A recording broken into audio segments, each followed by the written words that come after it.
Volume 5, Chapter 148, First Assignment. A cloud of frosty fog formed with each breath as I made my way toward the bustling encampment. The soldiers had set up their tents and lit fires behind a formation of large rocks, standing over a couple dozen feet high underneath a cliff by the shore. The soft flickers of fires and trails of smoke stood out from the distance, but the towering barricade of boulders served as a natural defense from anyone coming from the waters. I could make out a few watchmen stationed atop the cliff overarching the camp, barely visible even with augmented vision due to the layer of haze surrounding the entire beach. Wrapping the woolen cloak tightly around me, I shrouded myself in another layer of mana to keep the sharp winter winds away. Almost there, I informed Sylvie, who was buried deep within the layers of my clothes. My bond peeked her head out and almost immediately hid herself inside my cloak after letting out a sour grumble. "For such a mighty being, you're sure weak to the cold," I teased, continuing the last leg of our trek. "You're not the one that had to fly through that cursed wind. It feels like my wings have holes in them even in this form," she complained. "And I'm not weak to the cold, I just hate it." I let out a soft chuckle as I picked up my pace. Ever since we declined any sort of truce with Alacria, Aldir couldn't risk breaking the Usra's agreement by creating teleportation gates anymore. This meant that I had to rely on Sylvie for long-distance transportation anywhere away from the already existing teleportation gates. I only had her transform a mile or so back as to not draw attention. As per Virion's request, I was to stay with this division and aid them in the unlikely scenario that Alacrian ships were sent this far down the coast. However, unbeknownst to him, I had added another item to his agenda. Walking along the bottom of the cliff, I hid my presence. While most mages hid their presence by rescinding their mana, my training in Ephiatus taught me that a perfect balance of mana output through my mana channels and mana input through my mana veins would allow me to stay hidden from even the most alert mana beasts while still being able to use mana. I was able to spot a rather conspicuously large house-shaped tent near the foot of the cliff where the formation of boulders met. Judging from the fact that the tent was located in the safest area of the large semicircular encampment and that it was 3 times the size of any of the other shoddy tents around, I could only assume it belonged to the captain. As I arrived near the edge of the camp, I picked up a few broken pieces of wood along the way and naturally walked past the resting soldiers. No one seemed to mind. With my hood up and an armful of branches and twigs, I probably looked like any other young soldier wishfully hoping to earn a title by contributing in the war. Some of the seasoned soldiers, polishing their weapons and armor against the dainty firelight, glanced in my direction with little regard, while a group of younger soldiers, obviously conjurers of noble descent based on their embellished attire and flashy staffs, jeered and smirked at my plain attire. "Those ignorant clowns have no idea who they're scoffing at," Sylvie hissed as she peeked at their expressions. "They're better off used as bait." "Easy," I soothed. "You sure learned some colorful insults from Lord Indrath." As I walked deeper into the encampment, I passed through the cooking station. Large fires blazing inside earthen pits formed through magic were lined neatly with stews bubbled tantalizingly inside pots as large barrel-chested men cleaved away at chunks of meat. "Clear the pots for the skewered meat. Benfir and Shren, get ready to start handing out the stew." A rather small-framed woman with a fierce expression roared out orders with a ladle in hand, held more like a weapon than a tool. The ladle-wielding woman looked back over her shoulder as I passed by her. She gave me a respectful nod, which caught me by surprise since I had assumed no one would recognize who I was this far out from civilization. I had almost arrived at the large tent in the farthest corner of the camp when the high-pitched clash of metal on metal drew my attention. Dropping the branches I had in my hands, I peered over the group of soldiers that had formed a circle around the source of the sounds, seeing 2 augmenters engaged in a friendly bout. The sharp shrieks of their swords drew sparks even with the layer of mana covering their blades while they parried each other's strikes with obvious deft. "You've gotten better, Cedri," said the short-haired soldier. While he looked a bit shorter than me, his arms looked almost unnaturally long. He used his slender frame and long, flexible limbs to his advantage by delivering fast, irregular strikes with dual daggers. "And yet you're still a pain to fight against, Jonah," the girl named Cedri replied with a confident smirk as she ducked Jonah's swipe. She was clearly at a disadvantage with her gauntlets against an opponent who excelled in long-range strikes, but she wasn't losing. As she nimbly ducked, weaved, and parried Jonah's dual-wielding assault, something about her held my interest. It wasn't until I focused on her ears that I realized why I had felt that way. "She's a half-elf," I pointed out to Sylvie, who had lost interest in the match and was back inside my cloak. At my observation, my bond peeked her head back out. "Oh, she is. We haven't come across one besides that ill-tempered Lucas." "Ill-tempered is putting it lightly," I chuckled, my gaze still on the fight. "Shouldn't we notify the captain of our arrival first?" Sylvie reminded. "You're right. I got sidetracked," I thought, turning away from the duel. You always do when it comes to these kinds of fights, she teased. There's something about close combat that makes a fight exciting, unlike long-ranged conjuring, I agreed, walking back. As we reached the large white tent, an armored guard gripping a halberd stopped me. What business do you have in here? Is this the captain's tent? I asked, my hood still covering half my face. I said, what business you have in here, the guard repeated, his gaze unrelenting. Letting out a deep breath, I held out a medallion. Upon sight, the guard's narrow eyes widened in shock. His gaze shifted from the gold medallion back to me with a look of horror at the blunder he had made. I'm so sorry, Jen. SHHH, I mouthed before he could finish speaking. I held up my hand. I don't want my visit to cause a stir, so let's just keep this between us. Why, yes, sir, he nodded furiously as he opened the flap to the tent. As I stepped inside the spacious tent, a gust of warmth flooded my body. It felt as if a layer of ice was melting off my face as I removed my cloak. The first thing I couldn't help but notice was the flare hawk nestled near the entrance. I remember her, Sylvie chimed in my head as she hopped to the ground. I turned to the woman sitting behind a small wooden desk, unconcerned of the intrusion. Professor Glory, I greeted with a faint grin as she finally looked up, her face brightening at the sight of her old student. My old team-fighting mechanics professor looked the same as always with her tanned complexion and brunette hair tied tightly behind her head. While she was wearing a light armor even inside the tent, her two giant swords leaned close by against a drawer behind her. It's good to see you, General Leywin, she smirked, coming around her desk. Please just call me Arthur, I said helplessly. Then I'd prefer if you just called me Vaincy, she said, spreading out her arms. After all, I'm not your professor anymore. Accepting her hug, I noted that this was my first time hearing Professor Glory's first name. Well then, do you mind giving me a brief report of the situation here, Vaincy? Releasing me from her firm grasp, Vaincy acknowledged Sylvie with a polite nod before reaching behind her desk. After a moment of rummaging, she held out a rolled-up parchment, but started speaking even before I could open it. Right now, it's just me and my division of roughly 3,000. My division is on the smaller side, but we have with us 58 mages, 20 of whom are conjurers, while 10 are long-range augmenters to make up for the numbers, she recited. I nodded in understanding while skimming through the parchment. There's supposed to be one other captain along with you, right? Captain Otter and his division are making the march up here from Mabur City. I can send out a transmission if you'd like, my old professor answered. No need, truth be told, I'm not even expecting a ship to veer off this far south, I admitted, handing Vaincy back the parchment. I heard about your big plan set up for those Alacrian bastards up the coast, she chuckled. You think it's going to work? It'll slow them down and with any luck sink a few of their ships. A shame we won't be there to see it, she said regretfully. The bright-eyed professor that I had fought with down at Widow's Crypt then pulled out a leather flask from her drawer, biting off the cork before gulping down what I could only assume was alcohol. Care for a swig, General Leywin? She winked, holding the flask up. I'm a minor, you know, Vaincy scoffed. If you're old enough to go to war, you're old enough to drink. My lips curled up into a smirk as I grabbed her flask and took a gulp. The smoky liquid seared my throat as it made its way into my stomach, warming up my insides. Is it smart to inhibit yourself like this before a battle? Sylvie asked with a tone of disapproval. Relax, it's just one sip, I replied. Stifling back a cough, I handed the leather bottle back to my former professor. That's got quite the kick. Vaincy agreed.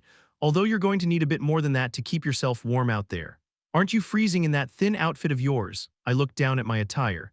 While I wasn't expecting a battle, I was dressed for one. My inner gray garment was skin-tight with the sleeve coming up to my wrist. While seemingly thin, it was elastic enough for me to freely move in, but also strong enough to withstand sharp edges to a certain degree. The only thing I wore over this was a simple black tunic that draped loosely over my shoulders. The sleeves stopped at the elbows, allowing me unimpeded movement of my arms. I shook my head. I've grown used to constantly surrounding myself with mana to keep me warm. Honestly, even this cloak is just for appearance's sake. Why's that? Commander Virion wanted me to have you speak in front of the soldiers anyway, you know, for motivation. About that, I grinned. Let's hold off on that until Captain Otter arrives. I was hoping to have a little fun in the camp. Oh, my former professor groaned. What are you up to? I shook my head disapprovingly. Now is that any way to speak to your superior? Fine, she relented. Just don't mortally wound my soldiers. What kind of person do you take me for? I replied innocently, putting my cloak back on as I headed back toward the cloth door. Are there any soldiers who'd recognize who I am? I asked, remembering the head chef bowing to me. We're pretty far out from any sort of mass communication. I recently got a written letter delivered by a carrier with the latest updates, but I haven't announced any of it, she answered. Besides, with your shaggy hair and those plain clothes, you'd easily pass as a new recruit picked up from the countryside. There's an old saying that a wise man appears weak when he is strong and strong when he is weak. I replied, pointing at the dazzling armor engraved with intricate decorations she had on. It's for protection, not for showing off, she argued. Not when the design on the armor matches your bond's armor, I teased, glancing at the silver armor hanging on a stand next to Torch. You've become a wise ass since becoming a lance, she grumbled. Oh please, I've been a wise ass long before becoming a lance, I rebutted. My former professor chortled as she leaned back against her desk. Appear weak when you're strong. I like that, feel free to steal it, I said as I headed out of the tent. I couldn't tell my former professor that this quote was from an ancient general from my previous life, but she didn't seem to be curious of its origin. What did you want to do? Sylvie asked curiously as she nestled on top of my head. Evaluate the competency of the current state of our soldiers, of course. Sylvie's sense of doubt flooded my mind as she let out a sigh. You mean play fight with them? Just for a little bit. Even as your bond, I sometimes find myself worried that the fate of this continent relies heavily on you. Chapter 149, A Simple Cook. As I lifted the tent flap, I caught sight of the guard stationed outside. As soon as our eyes met, his giant body stiffened into a frantic salute. Jijen, remember, I reminded, winking at the terrified guard as I pressed my finger to my lips. Without waiting for a response, I made my way back to the growing cluster of soldiers cheering louder than before. The fight between the half-elf girl named Cedri and the long-armed Jonah seemed to have come to an end, as a new pair of fighters brawled it out on an earthen platform a conjurer had erected. The casual spar of the two soldiers had escalated into a full-blown event as the audience moved logs and tree stumps to make seats. Some of the more enthusiastic members of the crowd began making wagers with their peers, from the meat slices of their next meals to more precious resources like alcohol that they had smuggled inside hidden water pouches. All in all, the encampment had a jubilant atmosphere that was unbefitting of this continent's current circumstances. Blending myself in with the crowd, I made my way toward the front of the makeshift arena where I found Cedri and Jonah spectating from the ground. It was a good fight, I remarked, taking a seat next to the dagger-wielding soldier named Jonah, who ended up winning, the half-elf who fought using gauntlets just like my father. Looked at me with a victorious smile as she raised up her hand flauntingly in front of Jonah. Jonah ruffled his short, disheveled hair in frustration. One time, Cedri. You've won one time. The first victory of many to come, she snickered. I chuckled, looking at the two of them bicker. I wish I could have seen how it ended. Letting out a laugh, Jonah stuck out a hand. My name is Jonah and the immature girl next to me is Cedri. I don't think I've seen you around. Are you a new recruit? I guess you can say that. I shook both their hands. You can call me Arthur. Well, Arthur, judging by how things are going, it looks like we'll be able to enjoy a lot more fights tonight, Jonah said, focusing back at the fight currently taking place. The fight had just ended with a large, bear-like augmenter finally landing a finishing hit on his light-footed opponent. As the defeated soldier jumped off the stage, nursing his stricken cheek, my gaze fell on Jonah and Cedri once more. Jonah's features were fairly ordinary, with sharp angles and a slight, beaked nose. Cedri, on the other hand, stood out a bit more, with her radiant gaze that seemed full of life and her playful demeanor. I wouldn't be surprised if she were popular with both men and women. Just in the short time I'd sat down next to them, at least a dozen or so peers walked by, making jokes or congratulating her on her win. Country bumpkin. Get your head out of your ass, a loud, gritty voice snapped. I turned toward the source of the voice only to see the bear-like augmenter staring back down at me. I looked around until I realized that he was talking to me. Do I really look like I came from the countryside? I asked Jonah. Stop going after fresh recruits, Herrick, and grow the balls to at least spar with someone in your weight class, Cedri hissed back, eliciting a howl of laughter from the rest of the crowd. I got up to my feet. It's okay, we're just having fun, right? Why yeah, the balding Herrick quickly agreed. I'm using this chance to show the new recruit some pointers. Taking off my cloak with Sylvie inside, I hopped up to the elevated stage and held out my hand. Well then, please give me lots of pointers. Herrick grabbed my hand, squeezing it a little too tightly for it to be a warm gesture. I'll give you the first move. Letting go of my hand, he spread his arms out with a smug grin pasted on his greasy face as his eyes glanced over toward a group of girls seated in the audience.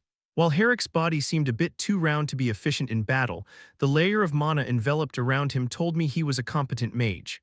Wanting to see how he fought, I limited the amount of mana I willed into my body as I stepped in range to attack. As my fist approached his abdomen, I could see the mana gathering where he thought I'd hit.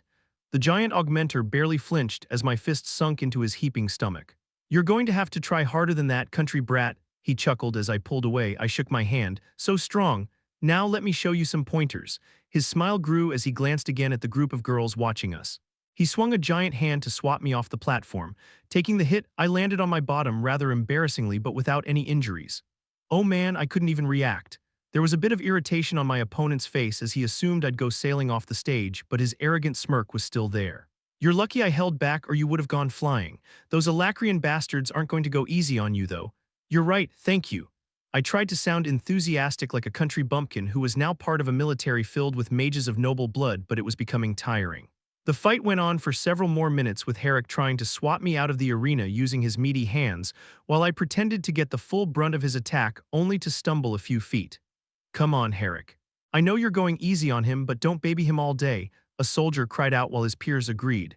I just don't want it to hurt the twig, you know, he replied, his frustration evident on his face. So far, I'd gathered that by the calluses on his hands and the way his arms naturally attacked, he used a heavy axe as his primary weapon.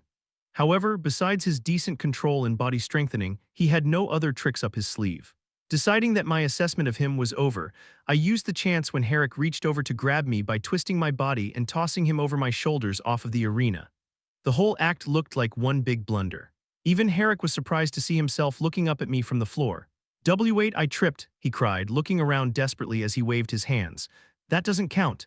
The crowd erupted into laughter and jeers as they mockingly booed Herrick away from the stage.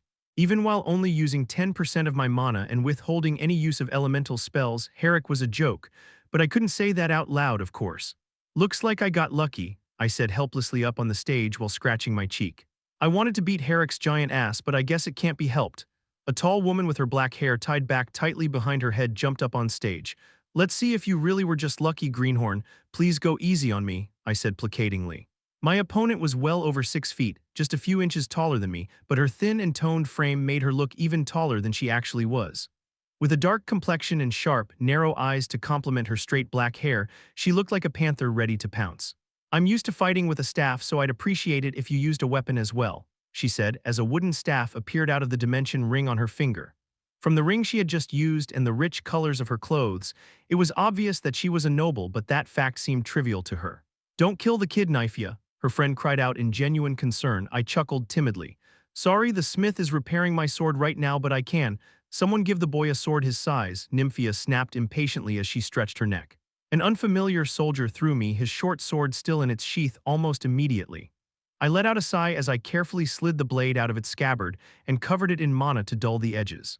Unlike Herrick, my new opponent didn't let her guard down as she dropped to a low stance. She held her wooden staff out with its tip aimed at the ground while her feline eyes peered straight into me. "Poor boy getting marked by Nyphia," someone muttered behind me. Letting out a sigh, I took a stance as well. I was hoping to use this casual event to get a sense for some of the soldiers here, but this girl seemed to have other plans.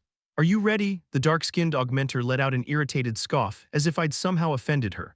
"Are you ready?" She pounced on me like a bolt of lightning as soon as I nodded in reply.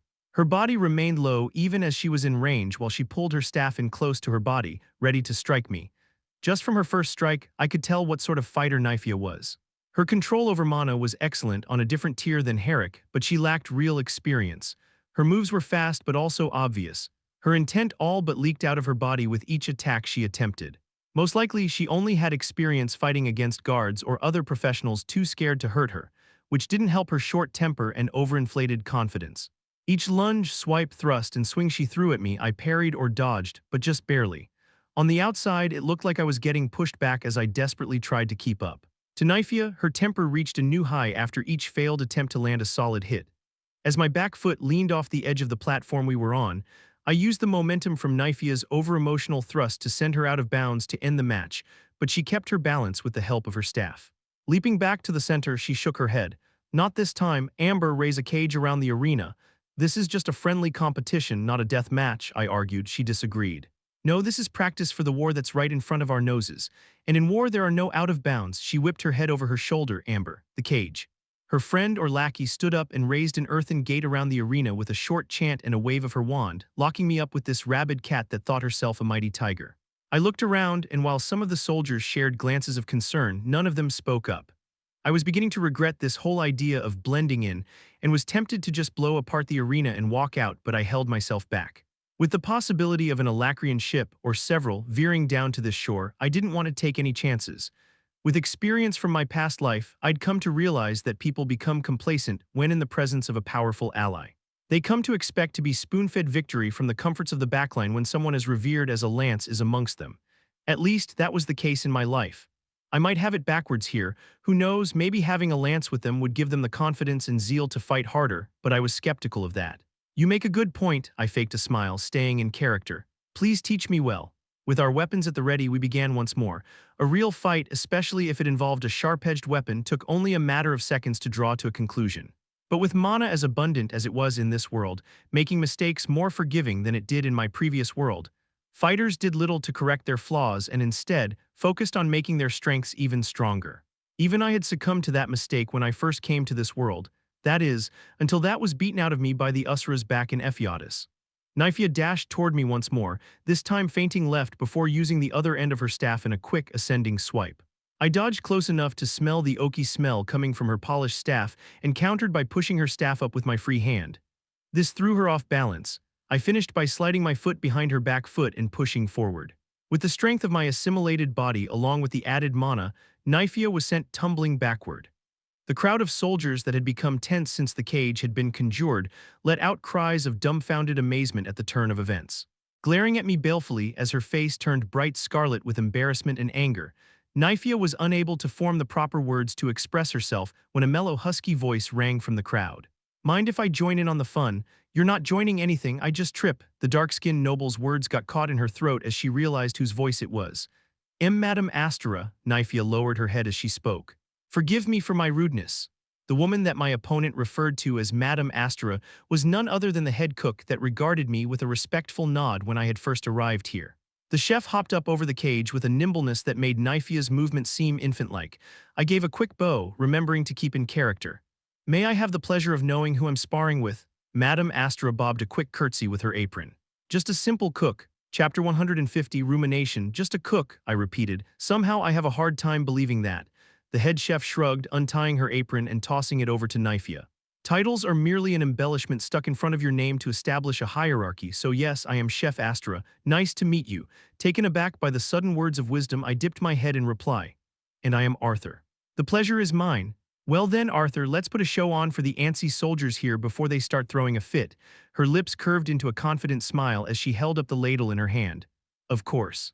Will that be your weapon? Don't be silly, it'd be disrespectful to fight with a tool used to cook. Letting out a hearty laugh, Madame Astra motioned one of the soldiers up in the front for his weapon, a short sword much like the one I was borrowing. Now do go easy on an old lady like me. With that, she disappeared from view at a speed that no simple cook could have moved. Madame Astra blinked into view in the air above me, already in position to swing down, her handsome face glowing with savage excitement. With a quick sidestep, I brought up my sword as well. Sparks danced around us as the edge of my blade met hers. Before Madame Astra's sword hit the ground, she kicked off the guard of my sword to gain distance. With only a minimal amount of mana infused in my body and sword, my hand became numb from blocking her attack. Just a simple cook, I confirmed. Just a simple cook, she answered with a wink before rushing to me once again. Our swords became mere blurs in the space between us as both Madame Astra and I unleashed a flurry of attacks. Her petite body moved with a coordinated agility that would even impress Cordry, the Usura that had trained me. We both dodged each other's strikes and swings with minimal movement.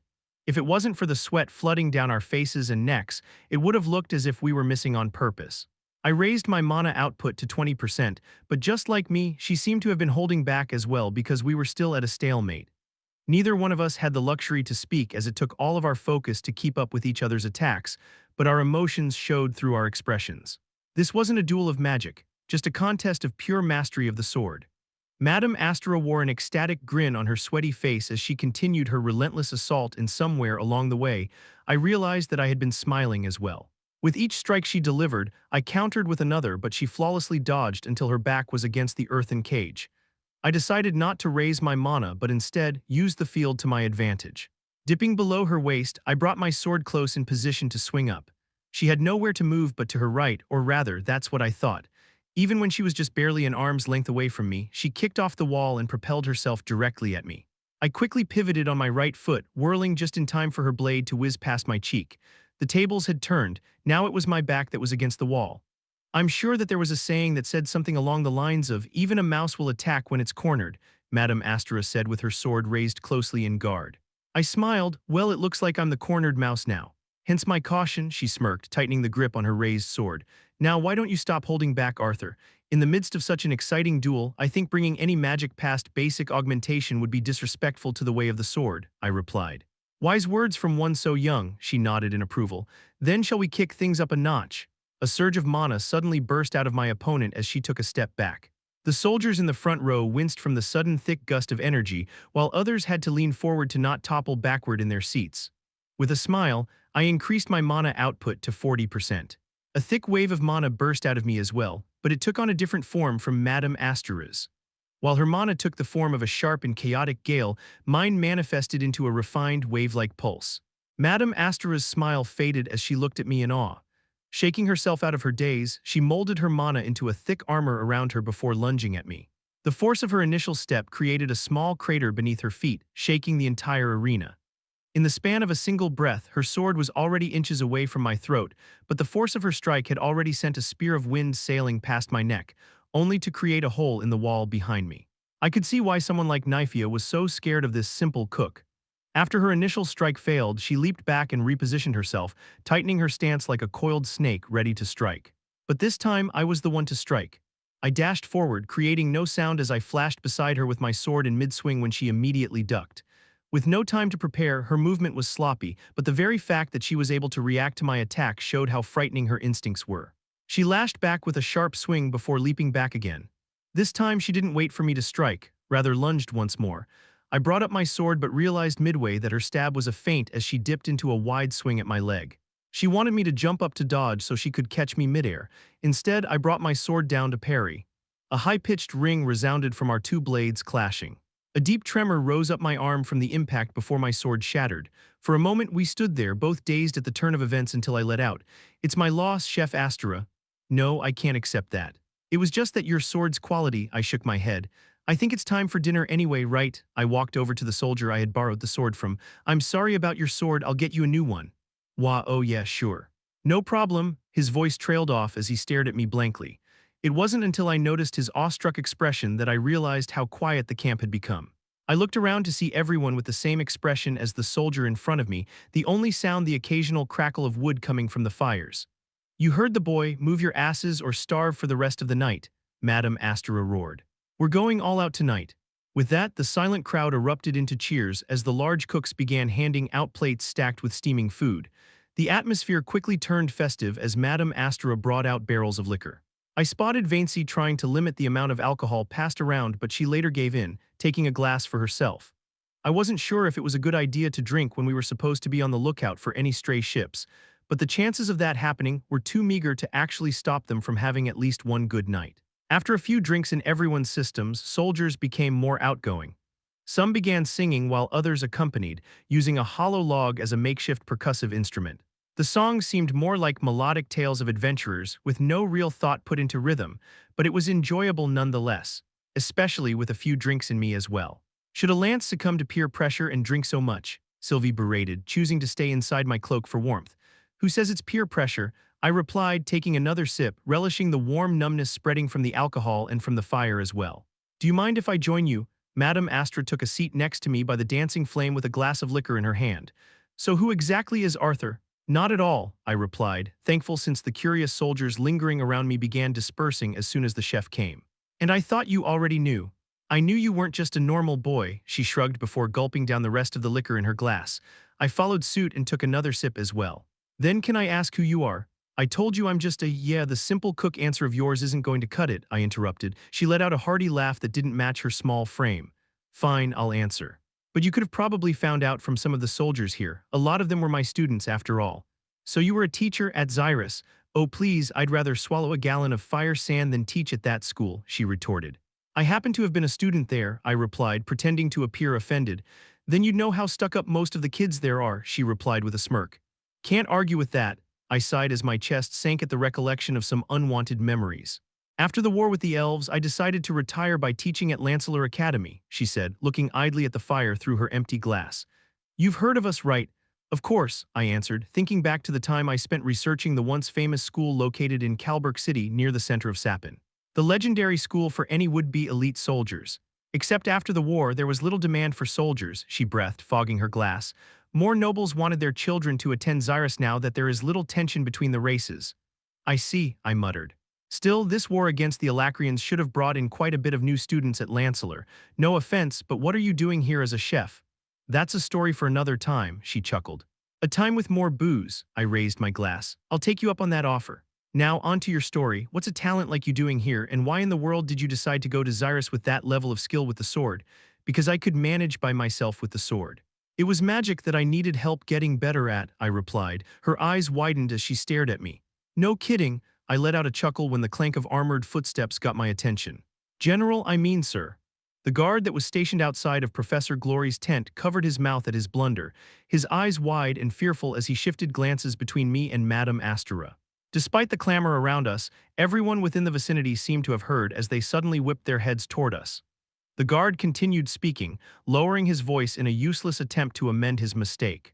Captain Otter has arrived and Captain Glory is nowhere to be found. Letting out a sigh, I turned back to the head chef, her brows knit in confusion. Well, there's my story. He just said General. Madame Astra turned to the guard. You said General, right? Unsure of how to answer, the guard looked to me for answers, but I just stood up, careful not to wake up my sleeping bond.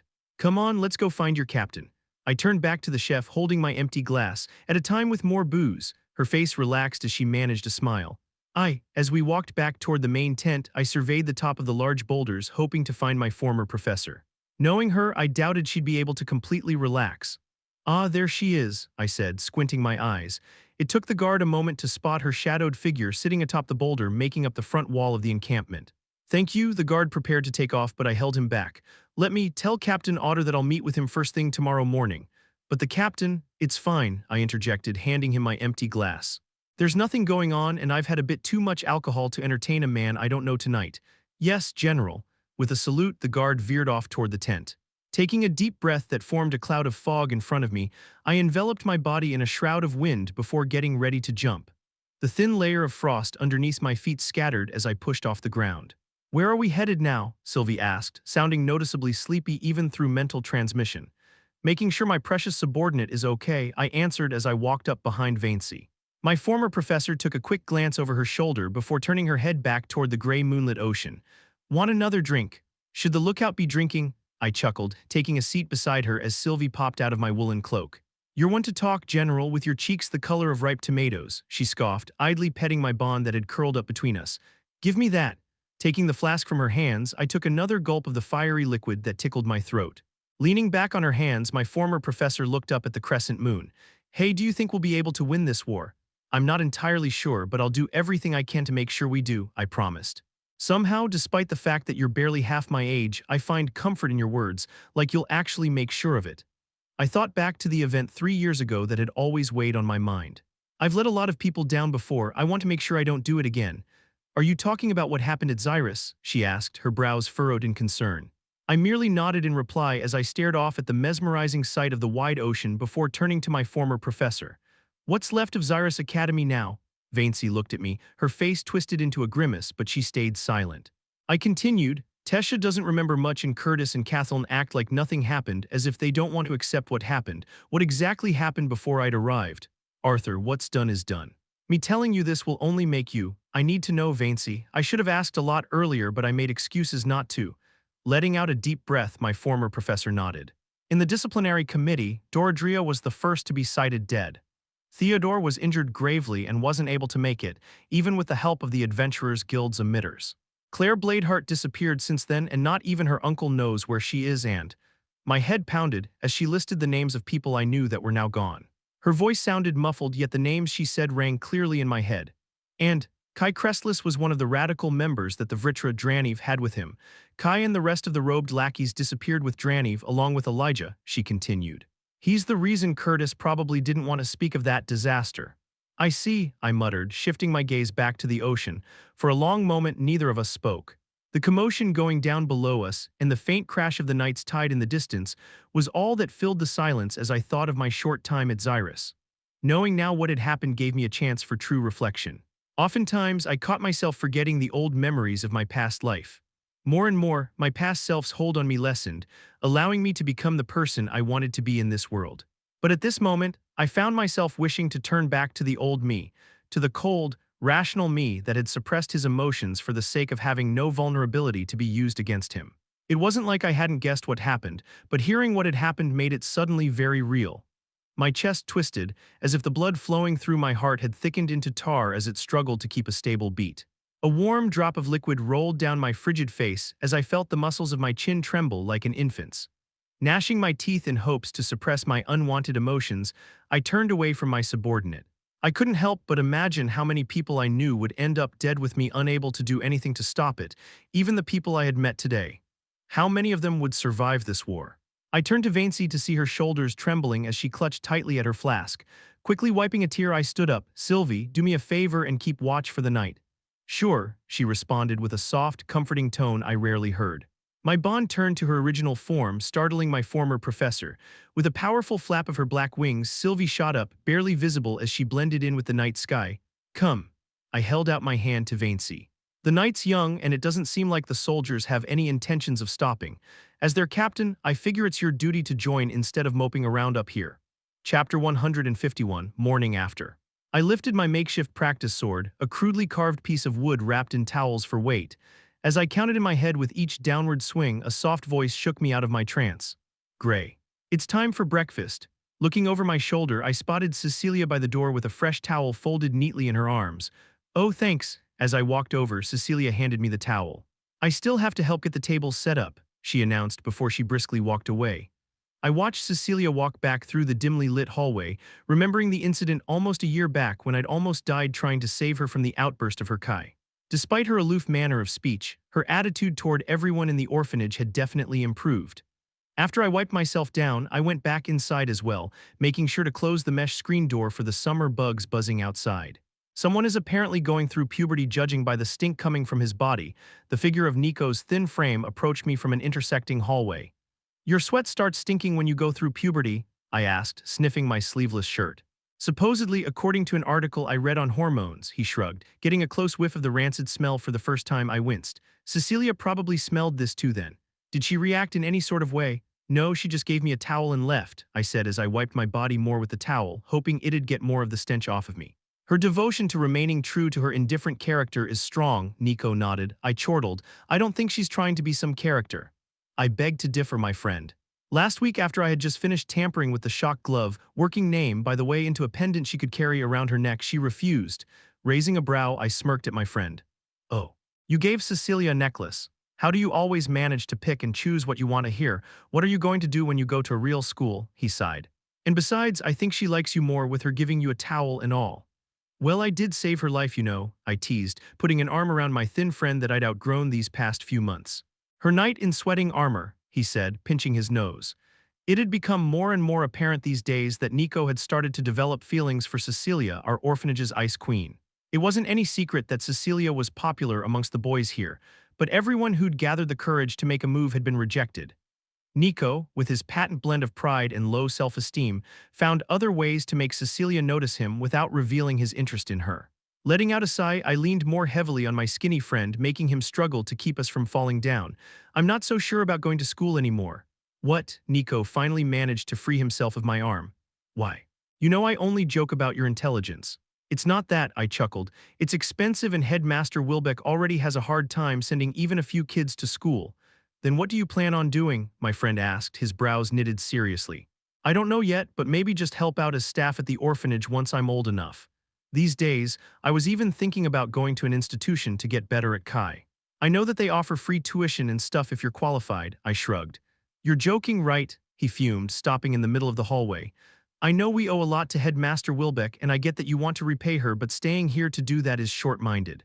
With your talent, you can do so much more once you've gotten a proper education. Which brings me to why I was thinking of the Institute." "That's not education," Nico interrupted. "Those institutions are designed to churn out mindless soldiers and find potential candidates for kings. I've read some journals about those places, how students there are worked to the point of near death. How candidates get booted out if they don't cut it." "You sound like Headmaster," I grumbled as I started walking again, "because you don't have any motivation to do something. Sure, you like training, but you have no goal past it," he sighed. "School is a place where you can find out what you want to do while learning about this world without restriction or bias like the institution." "Well, money is still an issue," I pointed out. "If we want to go to school, it'd have to be by next year."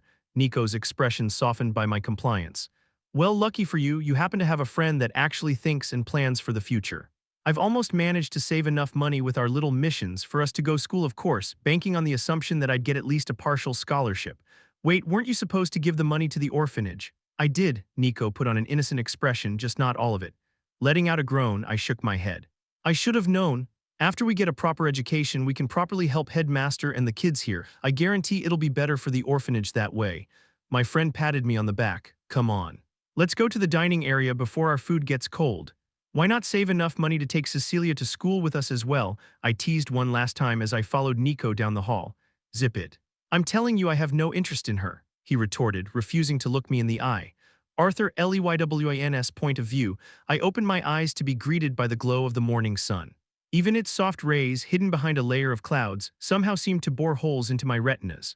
The aching in my skull pulsed rhythmically, a constant reminder of the glasses, if not bottles, of alcohol I had consumed during the remainder of the night. Squinting, I attempted to get up but immediately retreated back underneath my woolen cloak I'd used as a blanket, letting out a sickly moan through my dry mouth, sticky with thick saliva. Suddenly my cloak, the only thing protecting me from the outside world, was ripped away from me. "Morning, General," Vancey's familiar voice chimed from above. The bright timbre of my former professor's voice was normally easy on the ears, but through the power of alcohol her voice came off sharp and grating. "As your superior, I order you to unhand my blanket and let me sleep," I mumbled impatiently.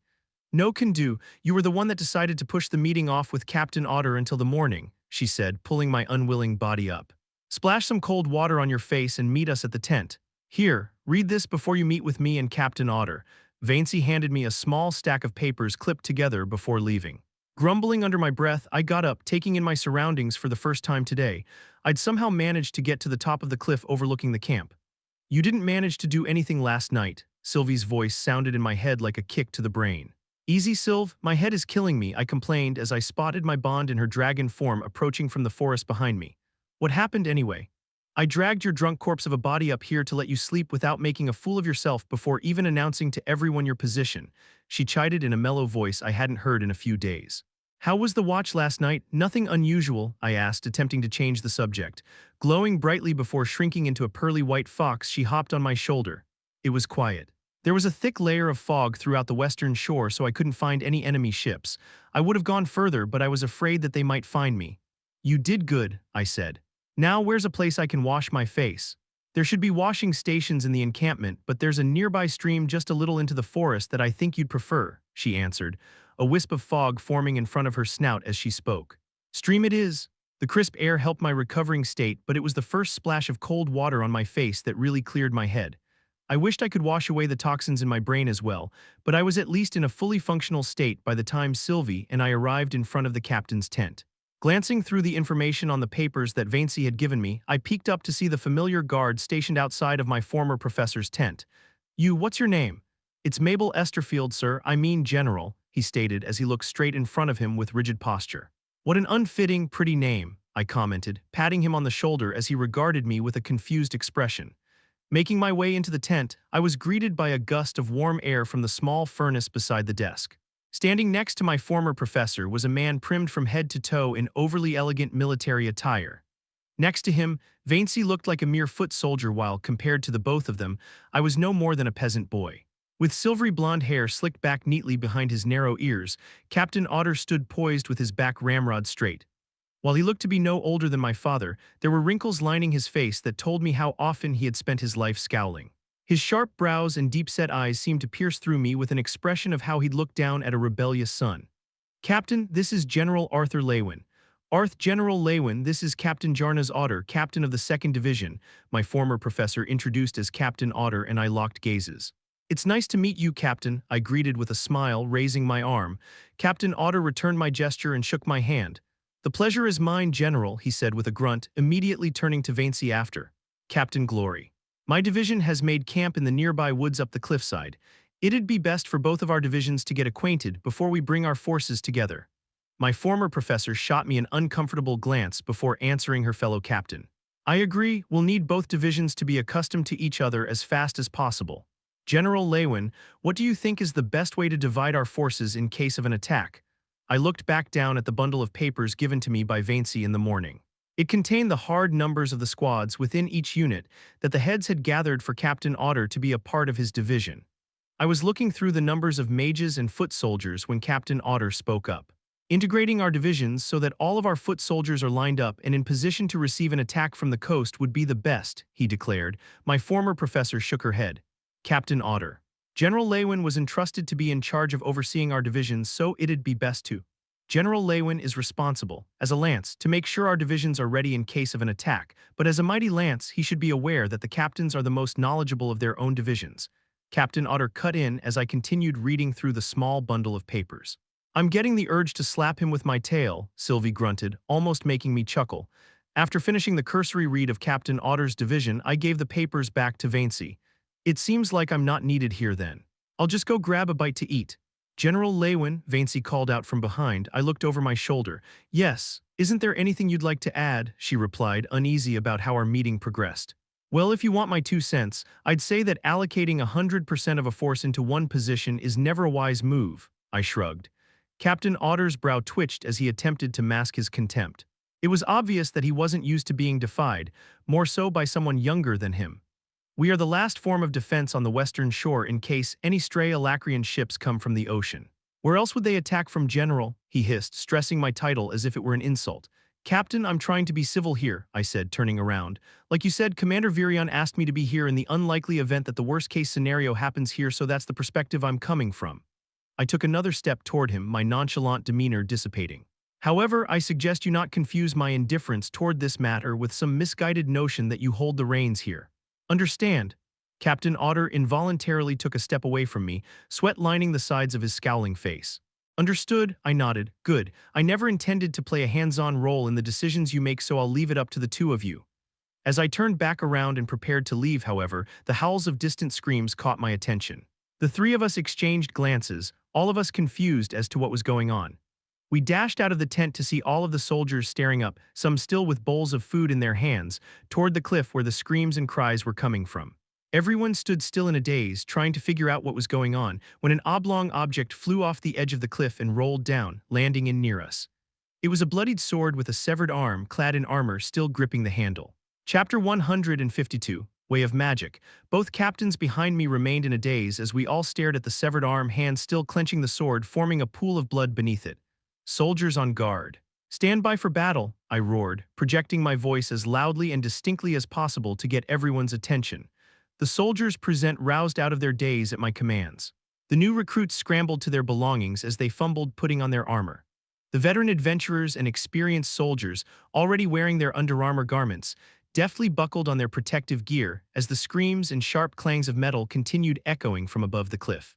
Captain Glory and Otter were already dressed in light armor and had snapped back to their senses, both a bit embarrassed by their poor response to the situation. Captain Otter.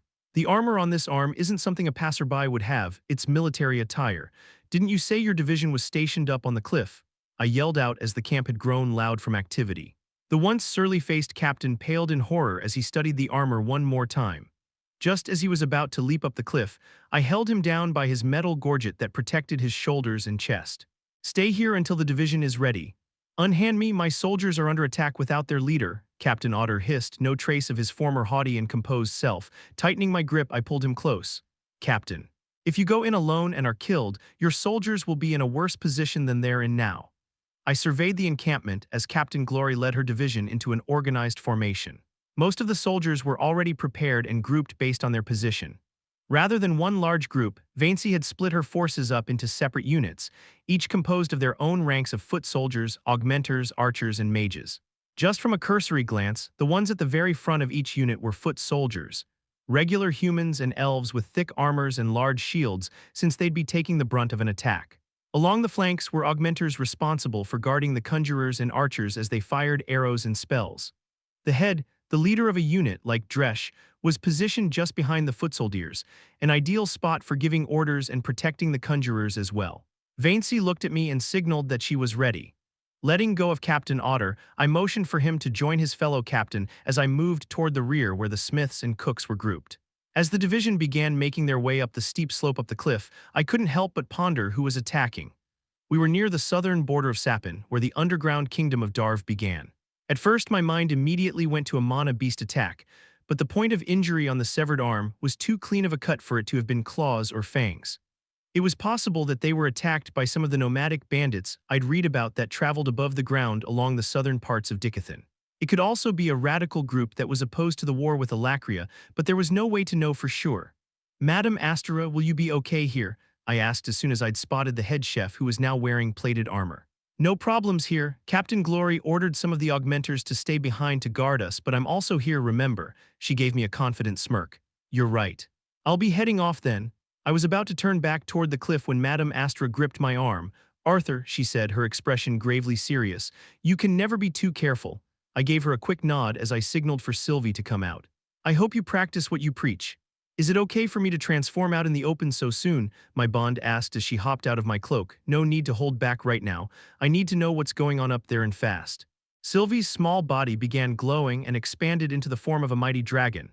Her obsidian scales glimmered from the morning sun, putting the sparkling ocean to shame. Her translucent yellow eyes looked down at me with intelligence and an animal-like ferocity. The burly cooks and barrel-chested smiths with arms as thick as my torso gawked in reverence as some toppled over like infants learning to walk. I leaped to the base of my bond's neck and grabbed onto a ridged spike. I looked over my shoulder once more only to see the awestruck expression plastered on Madame Astera's delicate face as Sylvie's large wings beat down to produce a powerful gale. Sylvie kicked off the ground and swung her wings once more to lift off.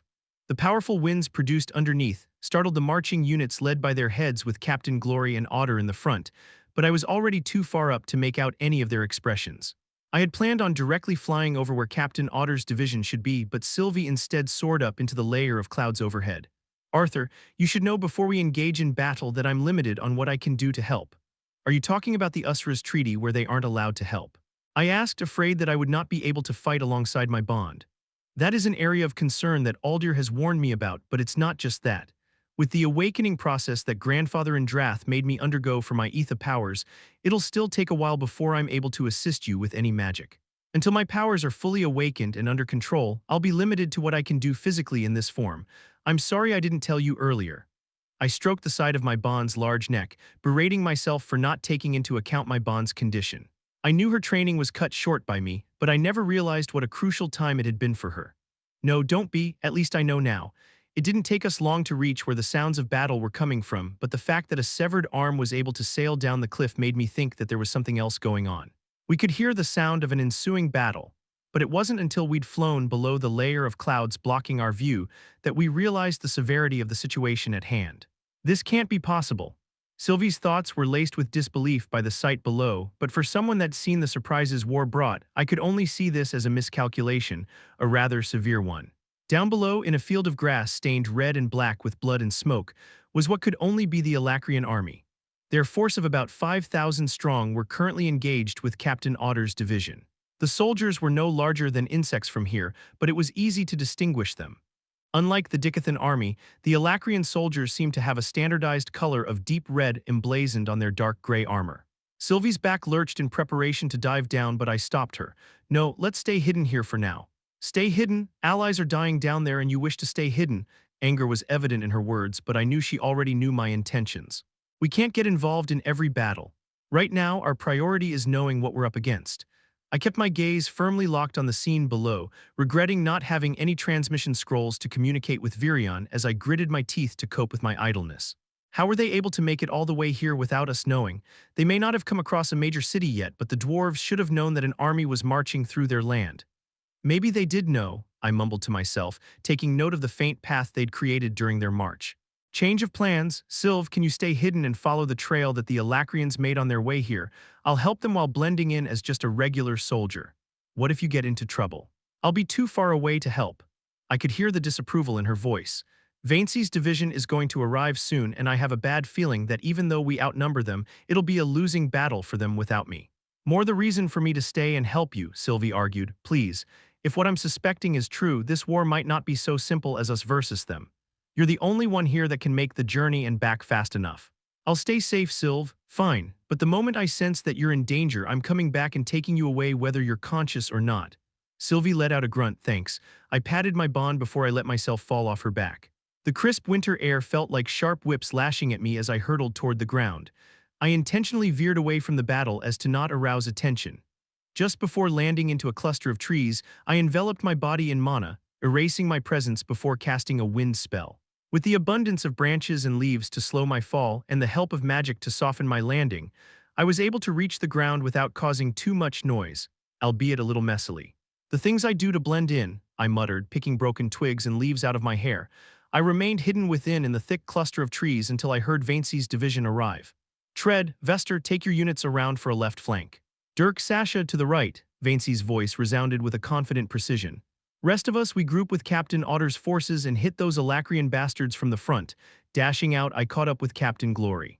On instinct, Vaincey whirled both of her swords at me before realizing who I was. Damn it, Arthur, don't scare me like that, she sighed. What are you doing here anyways? I saw you and your bond fly out of here. And leave my precious subordinate behind, I smirked. No, I sent Sylvie on an equally important side mission. Well, it's damn reassuring to have you with us, but do you have any idea how an Alacrian force this size was able to get past us? I shook my head. How about we leave a few alive to try and get the answer out of them? Vaincey's lips curved into a wicked smirk as she raised both her longswords. Sounds like a plan. Vaincey's soldiers roared, men and women alike, as they reached the Alacrian army. I stood behind for a minute, watching as steel cut into flesh. Indistinguishable mutters sounded from the conjurers as they prepared their spells as archers released volleys of arrows from behind the protection of the augmenters and foot soldiers. But my focus was on the Alacrian soldiers. The uneasy feeling I had since watching them from the sky had only become worse as they began to retaliate. For some absurd reason, I'd expected our enemies to be something like the Vritras, monsters of evil.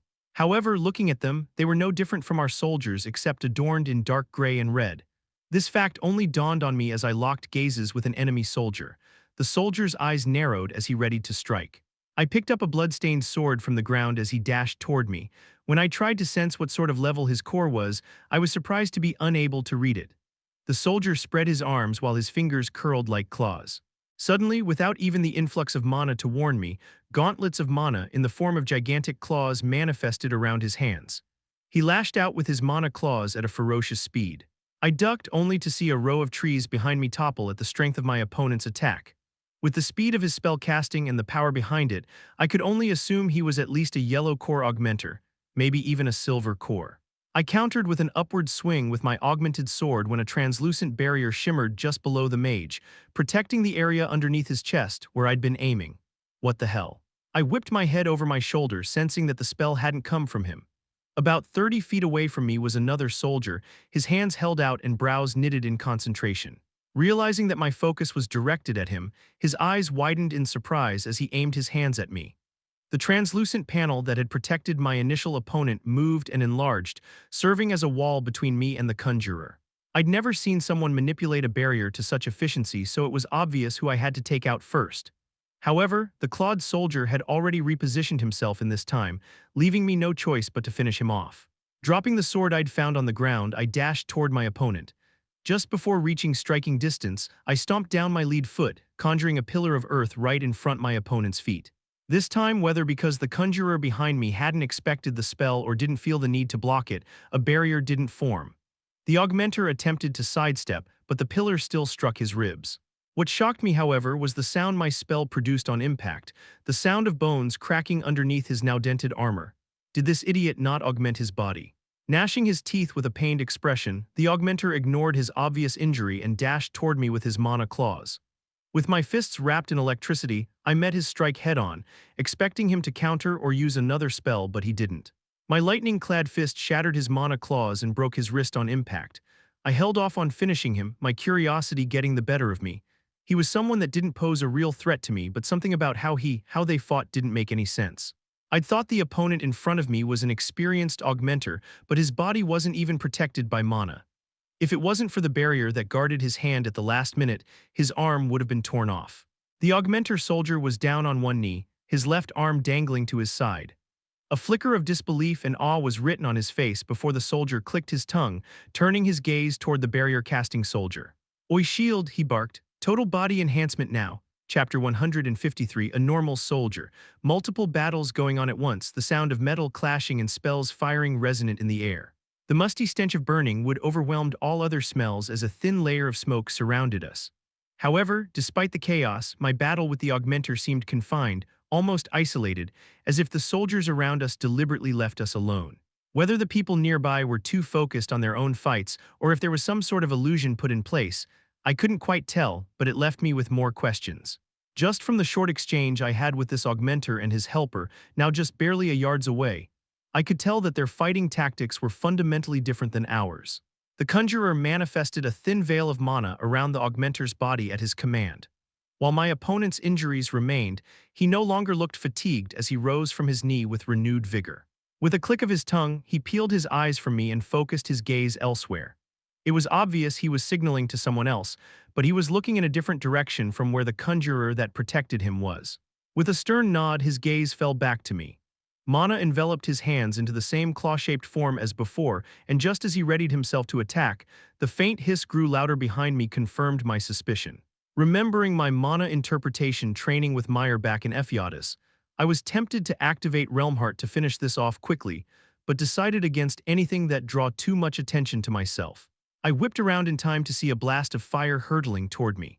Condensing a gale of wind to spiral around my hand like a drill, I dispersed the fire spell only to pivot away from the augmenter's strike immediately. The moss-covered roots nearby caught on fire from the scattered embers of the conjurer's spell. The once lush clearing within the forest was turning into a pit of blood and fire as more and more soldiers on both sides began piling on the ground. The augmenter's movements were rather concise and well-coordinated despite the uneven terrain, but years of sparring against Cordry had made his attacks seem sluggish. The augmenter landed deftly, his mana claws only hitting air. "He was right, you're not just some foot soldier," he spat as he whirled back around in preparation to pounce on me once more. Was he only capable of using those mana claws? I asked, bewildered as to who could have possibly given him this information. He remained silent and dashed toward me, using a tree stump as a foothold to leap off of with his mana claws poised to strike. I positioned myself to meet the assault head-on, but when his claws were just inches away from my face, I withdrew my own fist and swayed to the left. I drove my fist toward the augmenter's open ribs when the veil of mana surrounding his body gathered toward the area I had intended to attack. My augmented fist was met with a solid thud before the mana barrier protecting my opponent's ribs cracked. Just the force of my punch sent the augmenter tumbling to the ground, but when he got back up, there was only an expression of frustration, not pain. I looked over my shoulder, focusing my gaze at the conjurer again. With his brows knitted in concentration and hands trembling, I could tell that he was the one that blocked my attack, not the augmenter. What confused me, and further defending my suspicion, was how the soldiers around the conjurer seemed to ignore him, allies and enemies alike. Is there really something like an illusion around us? Just then, another fireball shot toward me, but it was little more than an annoyance at this point. The spell had come from a different direction, but I knew where the conjurer was hiding. 50 feet away directly ahead, positioned somewhere on top of a cluster of large moss-covered rocks. "She's over there, right?" I asked with a smirk, pointing in her direction. The augmenter's face paled, but he remained silent. He pulled himself up to his feet with the help of a nearby tree despite his fatigue, desperation evident on his rugged face. Keeping his deep-set eyes locked on mine, he clapped his hands just once. As soon as he did, multiple images of the augmenter began forming around me, resolving my suspicion there was illusion or deceptive magic involved. Soon, there was at least a dozen figures of the augmenter, all in different, very lifelike poses, all ready to attack. I looked at the illusions manifested around me, noticing that both Dicathen and Alacrian soldiers were unaware of what was happening, and let out a stifled laugh.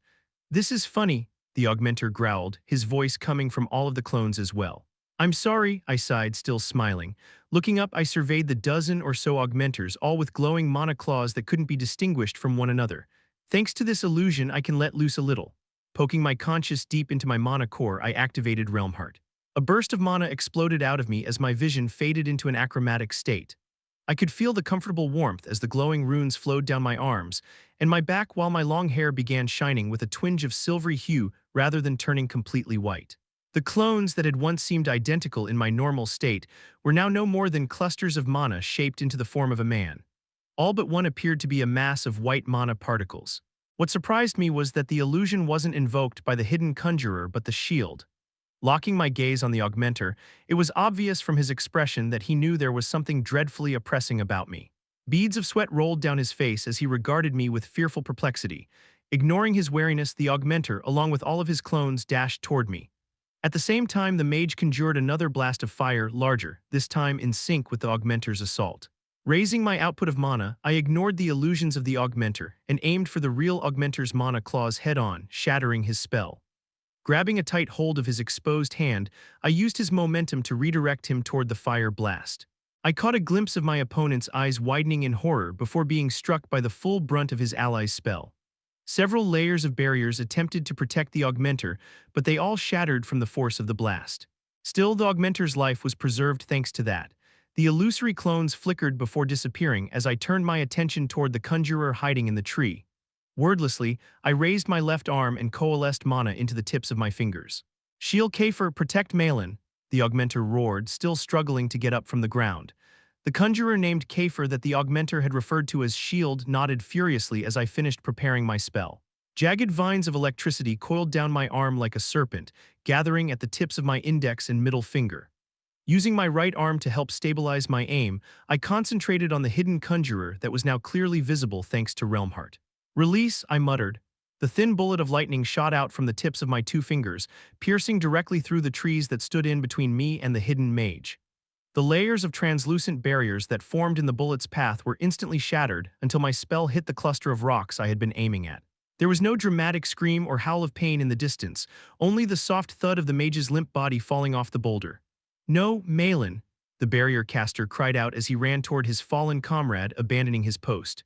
As the mage fell and Kafer's concentration broke, the illusion surrounding us disappeared. As if a window had been open, the world became clearer around me and the near-muted volume of the battle going on resumed in full blast. It wasn't long before I got swept up in the chaos of battle. I released Realmheart but brought out Dawn's ballad from my dimension ring.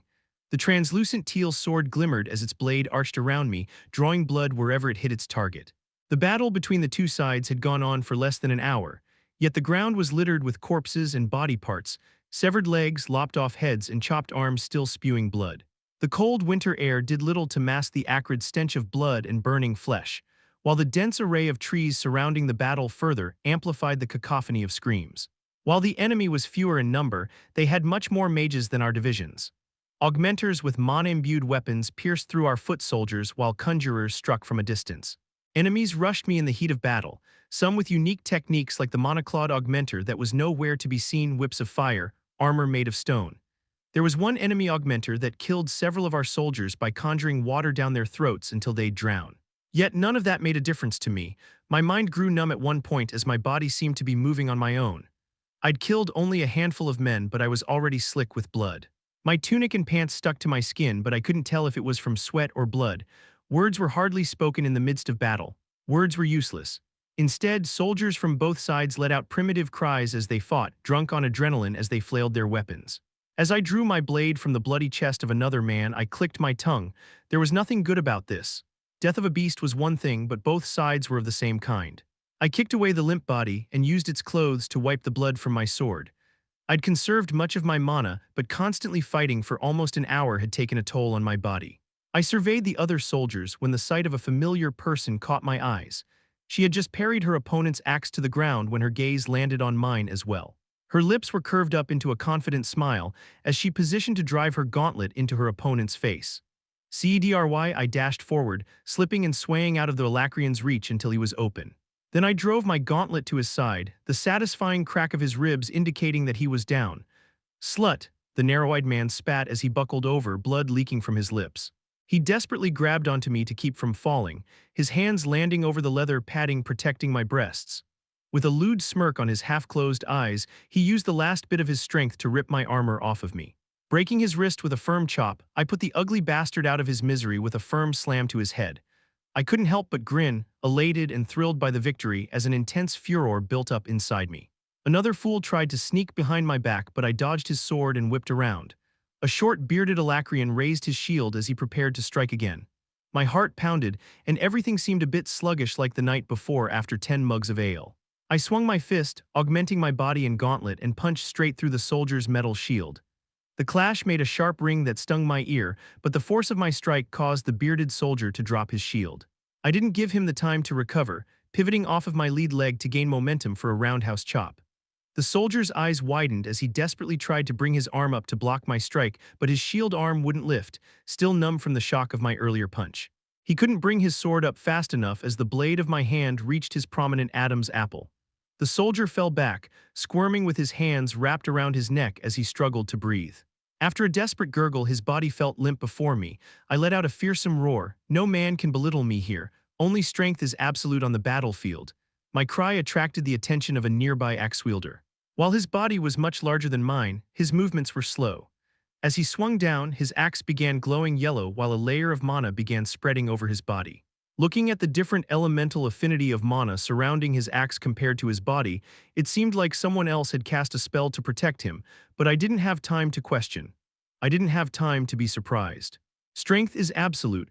I willed all of my mana into my right fist as I turned my body to the side to dodge his attack. I caught a glimpse of my reflection as the flat of his axe swung down. There was a euphoric, almost crazed smile pasted on my face. I used the momentum of his attack and parried the axe down to the ground when I spotted him. It was the country boy that beat everyone he'd sparred against, even Madame Astura. There were talks of some of the soldiers mentioning the kid was a lance. I'd scoffed at the ridiculous notion at the time, but as I stood here just a few dozen feet away from him and the pile of corpses strewn around him, I couldn't help but wonder if they were right. My eyes finally met his, but rather than the calm, playful expression he'd worn all through last night, his eyes were widened as he desperately mouthed something to me. I couldn't hear what he was saying, but it didn't matter. I'd ask him later.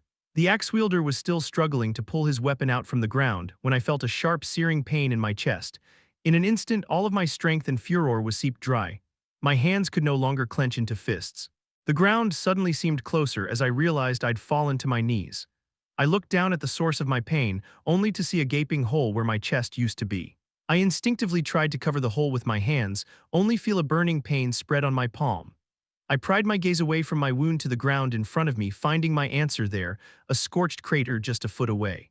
I lost feeling in my legs as I crumpled to the floor. I grew sleepy and cold, my last thought of how tall the blood-stained grass looked from down here. Chapter 154, Changing Tides. I gnashed my teeth at the sight of Cedri's body falling limp on the ground. The enemy axe-wielder pried his weapon out of the ground and prepared to swing down, his arrogant sneer exposing his yellow teeth, when a thin blade protruded out of his gorget. As the axe-wielder's body slumped, Jonah, Cedri's friend, came into view. With a firm tug, he pulled out his bloodied dagger from the man he'd just stabbed before kneeling down next to Cedri. "Idiot, what are you doing in the middle of a battle?" I was inclined to leave him, that's what Gray would have done. But I was reminded of last night, the talk we had before I went up to fight on stage and the carefree night of drinking that followed shortly after. I hardly knew them more than the enemies I was facing, but the sentiments that we'd briefly shared the night before, albeit half-drunk, tugged at my consciousness, nudging me to help him. With an annoyed click of my tongue, I dashed toward Jonah, who was cradling Cedri's corpse tenderly in his arms. An enemy augmenter pulling the tip of his spear out of a soldier's head caught sight of Jonah. Even underneath his helmet that covered much of his face, it was obvious that he was grinning at his luck. Concentrating on the ground just below his feet, I shot a stone spike at the enemy. The spear wielder narrowly avoided a fatal injury, flopping awkwardly to the ground as he clutched his bleeding side. I increased the output of mana to my body and dashed toward the wounded soldier. As he lay rolling on the ground in pain, I stepped on his chest to keep him steady. Mercilessly, I drove Dawn's ballad deep into the breastplate of the spear wielder and watched the light go out in his eyes. With one fluid motion, I slid my sword out and drew an arc, getting rid of the blood on the blade before tugging Jonah by the scruff of his neck. "You need to get out of here," I growled, shaking him. He looked back at me, his eyes flooded with tears. "Cedri, you're going to be okay," he mumbled, his gaze distant as he clung onto his half-elf companion's body like an infant. The sharp whistles of incoming arrows and the faint hiss of spells approaching drew my attention, but with both my arms occupied, I could only do so much. I'd been stingy in my usage of mana purely because of the unlikely scenario that I'd have to fight against one of the four scythes or a retainer, but if I wanted to get Jonah and Cedri to a safe place, I'd need to expend more mana than I'd want to. Gray's voice echoed in my head, chastising me, urging me to leave them and conserve my mana for the worst-case scenario. Cursing under my breath, I knocked Jonah out with a firm punch to his solar plexus. His body spasmed from the shock. I'd added to ensure that he'd be out cold as I heaved him over my shoulders and used my free arm to scoop the half-elf's body under my arm. Cedri's thin corpse weighed more than Jonah's body as I held her by her waist.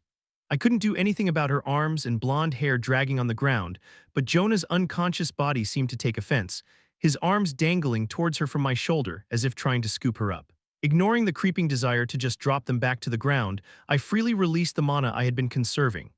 An intoxicating sense of power rushed out of my core, spreading out to my limbs and filling me with renewed strength. Tuning out the chaotic clamor around me, I focused entirely on the mana surrounding me. Because of the expanding layer smoke and fire, I willed a spiraling barrier around us as I prepared to rush them back to base. A translucent layer of mana whirled around us as a torrent of wind and stone began shaping itself into a sphere. Strengthening my body, I pushed off the ground. Immediately, I had to tighten my grip around Jonah and Cedri to keep them from falling. The barrier I'd conjured remained strong as arrows and spells bombarded it.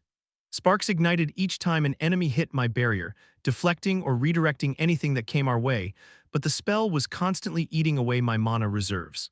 Thanks to the mana rotation technique I'd learned from Sylvia, even such a superfluous spell like this could be recovered back in a fairly short amount of time. I plowed through the battlefield, gritting my teeth to cope with the weight of my two passengers as I concentrated solely on keeping the barrier active despite the intensifying attacks on it.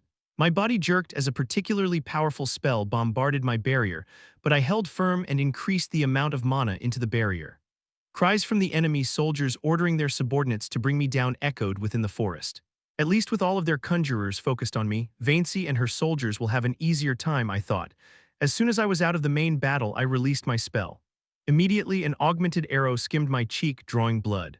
The force of the arrow brought down a tree beside me, catching me by surprise. With Jonah's limp body sagged over my shoulder, I had to turn around to see who I was up against. Before I could spot my attacker, two more arrows whizzed toward me.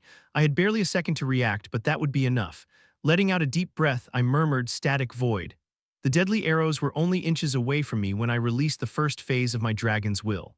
The world grew still as even the chaotic sounds of battle deafened. In one swift movement, I positioned my right foot on top of one arrow and bit down on the shaft of the other arrow. Releasing static void, my neck immediately jerked from the force of the arrow in my mouth as the arrow beneath my foot buried into the ground. Whipping my head towards the direction of the attacker, I released a torrent of pure mana. For a moment, the afternoon sky grew dark as terrified birds shot from the trees and littered the sky, sensing the malicious intent I'd let loose. I stood there for just a second, staring at the space where I thought the enemy archer was, his arrow in my mouth, warning him what I was capable of if he got in my way. My unspoken threat seemed to have done the trick because there were no more arrows or spells headed my way. Turning back, I bolted into the dense forest, making my way back toward the edge of the cliff where we'd come from. "Arthur." "What happened?" a voice called out as I lowered Cedri and Jonah to the ground at the edge of the encampment. I looked up to see Madame Astra, blood on her face and on her once white apron. Noticing my gaze, she looked only to shake her head with a faint smile. "Don't worry, it's not my blood. I'm just helping the medics and emitters patch up some of the wounded that were brought back." I nodded. "I see. In that case, please take care of her." I pointed to Cedri, "and look after Jonah." Without waiting for the head chef's response, I turned around toward the cliff, ready to head back when something tugged at my boot. "Why? Why couldn't you have saved her like you saved me?" Jonah's hoarse voice trembled as he tightened his grip around my ankle. "I can't save every soldier in a war," I replied, unable to look back and face him. "Liar. I bet you could have if you really wanted to. You're a lance, right? I wasn't sure until you caught that arrow with your mouth. For a second, I thought I was dreaming because the arrow stopped mid-flight." I gnashed my teeth in frustration, not at him but at myself, and kicked my leg free from his grip. "Like I said, my priority isn't to save every soldier I come across in war. We might not have known each other that long, but if Cedri was alive, there's no way she would have just thought of you as just a soldier, General." There was venom laced in the hiss of my title. Whipping around, I lifted Jonah up by the scruff of his shirt once more and pulled him close. "I'm sorry for your friend, Jonah, but pull your head out of your ass. There are enemies out there stronger than you can imagine, stronger than any adventurer you've probably worshipped, and you want me to expend all of my energy to save everyone here. If I do that, who's going to stop them? Who's going to stop the enemy leaders that can level a mountain if they wanted to?" The hate and blame from Jonah's eyes disappeared, replaced by guilt and sorrow as tears rolled down his cheeks. "What am I going to do then? I promised her when we were little. I was finally going to keep the promise. I was going to ask her to marry me." At his words, my chest ached, twisting into knots as my breath became short and ragged. I struggled to keep composed as I stared into Jonah's grief-struck face. "I'll take care of him, Arthur," Madame Astra whispered, pulling Jonah back by his shoulders. "Go on." I gave a curt nod and peeled my eyes away from Jonah. Heading back up the cliff, my mind was clouded with thoughts of Jonah and Cedri. I saw them spar, I saw them bicker, and I saw them laugh together, but I never thought much of their relationship. "Damn it," I cursed as I weaved through the dense array of trees. The sounds of battle grew louder, but my thoughts were focused on Jonah's last words. The faint whistle of an arrow snapped me back to reality. I spun out of the path of the projectile and conjured several throwing knives out of condensed ice, throwing them at the enemy archer without breaking stride. The pained grunt of the archer and the hollow thud of his body falling from the tree sounded behind me. A few feet later, a bolt of electricity crackled toward me. The spell was powerful, but by the way it branched out and weakened, I could tell the caster was inexperienced in the deviant magic. Sidestepping away, I gathered mana to the tips of my fingers once more and released the spell. Unlike my attacker's lightning, mine shot out like a bullet. However, just as my spell was about to hit its target, a metal wall erected from the ground, deflecting the streak of lightning harmlessly to the sky until it dissipated. Annoying, while fighting against the Alacrians, I began to see a pattern. For every augmenter or conjurer fighting, there seemed to be a different conjurer whose sole duty was to protect them. The archer earlier didn't seem to be an augmenter, which explained why he went down so easily. Because the enemy conjurers and augmenters weren't focused on protecting themselves while fighting, their attacks were much more relentless and brash. My mood had turned sour since dropping Jonah and Cedri back at camp, and my temper grew as more and more enemies attacked.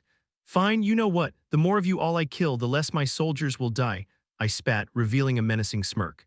Realmheart, conjurers and augmenters that were hiding now stuck out like sore thumbs as they prepared their attacks. As the particles gathered around them, swirling and spinning in preparation, it became all too clear what sort of spells they were conjuring, but I needed more time to counter them. All thoughts of conservation were gone as I once again released the first phase of my dragon's will. The world froze once more, and I quickly assessed the spells needed to counter the attacks of 12 different enemies. 3 blasts of fire, a barrage of sharpened rocks, augmented arrows, a lightning spell, condensed bullets of water, and one of the conjurers was planning on burying my feet from under me to keep me from moving. Easy enough, I murmured, like I thought conjuring the barrier earlier to save Jonah had drawn a lot of attention. Seconds ticked inside the suspended realm of static void. My body felt heavier, but I didn't care. This was nothing. I released static void as soon as I was ready and retaliated. Immediately, spells detonated from all around me, a cacophony of screams and wails mixed in as well. Enemy and ally soldiers alike looked around, confused by the sudden explosion. As I heaved out a breath, I couldn't help but smile in satisfaction. Rather than canceling the enemy's spell like how Lady Meyer had taught me by using mana interpretation, I overloaded the Alacrian soldier's spells, causing a deadly backfire. "How's that, Jonah? Are you satisfied?" I fumed. "Arthur," a clear voice called out from behind. Looking over my shoulder, I spotted Captain Glory. She wore a hardened expression as her 2 long swords dripped with blood. Her once-tied hair had come loose and was caked with mud and dried blood, and her armor wasn't any better off, but there was still a fire raging in her eyes. "You look like crap." My lips formed a pained smile, relieved to see a familiar face. The corner of her lips curved up into a smirk. "That's not something you say to a woman even during war." "I'll keep that in mind," I chuckled. "Anyway, did you do that?" Vaincy asked, looking around. I nodded. "I was testing something. Testing something during battle, you never change," she let out a sigh. "Do you think you can do it again?" "Probably," I answered when suddenly Sylvie's thoughts poured into my head. "Arthur, I'm coming back." There was a flood of emotions that was laced together with her message: worry, desperation, and fear. "What happened? Did you find something already?" I sent back to my bond, her emotions affecting mine. "No, I had to stop midway." She grew silent for a moment, but there was a grim sense of foreboding that made my heart beat faster until she spoke again. "Someone is headed your way, Arthur. He's strong." Chapter 155, Why I'm Here. My heartbeat quickened and my palms grew slick with sweat as Sylvie's emotions leaked onto me, but I had no time to rest. With their conjurers and archers nearby sustaining serious injuries, the enemy augmenters and soldiers were quick to approach us. "We got some headed our way. Don't get cold feet on me now," my former professor chuckled.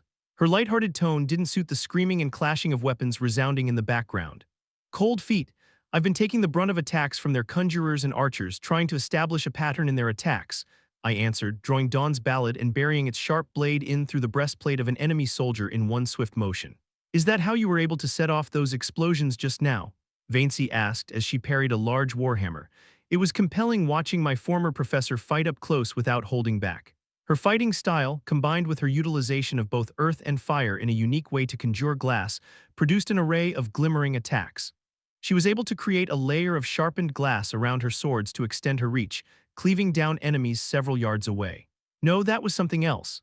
I pulled my sword out from a different enemy. "Vaincy, we should end this battle soon, or at least take it away from here. You say that as if we," Vaincy ducked, narrowly avoiding the head of an axe, "were purposefully prolonging this battle." I swung Dawn's ballad, sending a sharp crescent of wind at my former professor's attacker. With a sharp hiss, blood splurted out from the barrel-chested Alacrian's unprotected neck. He was only able to let out a soft gurgle before collapsing to the ground, his eyes wide and frantic while his hands pressed down on his fatal injury. My tone grew stern as I replied. I'll admit my priorities may have been a bit different until now, but there's no time now. Take the battle elsewhere, anywhere away from here. Her forehead creased. What's going on? There's going to be someone coming, someone as strong, if not stronger, than me. Get everyone away from here so they don't get caught in our crossfire. Vaincey's furrowed brow deepened. Our. You can't mean, I nodded gravely. This is why I'm here in case something like this happened. Get everyone away from here. I know you're strong, actually, I can't fathom how strong you actually are, but damn it, that doesn't mean you can't use any help. My eyes loosened as I gave my former professor a look of concern but remained silent. Shit, my former professor cursed, surveying the battlefield. She looked back at me with a resolute gaze. Fine, but you better come back alive or I'll pull you out of hell myself just to send you back. I couldn't help but let out a chortle from her ridiculous threat. I promise. Vaincey took a step back and saluted me before Torch swooped down from the sky. The captain jumped onto the flare hawk and bellowed out Dicathen's retreat. Like that, the tide of battle shifted. Vaincey flew overhead, rallying her men that might not have heard, but already our soldiers had begun edging back while defending themselves from our enemies. I watched as our soldiers withdrew, holding back any enemies that tried to chase after them, but there were simply too many. It's okay, I told myself. The Alacrian soldiers weren't the problem. Vaincey and Captain Otter's divisions were going to have to manage. I put away Dawn's ballad and made my way toward the edge of the clearing. Jumping up onto a tree, I conjured a cushion of wind underneath my feet and made my way southward, hopping from one branch to another. Just beyond the clearing, the tame trees, evenly spaced and maintained by woodcutters from the nearby town, became more wild and dense. There were large trees strewn below, fallen in storms. The harsh winter had stripped away much of the bark, but by the thin layer of frost on the untouched ground, it seemed like the Alacrian army hadn't passed by here when they made their way up. The only sound around me was the rustling of leaves and the occasional snaps of branches from the wildlife. Sylvie, are you there? How close are you? I was met with only silence from my repeated attempts at establishing contact with my bond. She was either too far away, which shouldn't be the case, or intentionally ignoring me. Aren't you a cute boy? Could it be that you're lost? I flinched from the unfamiliar voice that rang in my head, nearly falling off the branch I was perched on. Whipping my head left and right, I tried to locate the source of the sound. I wanted to move, but my body froze, not from the cold, but from a tangible fear. A deep sense of dread creeped up like a rising tide, slowly but surely, as I surveyed the area. Even with augmented vision and hearing, I couldn't find her. Yet I knew she was there, her high, grating voice still scratching the insides of my ears. Are you perhaps looking for little Almy? Her shrill voice screeched inside my head like a coarse blade being dragged against ice. I gnashed my teeth, trying to keep calm. My mind knew she was intentionally intimidating me, but my body couldn't help but fall victim to her tactic. Her voice seemed to come from all around me and at the same time inside me. My limbs grew stiff as my heart beat hard enough to break out of my ribcage. Without a second thought, I bit down on my lower lip. As the pain and metallic taste of blood washed over my tongue, freeing me from the holds of her killing intent, I immediately activated Realmheart. The once lush green and brown scenery washed down into shades of gray with only speckles of color radiating from the mana around me. Unable to see any sources of mana fluctuation, I began to doubt what I heard. No, I wanted to doubt what I heard. Suddenly, a flicker of light whizzed past the corner of my eye like a green shadow. It was almost impossible to follow the shadow's movement, but if I kept my eyes unfocused, I could catch glimpses of her movement. The green shadow stopped. From her location, it looked like she was inside the trunk of a tree about 30 feet away. Sharp eyes, little boy, sharp eyes. She moved once more, traveling from inside one tree to another, using branches as if they were tunnels, leaving behind traces of sickly green mana. My eyes darted, trying to follow her movement as she let out a cackle of laughter that echoed in the thick forest. Your eyes look like they're spinning, dear, she teased, her shrill voice just as ear-splitting out loud as it was in my head. Am I here? She asked, farther away this time. How about here? Her grating voice sounded to my left. She let out a childish giggle. Maybe I'm here. Her voice seemed to grow more distant than before. Was she trying to avoid me? I could be over there, she taunted once more, her voice suddenly coming several yards away to my right. Or I could be right here. Suddenly, an arm shot out from inside the tree I was perched on. I had no time to react as her hand gripped around my neck, spreading a searing pain across my throat and collar. I was lifted into the air, held by my neck, as the source of the shrill voice came out of the tree. I gripped at her bony pale arm, splotched with discolored marks as I tried to break free from her hold.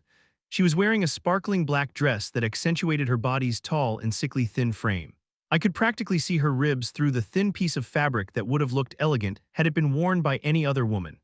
I struggled to lift my gaze high enough to see her face, but what stared back at me was a ceramic mask with a doll-like face masterfully drawn. Long, scraggly black hair was tied into two ponytails behind her head with a bow tied at each end.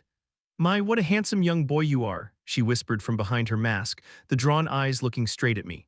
Like a bolt of electricity, a shiver shot down my spine at her words, making me struggle harder. My neck felt like it was being constantly branded as the burning pain became almost unbearable. Struggling with the last of my consciousness, I willed mana into my palms.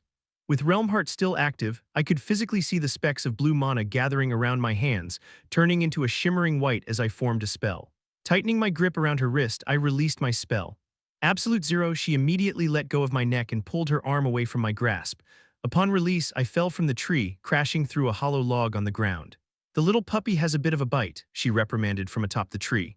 I hurriedly got back up onto my feet, ignoring the burning pain still radiating from my neck, but the woman was already in front of me, looking down through the small eye holes of her mask. Her right arm was discolored and swollen from where I was able to briefly touch her with the spell. She shook her head. "No matter, I'll just have to be a bit more strict in your training."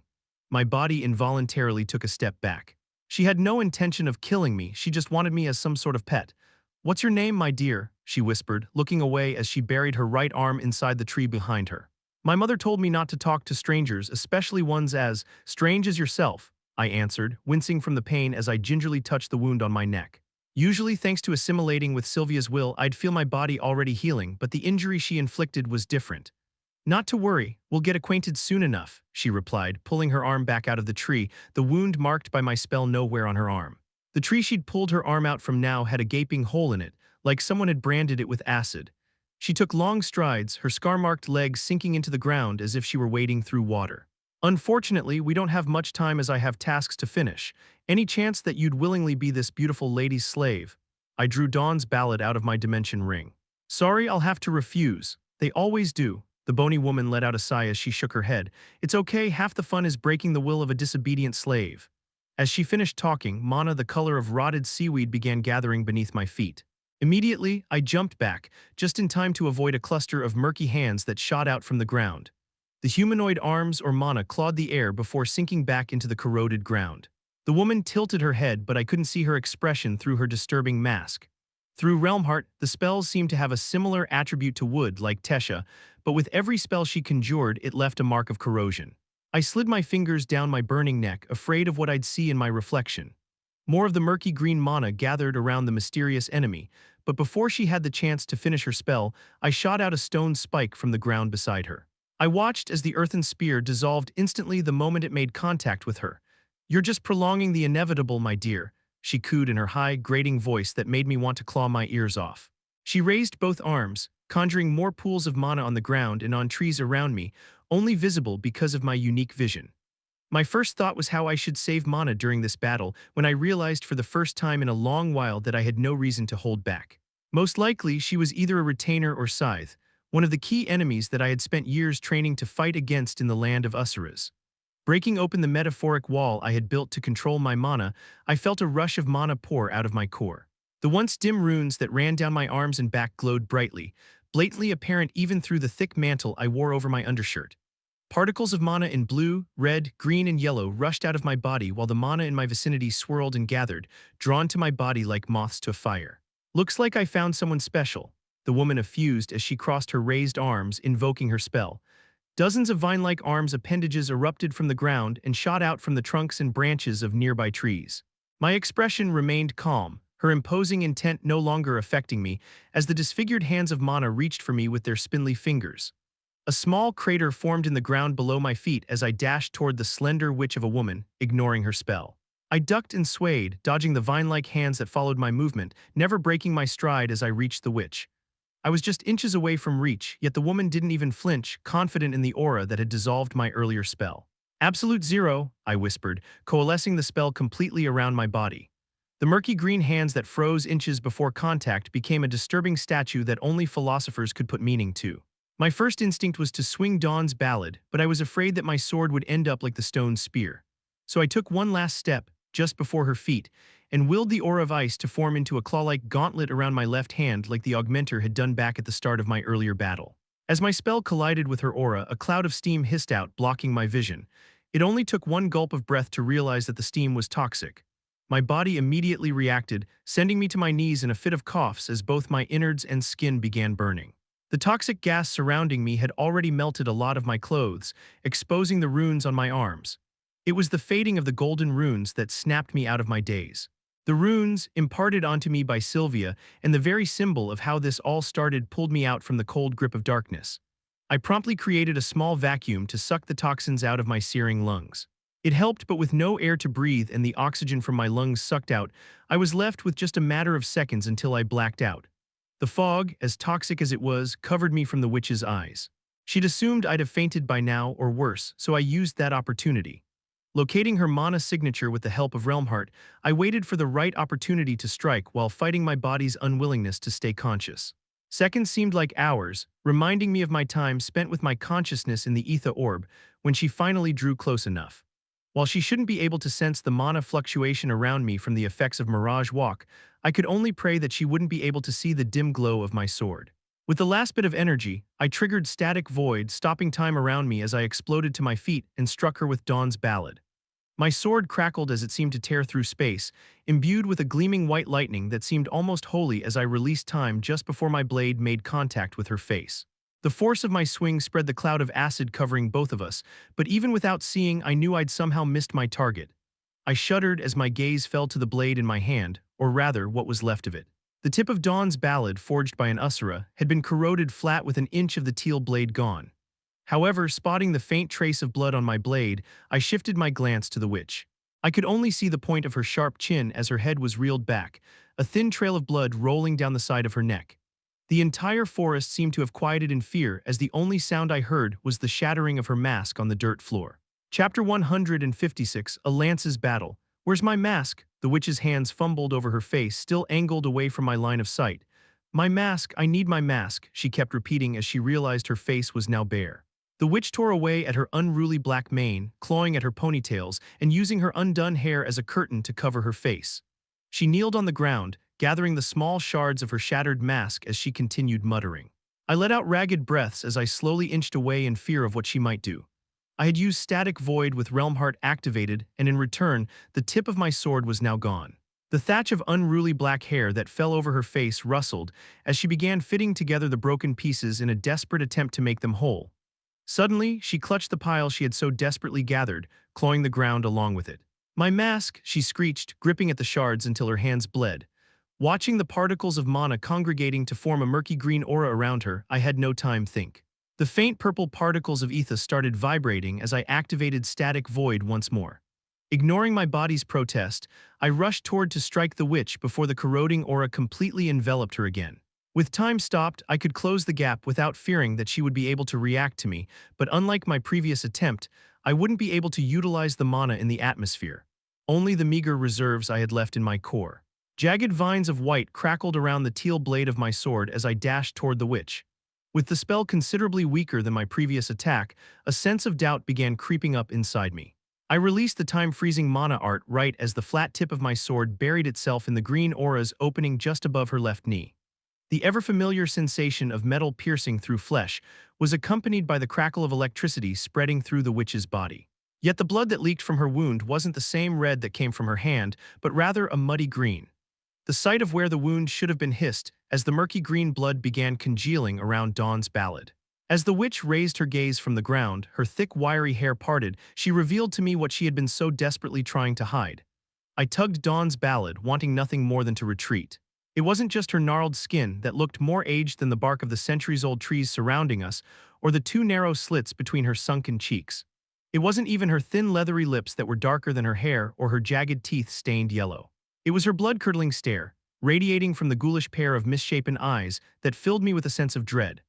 Unlike any monster or beast I'd faced since coming to this world, her dark hollow eyes that seemed like they had been gouged out and shoved back deep inside her skull made me wonder if this was the sort of demon that spawned from the depths of hell. "Now that you've seen me in this state, I'm afraid that I can't keep you as a pet," she muttered, nearly whispering as she gripped my sword with one of her bloody hands. I winced involuntarily as she spoke. My mind spun as I tried feebly to pull Dawn's Ballad out of her grasp, trying to figure out what to do in this situation. As I tore my gaze away from her terrifying stare, I watched in despair as her aura had nearly enveloped her whole body. Unable to muster up the strength to trigger Static Void again, I looked down at my legs. I could still hear Lady Meyer's voice, warning me not to use burst step again. Glancing up, the murky green clouds slowly spread until only faint gaps the width of a feather were left. I made my decision. Letting go of my precious sword, I released a sharp breath to brace myself for the pain soon to come. Like the pistons of an engine in my old world, mana burst into specific muscles in progression with precise timing in the span of a millisecond, allowing my body to near-instantly flash from my original position. I gritted through the mind-numbing pain that felt like the bones in my lower body were slowly smoldering inside a fire, and stabbed my hand through the faint chasm in her aura. Even with my hand coalesced with absolute zero, the deteriorating effects of her defenses seeped into my hand upon contact with her skin. The witch let out a pained growl as she tried to pull herself away, but my grip around her right arm stayed strong. The flesh of my bare hand soon became painfully red as more and more layers of flesh began corroding. However, the effects of my spell showed signs that it was working. Her right arm, which had been gripping my sword impaled in her left thigh, turned a sickly dark color. Unlike frostbite that occurred in nature, her arm began to freeze from where I was gripping her rather than from her fingers. She could no longer move her arm as the layers of skin and tissues had froze. Before the effects of absolute zero could spread to her body, the witch cleaved down at her frozen arm with her other hand, tearing the limb completely from the shoulder. A sharp, burning pain spread from my hand, reminding me of the injury I had sustained in exchange for her severed arm, which shattered like glass as I dropped it on the ground. I wasn't sure whether it was a good thing or not, but looking down, the wound looked worse than it felt. Almost as if the skin on my left hand had been dipped in a batter of acid, yellow pus formed on the raw flesh of my hand, sending a surge of pain with even the slightest twitch. Ripping off a piece of cloth at the end of my mantle, I gently wrapped it around my injured hand, keeping my jaw clenched through the entire process. "How dare you?" the witch snarled.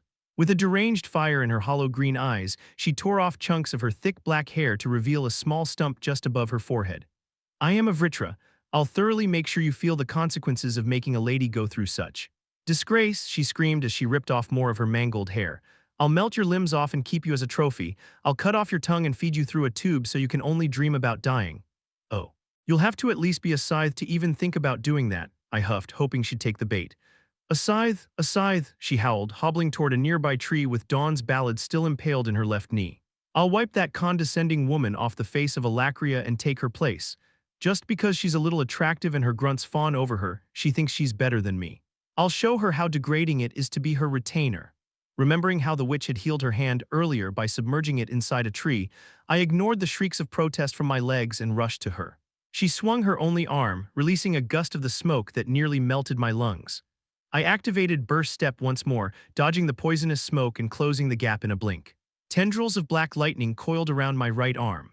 Rather than attempting to break through her corroding aura and risk mutilating another hand, I gripped the handle of my sword still embedded in her thigh. Acting as a conductor, the branches of electricity coiled down my sword into the witch's body. Her body immediately stiffened and jerked in a fit of convulsions from the current of lightning passing through her body. I could see her trying to fight back, but I became hopeful as her hollow eyes reeled back. Her head spasmed, but there was still strength in her as her glossy eyes slowly came back into focus. The witch's gnarled face cracked like dry soil as splotches of charred skin spread over her body. "Please, just die," I pleaded in my head as my decreasing mana reserves made me fear for the possibility of backlash. Suddenly, I was wrenched back from the witch. As if I had been prodded by an iron brand, a searing pain radiated from my shoulder as I was sent tumbling back on the ground. Without looking back, I coated my hand in an icy aura and reached over my shoulder to pry off the fingers of mana she had conjured. The witch was once again desperately trying to reach a nearby tree just a few feet away when I conjured an earthen wall. Despite the thick wall surrounding her, she continued on with her staggering gait unfaltered. The green aura surrounding her, despite being weakened because of my attack earlier, still managed to easily dissolve the wall. I had no choice but to rely on burst step once more to stop her from healing her wounds when an all-too-familiar voice rang in my head. "Arthur," Sylvie cried as her large body cast a shadow over my head. "Perfect timing," I replied, my voice sounding strained even in my head. Gathering up as much mana as my body would allow without succumbing to the harsh effects of backlash, I conjured a torrent of wind underneath the witch's feet. "Catch!" I roared as I sent my opponent spiraling up in the air toward my bond. Sylvie immediately dived down and grasped the witch using her long claws. With the weakened state of the witch, her aura had little effect on my bond. Her armored scales kept her protected long enough for her to soar up into the sky. The two of them got lost in the clouds as Sylvie continued carrying the Vritra up. She's lost consciousness, Sylvie stated, the mental transmission sounding distant and muffled. Drop her here, I transmitted, still on the ground. I'll do a little more than drop, she let out a growl. After meditating just a bit longer for one last spell, I struggled up to my feet, my trembling legs barely keeping me standing. With my good arm raised, I converged mana to form the head of a spear. The runes on my arms flickered and dimmed but still remained, helping me utilize as much of the mana in the atmosphere as possible. I could feel the temperature drop as the spear of ice expanded to the size of a tree. As I steadily condensed the ice, the crude pike that I'd conjured took shape into a mighty lance large enough to be wielded by a titan. The lance continually changed, further refining itself as I condensed and molded it with the surrounding mana. Feeling my legs giving out, I quickly raised the ground around me to support my legs, planting me to the ground in an earthen splint. Compressed and sharpened so the spell that was once the size of a tree was now just a few feet longer me, the spear of ice, still suspended in the air, glimmered like the sky during the aurora constellate that occurred every decade. The taste of metal filled my mouth as blood trailed down my chin, my body warning me of the wretched state I was in. Moments later, I caught sight of the witch. The once mighty Vritra that seemed almost untouchable was hurtling down like a meteor fragment. Sylvie must have thrown her down by the speed she was plummeting toward me. It took only the span of a few breaths for her to be close enough to calculate where she'd land. The Vritra's mangled body plummeted right into the tip of my spear, and instantly my body jerked from the force. I could feel the brace I had conjured from the ground give in as the spear buried itself into the witch's body. With what remaining strength I had left in my legs, I managed to leap out of the way before I was caught up in the full brunt of the Vritra's impact with my spear. The blast of rocks and splintered trees bombarded my back as a thunderous explosion resounded, echoing throughout the entire forest and shaking every tree in the vicinity. I fell in and out of consciousness as I tumbled on the ground, my body barreling through old logs and branches and whatever else was on the forest ground before the trunk of a large tree finally stopped me. "Hang on, Papa," Sylvie cried out, I thought. "It was beneath you to call me." "Papa," I let out, my consciousness faltering. She remained silent. I could only feel the rampant emotions leaking out of her: desperation, guilt, anger, sorrow. With my perception of time unreliable, I couldn't tell how long it had taken Sylvie to get here. But her large black snout was hovering over me by the time I realized she was by my side. Her translucent yellow eyes were lined with tears as she slowly opened her jaw. My bond let out a soft breath, but rather than air, a shimmering mist of purple enveloped me. The cacophony of pains that I had over all of my body soon dulled as the soothing mist seeped into me. "Vivim," I muttered weakly. "Don't talk," she scolded as she continued healing me, "just like your grandmother." I managed a weak smile. "For such a scary-looking dragon, your powers turned out be rather docile." A faint sense of amusement sparked in my bond at my comment. "If you have the energy for such lame humor, I'm sure you'll be fine." "Of course. Who do you think I am? A rash and idiotic child that has no sense of self-preservation," she grunted as she closed her jaw. "I warned you of the enemy coming your way, yet you still decided it was necessary to fight her on your own."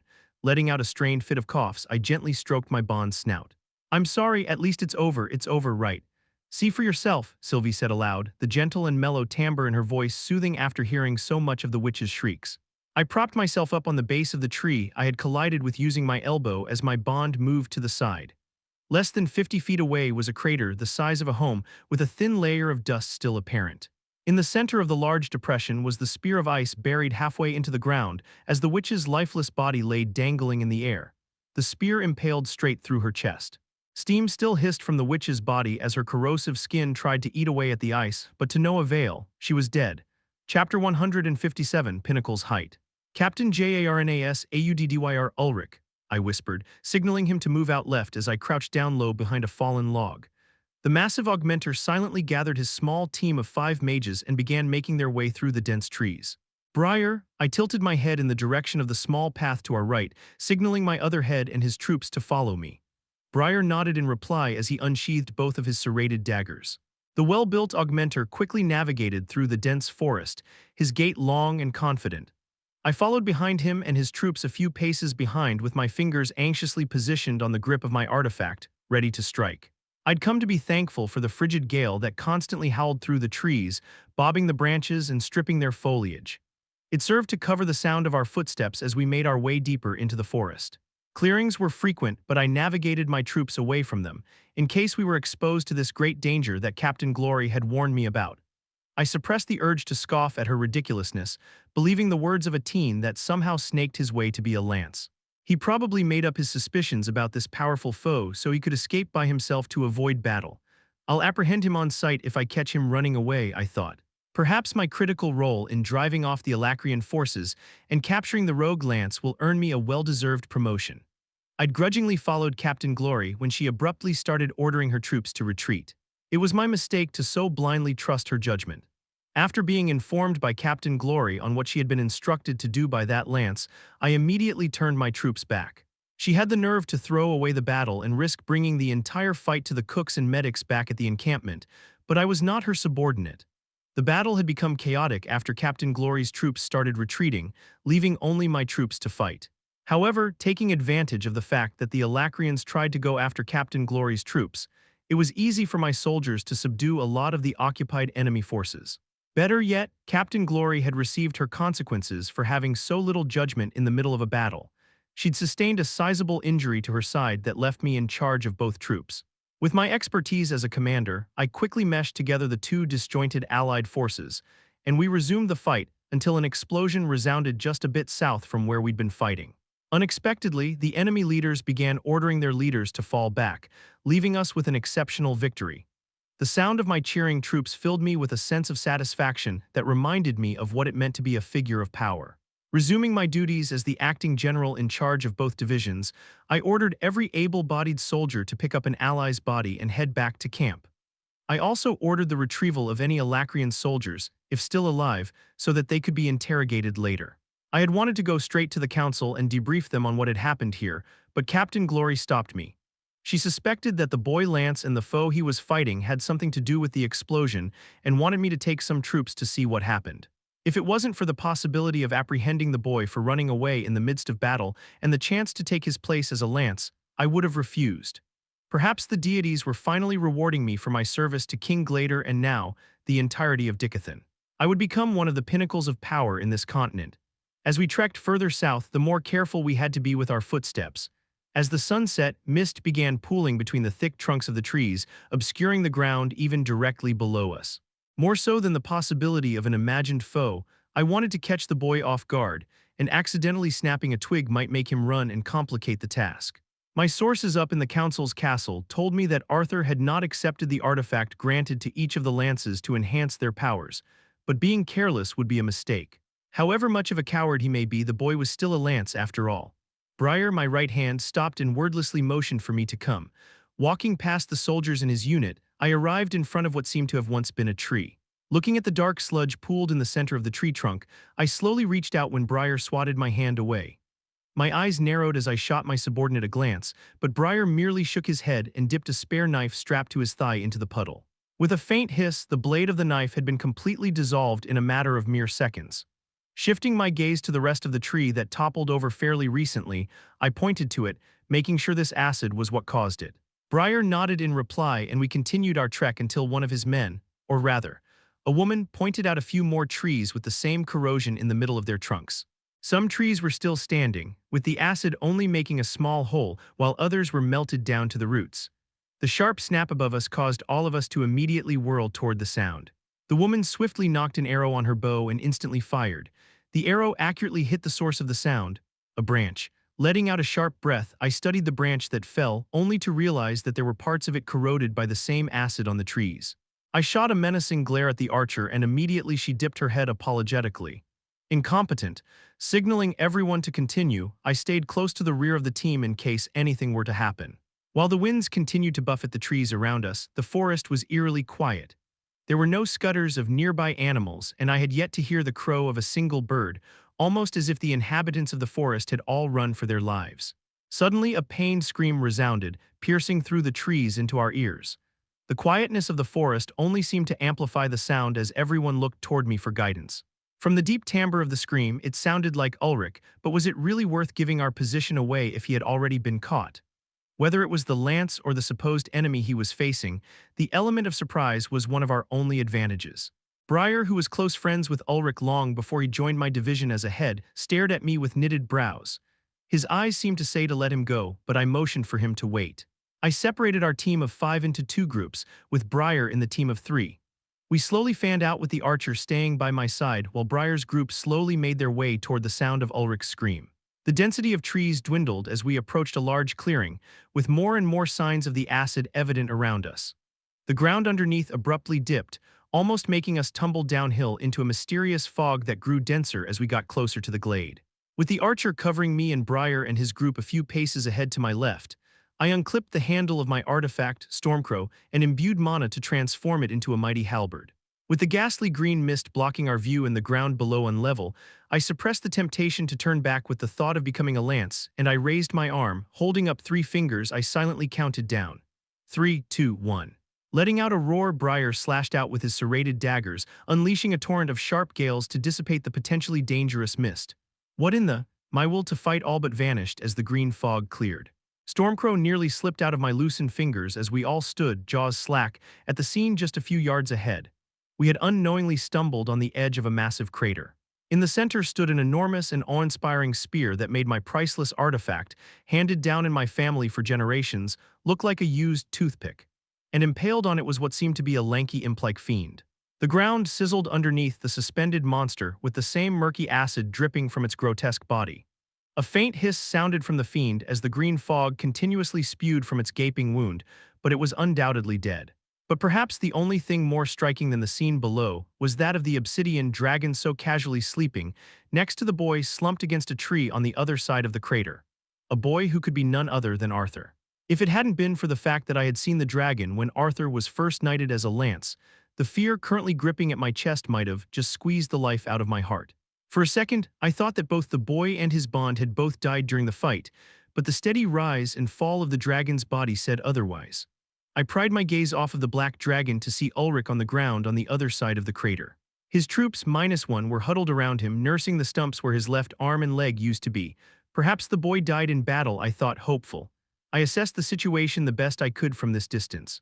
It was hard to see the state of the boy from here, but by the ragged breathing of the imposing beast beside him, it's safe to say that both had incurred some kind of damage. I loosened my grip around Stormcrow.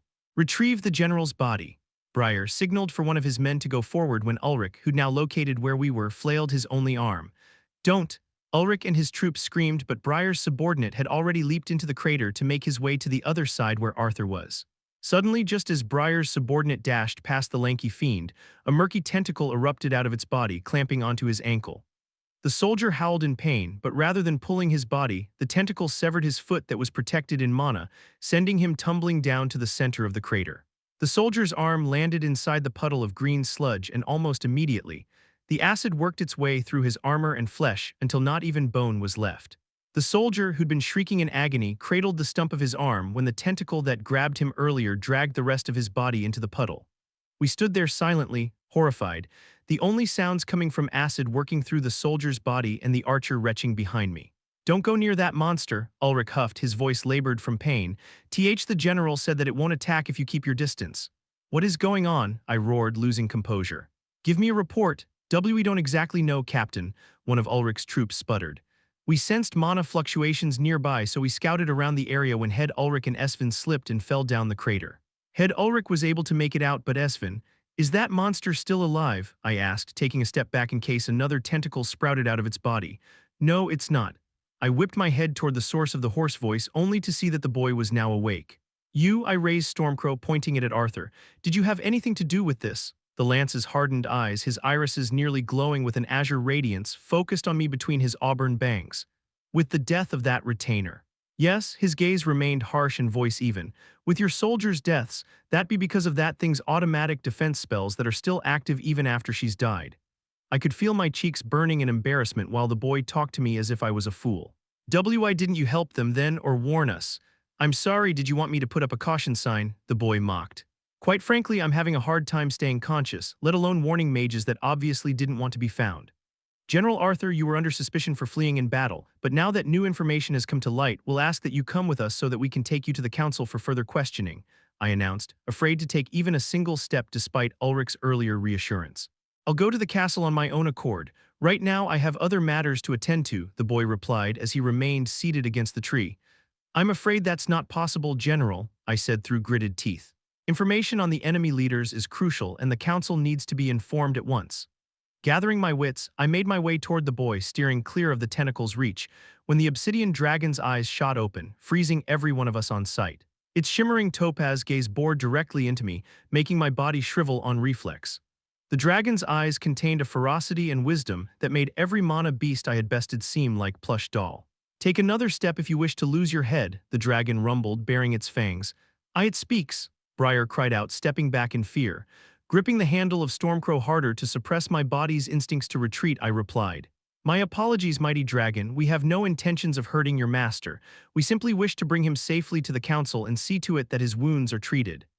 The dragon huffed out a fog of air from its snout, almost as if it had scoffed at my words. My promise still stands, Captain. Take another step. Enough, Arthur cut in as he leaned against the dragon to get to his feet. He took slow steps toward me but had no intention of stopping. He was fairly tall for one his age, standing just a few inches over me, but I couldn't help but feel as though he was somehow towering over me. Unconsciously, my body had stepped out of Arthur's path as he walked past me, without a single word, and made his way down to the center of the crater where the tentacle had killed one of my soldiers. I cursed in my head, not at Arthur but at myself for being so ignorant. It was only now that I'd begun to realize the gap between me and this boy.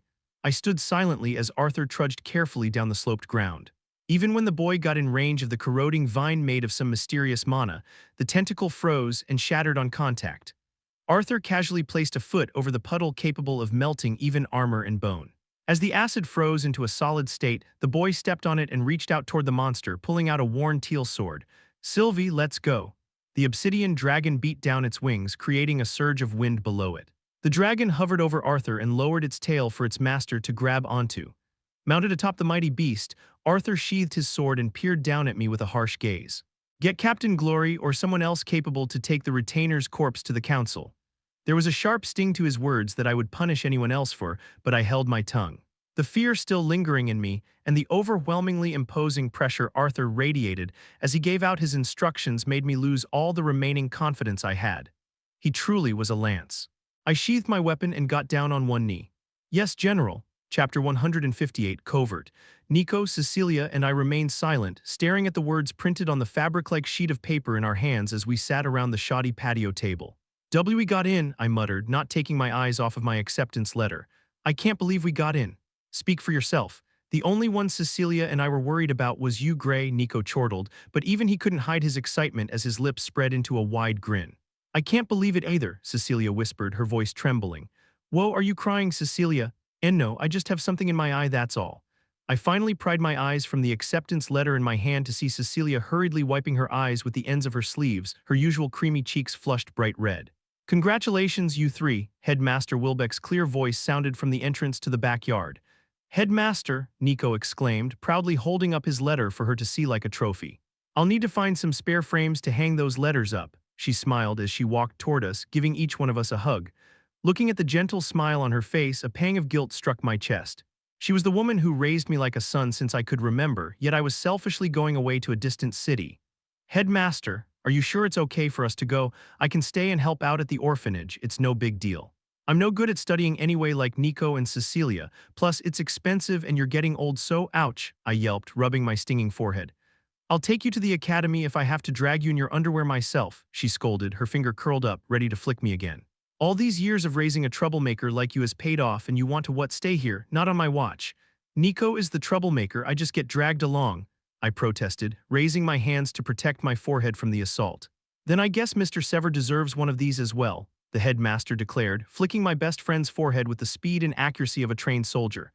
Ow, Gray, what gives? Nico cried, vigorously rubbing his forehead in pain. I smirked victoriously when I heard a soft giggle beside me. Nico and I both snapped our heads to see Cecilia smiling for the first time. The two of us stared wide-eyed and jaws agape, while even the headmaster was surprised. Did she finally break? Nico whispered, leaning close to my ears. I stabbed my friend in his side with my elbow, my eyes strangely glued to the sight of Cecilia laughing. My chest tightened and I felt my face getting hot, but it was only when Cecilia realized that we were all staring that I realized I was blushing just like she was. I quickly turned around and stood up to avoid her gaze, stretching for no reason other than to draw attention away from my face. Headmaster Wilbeck must have seen through me because she gave me that devious grin that made her look 10 years younger. I'd better head back inside, kids. School doesn't start for a few weeks, but make a list of things you'll need so that you won't forget anything when one of the volunteers takes you all to town. The headmaster made her way back to the sliding door she'd come from, turning around once more before stepping inside. And congratulations again, you three. Arthur Leywin were drawing near the border, Sylvie's voice rang in my head, pulling me out of my slumber. The white clouds, still blurry from my unaccustomed eyes, slowly came back into focus as I blinked. I peered down below and noticed that we'd just passed the Says Canal that flowed through Cairn and Maber City and into the western coast.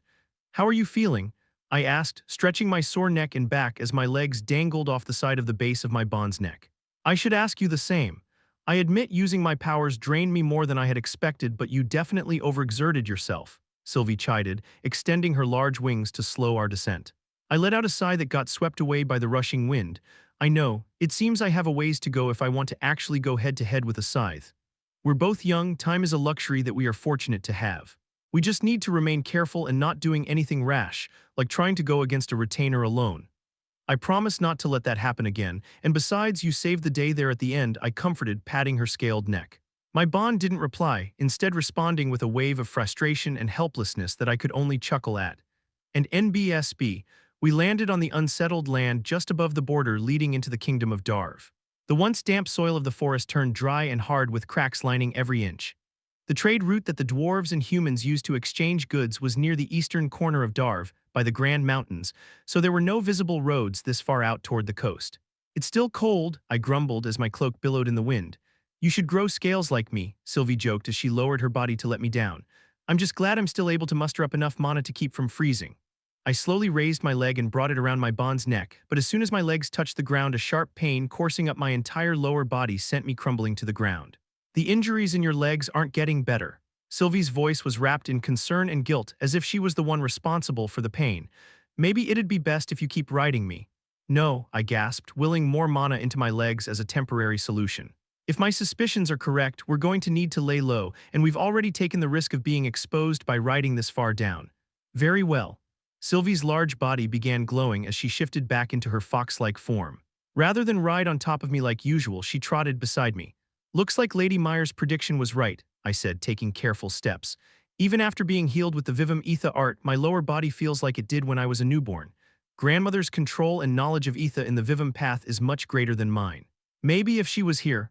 Another wave of guilt washed over me from my bond as her pointed ears drooped. "Stop with the sulking," I chided, picking up the pace as we ventured into the dwarven territory. "Your grandmother's warning was rather vague, but I think with some rest and the help of my assimilated body, I should be fine."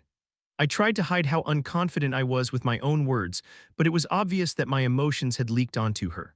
Because of how intensive the explosions of mana were on each of my muscles, I should be thankful that I'm even able to walk, but I couldn't help but be frustrated at how weak my body was. Using burst step twice had left me with shattered bones and shredded muscles almost irreparable if it wasn't for Sylvie.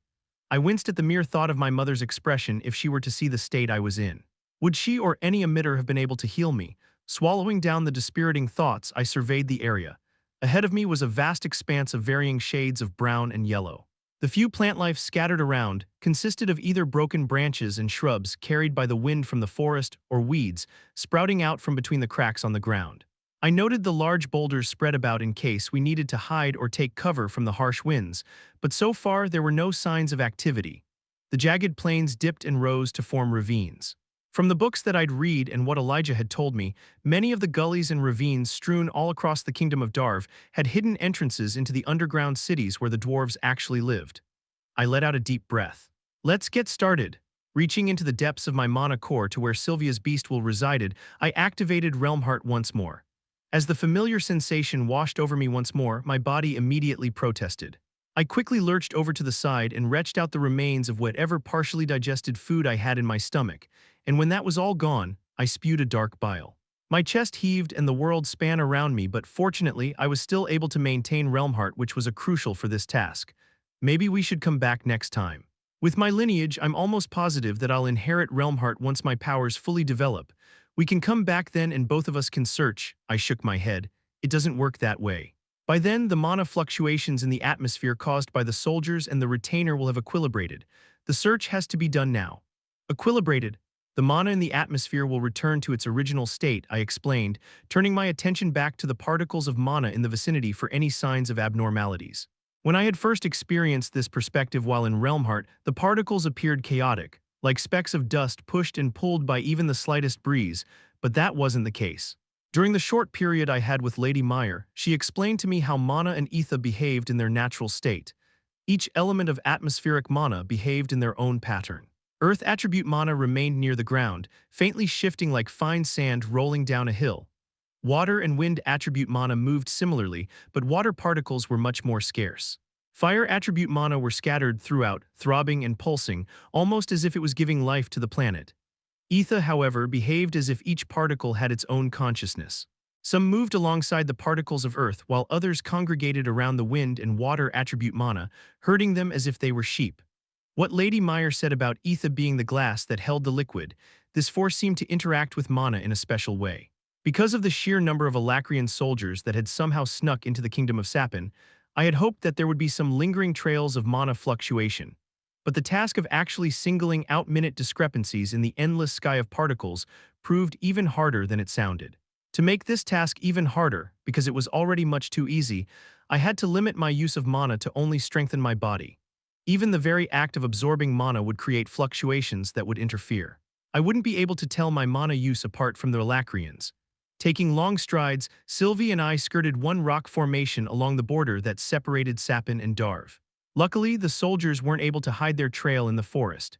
Sylvie was able to find where they had traversed, but in this rocky desert where the wind constantly wiped all traces of activity, I was left with the cumbersome task of locating traces of mana fluctuations. After an hour had passed, Sylvie finally lost her patience. Shouldn't we be making our way toward the coast for signs of Alacrian ships? I don't understand why we're wasting time here. If anything, you should be getting rest, not wandering through this miserable desert. I thought you were able to read my mind, I quipped, turning my head away from a rather strong blast of sandy wind.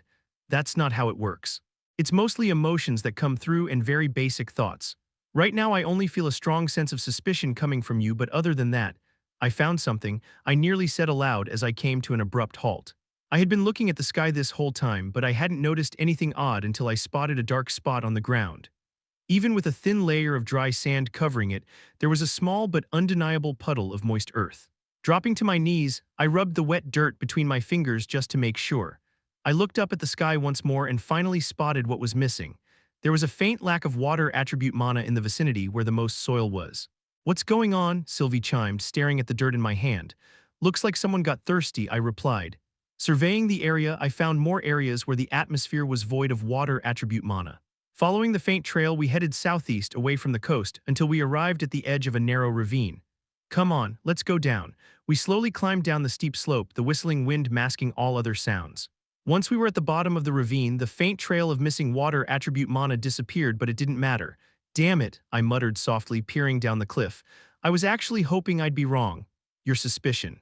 "Don't tell me." A wave of realization exuded from my bond as she felt the rumble of the hollow ground beneath us. "Yup.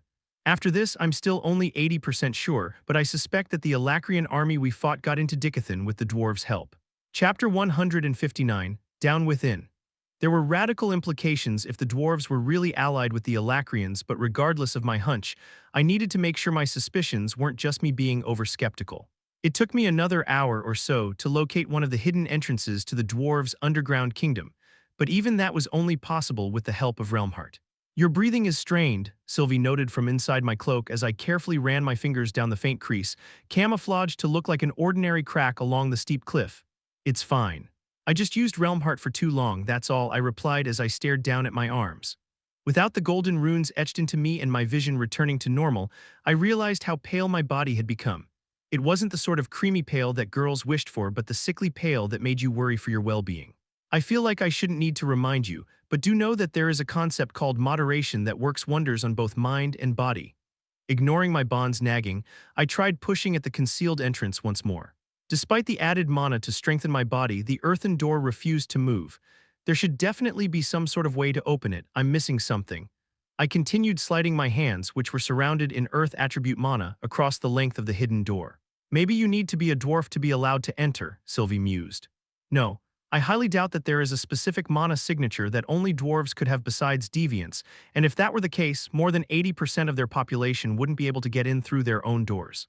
No, there has to be a different. I think I got it." I immediately kneeled, sending Sylvie tumbling out of my cloak with my sudden movement. "You may not need to be a dwarf, but a dwarf had definitely built this, so I should act as if I were one." I ran my hands through the rocky wall once more, pushing aside the shrub that covered much of the bottom half of the hidden door. Ah, the height, she exclaimed, her excited voice ringing in my head as she climbed atop my shoulder. After several minutes of trying to find the handle, button, lever, anything to open the lock mechanism, I finally found it. At about 4 feet from the ground near the ridge of the door, my left hand sunk into the cliff. At first, it felt like I had accidentally touched some sort of sap or glue-like substance, but when I hired the output of mana into my hand, the viscosity of the wall changed. As I played around with the unique mechanism of this door, I realized that it wasn't about how much earth attribute mana you put into your hand, but the precise pattern of mana levels you invoked as you inserted your hand deeper into the hidden lock. If the mana output levels could be measured from a value of 1 to 10, then I needed to find the right combination between those numbers to successfully unlock this entrance. Every time I guessed the output level wrong and attempted to push my hand through deeper into the lock hole, the earth surrounding my hand turned more viscous, pushing my hand out of the lock. Damn it, I cursed under my breath after the 20th failed attempt at unlocking the door. Half tempted to blow open the door, I took a deep breath and released Realm Heart once more. Immediately, a searing pain flooded out of my core and into body and limbs. I buckled and fell to my knees into a series of intense coughs. I didn't just vomit food and bile this time, but blood as well. A wave of dissatisfaction and concern washed out of Sylvie. I swear, if you say something about moderation again, let's just get this mission over with. You can get some rest then, she replied. With a feeble nod, I put weight on my legs to prop myself back up only to end up flat on my back. With the little mana I had spent on maintaining Realm Heart, I rescinded the mana I'd coalesced into my legs to save for unlocking the entrance. I could feel the emotions of my bond once again as she peered down at me. Staying silent, Sylvie helped me into a sitting position by pushing me back up with her head. Taking breaths felt like I was swallowing needles, but I was thankful that I could even activate Realm Heart again. Wasting no time, I focused on the area where the keyhole was, my hand barely reaching it with the help of Sylvie. Using the last bit of mana that I'd saved, I willed Earth attribute mana into my hand. Immediately, I could see the fluctuations of mana particles gathering around the concealed keyhole. When I willed the correct amount of mana into my hand, the particles lit up and dispersed, allowing my hand to go further into the hole without fear that I'd have to start over. I bet you dragons never thought of using Realm Heart for things like this, I smirked as my hand submerged into the wall, now up to my forearm. Things like unlocking a door, no, that be beneath us, my bond grunted. Situations call for adaptation, my furry little dragon, I retorted, tugging on the handle buried deep within the lock mechanism of the concealed door. With a satisfying click, the earthen wall rumbled before sliding open. I turned back and shot my bond, who was still keeping my broken body up, a proud wink. I get embarrassed at the thought of ever referring you as Papa. Even in her furry little fox form, there was a palpable sense of mockery as she rolled her eyes. Hey, you were the one that hatched for me. Withdrawing Realm Heart, I wiped the trail of blood that ran down my chin from the corner of my mouth and reallocated my minuscule mana into my legs once more. Working with a single-digit percentage of my mana barely allowed me the luxury of being able to use my mangled legs, and even then standing was an arduous task. Using the wall as a support, I got up and spared no time heading down the narrow corridor. The passageway that was about 5 feet wide and had a ceiling that scraped the top of my head even when hunched was more like a crude tunnel than an actual hallway. Fortunately, there were candles casting a dim light inside little cubby holes dug into either side of the walls. Without the need for mana aside from strengthening my legs, I was able to take advantage of this brief downtime to use mana rotation and replenish my empty core. I could feel the heat from the candles, but after venturing through the harsh sandy winds, I wholeheartedly welcomed it. I stuck to the left side of the hallway, partly to be somewhat hidden, and also because I desperately needed to lean against the jagged wall for support while walking down the small slope. Meanwhile, Sylvie trotted carefully a few steps ahead, checking and testing anything remotely suspicious that could be a hidden trap. Is this really a good idea? You're in no state for battle if by chance we encounter an enemy. I'm limited to what I can do in this form, and even if we see that the dwarves are allied with the Alacrians, what can we do? My bond bombarded as we slowly made our way down hallway. It's not a good idea, but we need to do this, I replied seriously. You're right, I can't fight, and there's not much place to hide in case we do run into someone, but we can't waste time recovering. If I'm right, even if I can't gather proof, I know at least Virion and Aldir will listen to me. Fine, but our arrangement still stands. The moment we run into trouble, I'm breaking these walls and we're getting out of here. Sure, I complied as we continued making our way down the dimly lit hallway until something luminescent, that wasn't a candle, appeared in the distance. Exchanging a glance with each other, my bond and I made our way toward the light. The tunnel curved slightly the closer we got to the still light, and my ears were able to pick up distant echoes of sounds. The sounds grew louder as the two of us continued down the tunnel, but there were too many things going on at once for me to pick apart specific sounds. There were conversation and echoes, multiple sharp footfalls, as well as the clanging of metal. Finally, after about another few minutes of steady staggering, the exit of the tunnel lay just ahead. With my back against the wall, I sidestepped toward the exit, careful not to accidentally kick any pebbles or create some other noise that might alarm a guard that might be around the corner. Sensing no signs of activity just outside the tunnel, Sylvie and I shuffled quickly to the edge of the exit where a curtain of shadow hid us from any unsuspecting eyes. We gazed blankly at the magnitude of what we had stumbled onto.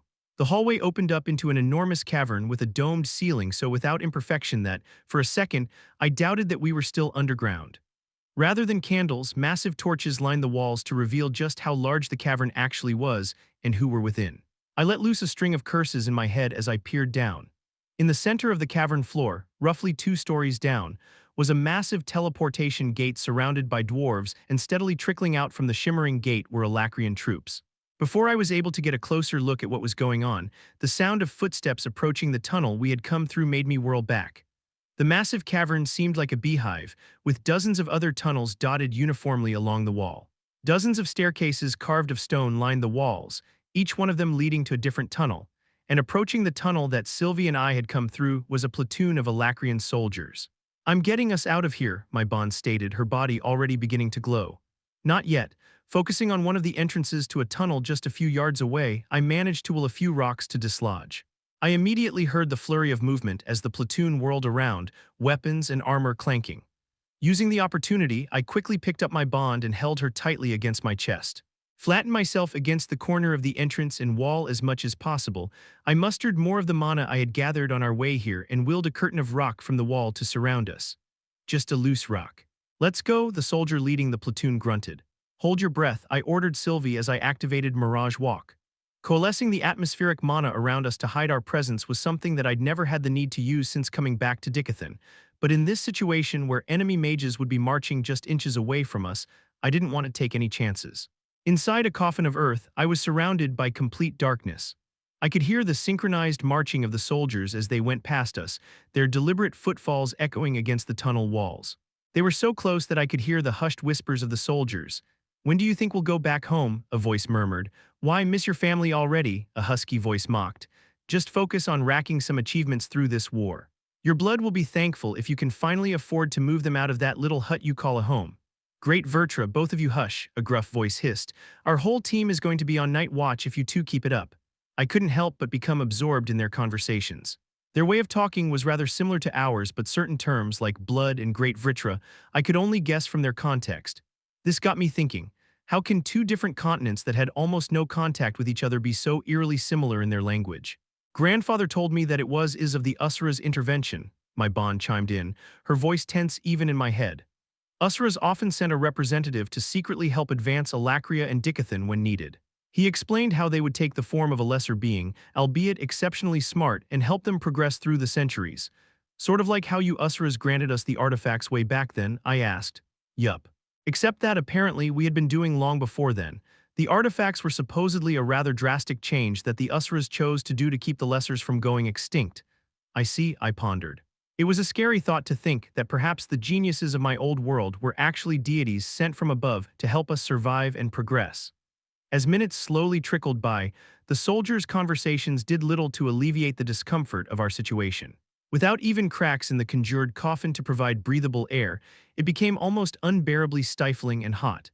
I tried to focus solely on keeping up Mirage Walk to hide us from anyone with a keen sense when a loud thump shook the enclosed crevice we were in. "What are you doing?" another soldier whispered impatiently. The earthen crevice shook once more as the same soldier hit the wall I had conjured once again. "I'm ready to fight."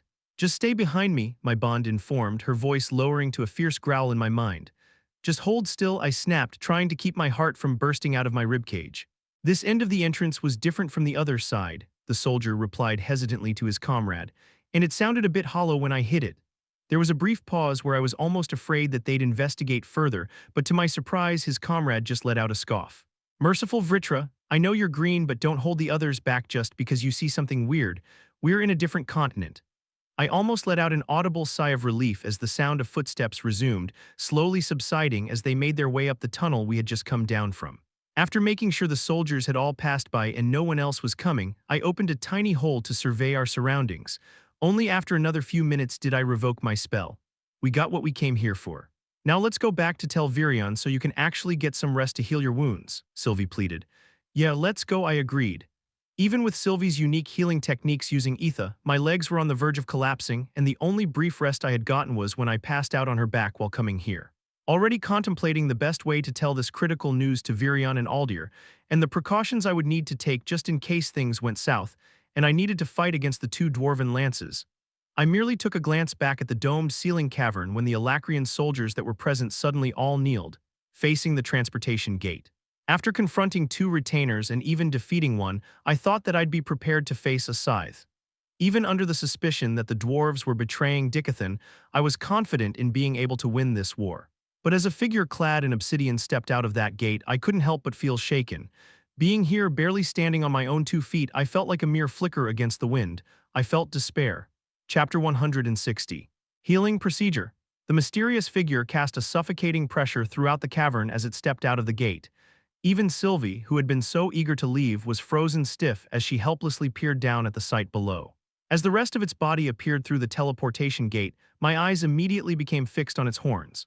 The horns I'd seen on all of the other Vritras so far looked menacing, as if they were part beast, but looking at the two spikes protruding from above the figure's temples and veer back toward the crown of its head, they exuded a sense of prestige and regality, like a tiara placed gently on its head.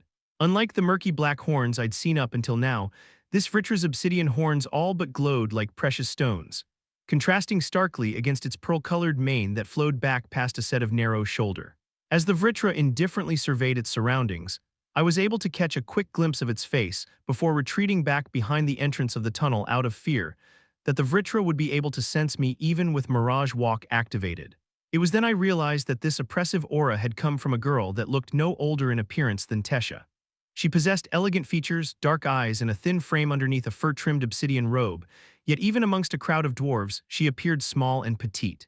After a few seconds, I mustered up the courage to look down once more. Lady Nezera, a barrel-chested Alacrian soldier, greeted as he remained genuflected in front of the crowd of kneeling dwarves, confused. Where is Silrit? The female Vritra asked coolly, facing one of the many Alacrian soldiers surrounding the gate and the kneeling dwarves. The female soldier that Lady Nezera acknowledged immediately rose to her feet. Commander Silrit is currently stationed near the northern coast of Sapin, awaiting you before he begins his attack, Lady Nezera. Very well, let us depart. Her soft voice spread like a cold breeze, sending shivers down my back despite the distance between us. Yes, Lady Nezera, the female soldier saluted, rallying her troops to follow after the dainty Vritra. However, as she walked past the soldier who had first called out her name in surprise, he spoke out. Forgive my rudeness, Lady Nevera, but what of the new scythe? I was instructed to take him to Commander Yudo. There was a moment of silence as everyone in the vicinity anxiously shifted glances between Lady Nezera and the large soldier. She peered down at the soldier with a cold, emotionless gaze until she finally spoke.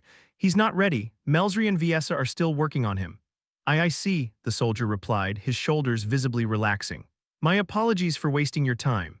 By her speech, it was obvious that she herself was a scythe as well, but a part of me didn't want to believe it, that such a being, comparable even to an Usura, was an opponent I would ultimately have to face.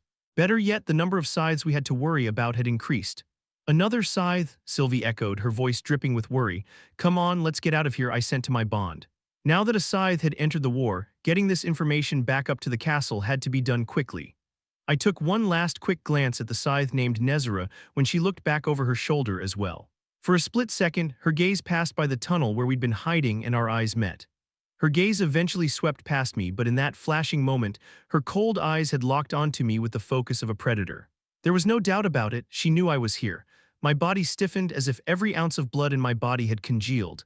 My hand grew clammy while my heartbeat rose to the point where I feared the entire cavern would hear me. Yet she turned back and continued up the stairs in the same curt manner she had before, unfazed and uncaring. What's wrong? My bond asked. I stood still, afraid to move. It was only after she'd left that I let out a breath. I think she saw me. Feeling my apprehension, she knew I wasn't joking, making her all the more restless. Now can we leave, or do you want to wait until the rest of the Alacrian army knows we're here? I couldn't help but let out a wry smile. It was in these rare moments that my bond showed glimpses of her immaturity. Yeah, let's go.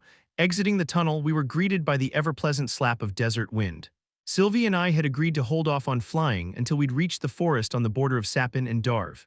However, after a mile of careful trekking, my body had succumbed to a fit of shivers.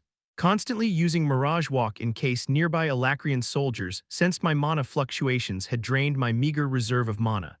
Using the rest of the mana to strengthen my legs, I was left with only my cloak to protect me from the sharp sand-embedded winds.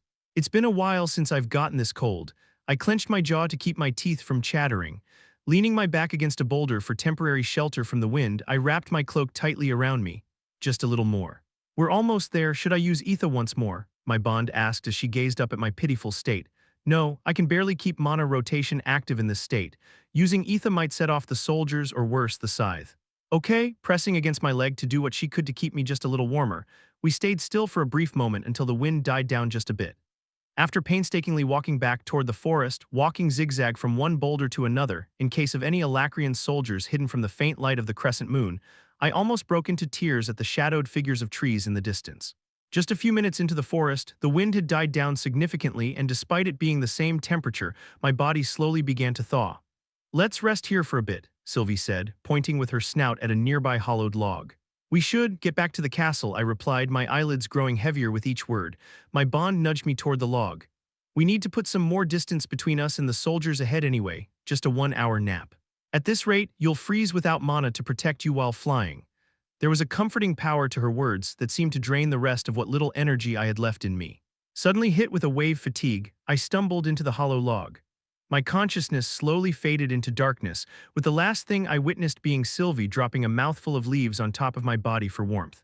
Despite my feeble state, deep sleep eluded me. From the tension of being out in harm's way with little strength to protect myself and the recent turn of events, my mind worked overtime to stay at least half-conscious.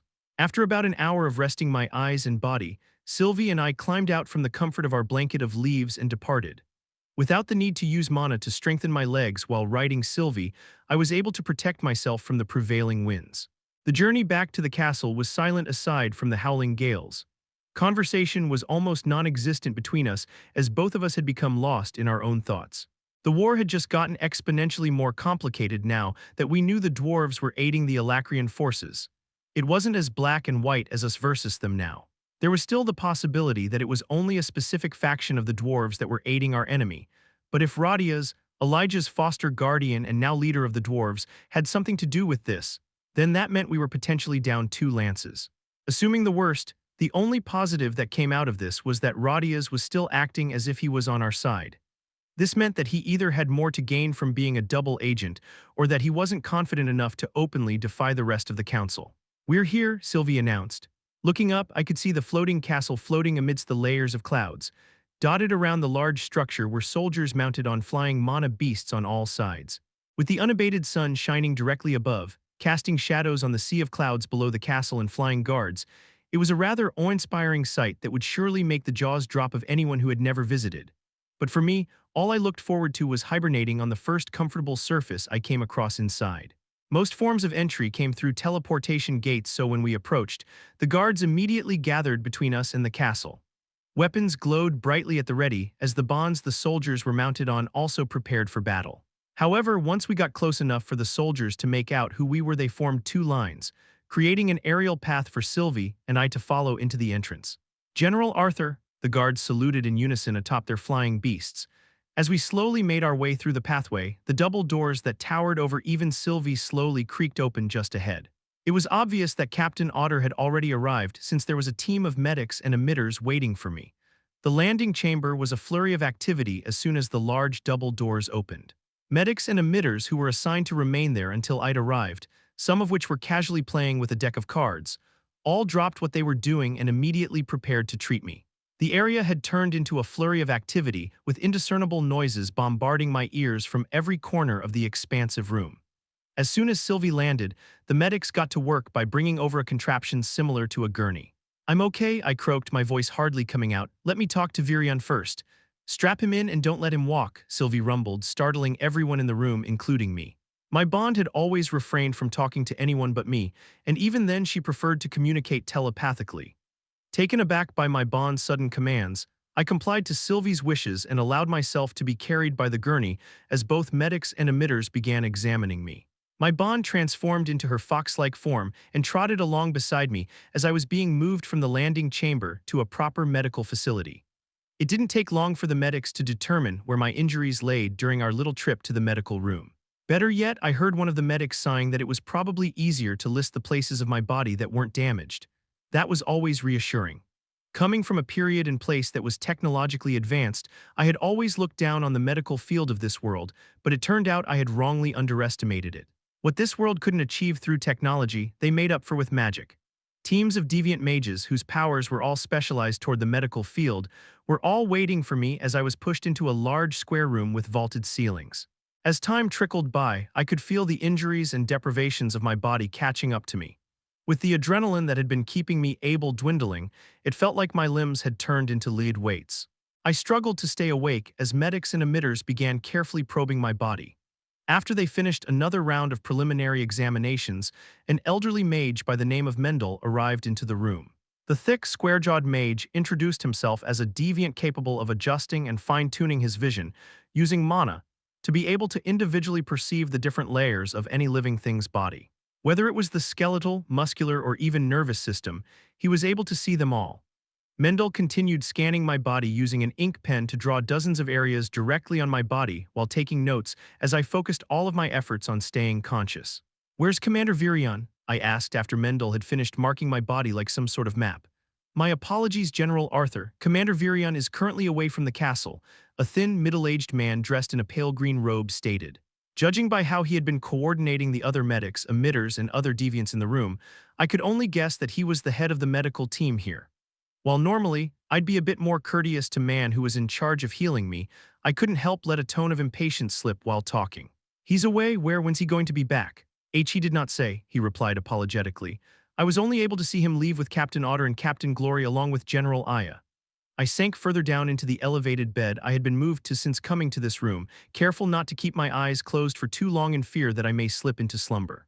If Virion had left with Otter and Vaincy and had to take a lance with him, they were most likely going back to where I had defeated the retainer in the forest near the southern border of Sapin. Despite my condition, I couldn't help but worry. They might run into the Alacrian platoon that was marching up north. Worse, that scythe might try to find the retainer I killed. "I'm not too worried about the scythe since she seemed to be leaving in a different direction, but you're right about the platoon," my bond replied. "Maybe you should go and warn them, and leave you here alone. After finding out that the dwarves are allied with the Vritra, has your brain left you?" I took a quick glance around the room to see both elves and dwarves along with the human medics, all waiting for further instructions as they prepared tools and different medicines. Damn it, I cursed knowing she was right. Fine, I guess we can only pray for their safety. "Virion has with him a lance, after all. Don't try to handle everything alone. They'll be fine without you," she comforted. "I'll be right here making sure these medics aren't doing anything suspicious. Just rest and focus on healing." "What about Aldir?" I asked hopefully. "Once again, I'm sorry." The head medic dipped his head. "Only Commander Virion knows the whereabouts of Lord Aldir. I myself have only seen him once, very briefly." I could only let out a sigh of frustration as the last ounce of strength left me. "It's fine, so what's the plan here? Were you able to come up with a diagnosis for my injuries?" The head medic turned to Mendel, who stepped toward me and looked down at his notes before speaking. "General Arthur, your injuries are rather unique in how complex they are. To be frank, it's only because of your assimilated body and the level of your mana core that you're even able to remain conscious. Even then, I can't help but say I'm surprised to see you so lively, all things considered, of course." I managed to shift my gaze down at Sylvie, who was sitting on the ground beside my bed. "I have you to thank for that." "You're welcome," she replied curtly, "although I fear I'll have to do this again in the future." I shot my bond a weak grin before looking back to Mendel. "So what sort of procedure should I expect?" The deviant shifted uncomfortably as he stroked his short beard. "The injuries on your lower body have healed, but not perfectly. In order for you to be able to walk without the use of mana, we're going to have to very accurately break your bones and tear your tissues in very small increments and guide them to heal properly." Prying open my tired eyes, I locked gazes with the head medic who had been silently waiting for further instructions. I wasn't sure whether it was because I was so desperate to be in full health again, or because I had undergone countless surgeries after battles during my time as a king in my previous world. But my mind was at peace. I took one last meaningful glance at my bond before closing my eyes. In a place where anyone in this room could potentially harm me, I was thankful to have Sylvie here. "Go ahead." "Yes, General Arthur," the thin medic nodded vigorously. Rest assured, upon hearing news of your condition from Captain Otter, Commander Virion spared no efforts in gathering the most elite mages of all three races to make sure you are back in full strength. I'll be in everyone's care." At my whispered words, the mages and medics in the room immediately bowed. "Seldia, you're up," Mendel barked. A young female elf approached me, giving me a gentle smile. She extended her hand, pressing my forehead with her forefinger. "Excuse me for the intrusion." As she closed her eyes, a soothing wave radiated from her fingertip into my head and down the rest of my body. My eyes fell shut as a gentle blanket of darkness wrapped around me. Chapter 161. Why are you crying? Where to next, Nico? I asked, cheerfully swinging the plastic bags filled with school supplies by my side. We still have to pick up our uniforms, right? Cecilia answered, cradling a textbook in her arms as if it were a baby. It hasn't been 2 hours yet since we got ourselves measured. We'll make that our last stop, Nico replied. He looked down at his little notepad. We need to buy backpacks and calculators. The three of us strolled casually on the city sidewalk. The streets were old and crooked, with paving stones that wobbled and shifted out of place from the weight of passing pedestrians. Dull buildings towered over us, blending in with the murky gray sky. A recent rain shower covered the usually grimy stench of the area with a fresh earthy smell, while puddles had gathered in the dips and potholes of the neglected streets. Arcasted was by no means a pleasant or appealing city. Yet at this moment, everything around me was at least bearable. From the homeless people lurking behind the trash bins in back alleys to the scowling soldiers threatening to arrest any passerby that accidentally bumped into them, the usual sight that I hated so much about this place somehow seemed charming. Nico let out a sigh, snapping me out of my daze. Our uniforms might be the same as everyone else's, but if we go in there with worn-out backpacks, it'll be obvious that we're orphans. I'd rather not have us be excluded by the other students. Fine, I relented, following Nico as he crossed the street. The sun had fallen by the time we finished purchasing all of the necessary supplies to start our new lives as students. As we headed toward the outskirts of Arcasted, both the number of patrolling soldiers and street lights became more scarce, keeping us on our toes. Nico and I knew the area well enough to outrun any potential thieves or kidnappers, but having Cecilia with us made the walk back to the orphanage all the more tense.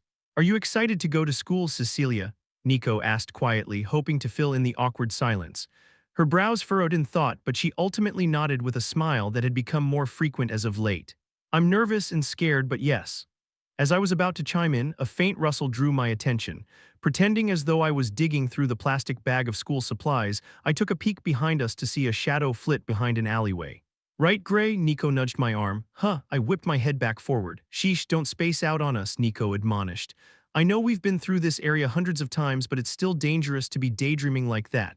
Scratching the back of my head, I let out a wry chuckle. "My bad, and I was just saying to Cecilia that we would be there in case anything happened to her," Nico sighed. Cecilia, who was walking on the other side of Nico, let out a giggle when I heard another faint noise. A shiver ran down my spine. I could feel my heart pound against my ribcage, trying to break free. Suddenly, I was all too conscious of my breathing. The shallow, ragged breathing I'd heard so many times in movies when the main character was scared. I was scared, I didn't know of what, but my body was telling me to run, to get out of here. Out of the corner of my eye, something fast twinkled against the flickering street light, and once again, the world seemed to slow down around me. I lunged sideways, knocking both Nico and Cecilia into the grimy street. "Run!" I roared as I heard the click of another projectile being loaded from the shadows. Although startled and confused, Nico was able to gather his wits. Abandoning his bags, he pulled our disoriented friend into the nearby alleyway. It felt as if someone else was taking control of my body as I instinctively dipped down and picked up Cecilia's textbook. I raised the thick hardbound book up to my chest, just in time to feel the force of the projectile sending me staggering back. I took a quick glance down to see a syringe-like object embedded into the textbook. A clear liquid oozed out of the buried end, dripping to the ground. It wasn't a bullet, I knew that for sure. The memory of my trip to the zoo with Headmaster Wilbeck sprang to mind. It was one of those needles they shot at animals in order to make them fall asleep. Yanking the needle out of the textbook, I followed after Nico and Cecilia into the narrow alleyway. After them. "I don't care what you do with the boys, just keep the girl alive," a gruff voice barked out orders from behind me. "Keep running," my voice echoed off the worn stone walls as I ran, ducking under the rusted fire escape ladders and vaulting over trash bins. It didn't take long for me to catch up to my friends, which meant that it wouldn't take much longer for the crooks behind us to reach us as well. Nico was fine, but there was a trail of blood running down his legs and arms from scrapes and scratches while running. I knocked down metal trash cans and discarded boxes, throwing anything hard at the pursuers in a desperate attempt to slow them down. "They're going to catch up," Nico wheezed, running out of breath. Why are they after us? Cecilia panted as she exerted all of her energy and focus into not tripping over something on the ground. I shook my head, ignorant as well aside from what the man had said. Nico, do you still have that glove on you? I should wait, you're not seriously thinking of. Can you think of any other way? I cut him off, my voice laced with impatience. At Nico's signal, we veered left into a narrow alley. Our pursuers' footfalls were growing louder as they gained in on us. Grudgingly, Nico dug through his jacket pockets. After finding it, he stretched his arm out to give it to me when Cecilia snatched it away from his hand. Cecilia, Nico exclaimed. I'll do it, Cecilia stammered, putting on the fuzzy black glove. Dumbfounded by the girl's sudden courage, I nearly tripped over a pile of discarded clothes. It's too dangerous. And you still can't control your Kai. Nico and I both heard what that man yelled earlier, Cecilia huffed. They aren't allowed to kill me, right? I looked to Nico for assistance, but he couldn't come up with an argument either. Cursing under my breath, I tightened my grip around the syringe in my hand. Fine, Nico got a plan. My friend's eyes narrowed the way it did when he was thinking. We make a right over there, he ordered softly. I looked back over my shoulder to see two pursuers dressed in black less than 20 feet away from us. We turned sharply into a wide back alley behind an old restaurant. I had expected us to keep running, but Nico pulled me back by my sleeve. Cecilia, fall on your belly like you just tripped over something. Gray with me, Nico hissed, dragging me behind a cluster of metal trash cans. My heart thrummed like a drum, loud enough for me to worry that our pursuers might hear. It only took a couple seconds for the two men in black to skid to a stop around the corner. The one on the right spoke into his wrist. Sir, we have the girl in our sights. The girl tripped and it looks like the boys have abandoned her. Permission to proceed, the pursuer on the left asked. Unlike the crooks that tried to mug Nico and I a few months back, it was obvious that these two were professionals. They stepped towards Cecilia with caution, but to our surprise, our timid and quiet friend began bawling. Guys, don't leave me, she wailed as she began crawling away. Please, the man on the right let out a faint scoff as he shook his head. He walked forward, stepping down on Cecilia's leg. I gnashed my teeth as Cecilia let out a cry, but for once Nico looked more angry than me. His eyes were fierce in a way that made even me fearful. While the man that asked for permission to proceed remained a few feet away, the pursuer on the right stretched down and snagged Cecilia up by the back of her coat.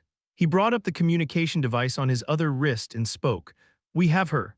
Cecilia took full advantage of that opportunity to lash around and plant her gloved hand on the pursuer's face.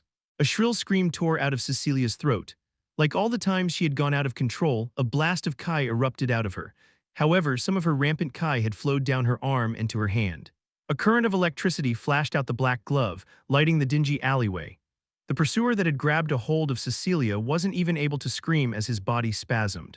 A puddle formed on the ground between the victim's legs as Cecilia pried herself free from his grasp. Nico squeezed my arm and we rushed into action. Nico dived for the uninjured pursuer's legs while I went for his sternum. I'd thought the flash of light would have disoriented him enough for us to end the fight quickly, but he had recovered fast enough to react to our attack. Sidestepping out of Nico's reach, he kicked my friend away while he swung down his right arm. I backstepped away from his strike and closed in to strike his exposed throat, throwing him by surprise. Confident that I would be able to land my attack, I stepped into reach, only for him to dip his head and stretch his left hand toward my neck at frightening speed. I gagged as the man's cold hand gripped around my throat and lifted me off the ground. You have potential, kid, he sneered, bringing me close to him. A waste, you'll have to die here. With less than an arm's length distance between us, I was able to see the man's face for the first time. His nose and mouth were covered by a mask, but it didn't matter. With his scarred left eye being brown and right eye green, I would be able to spot him from a mile away. My vision was darkening and I could feel the strength leave my body, but despite the situation, I shot the two-colored man a smirk. Praying to whichever higher being could help me, I drove the point of the syringe into the man's neck. What? He gasped, letting go of me as he fell to the ground. With no time to waste, I hurriedly woke up the unconscious Nico and helped Cecilia back to her feet.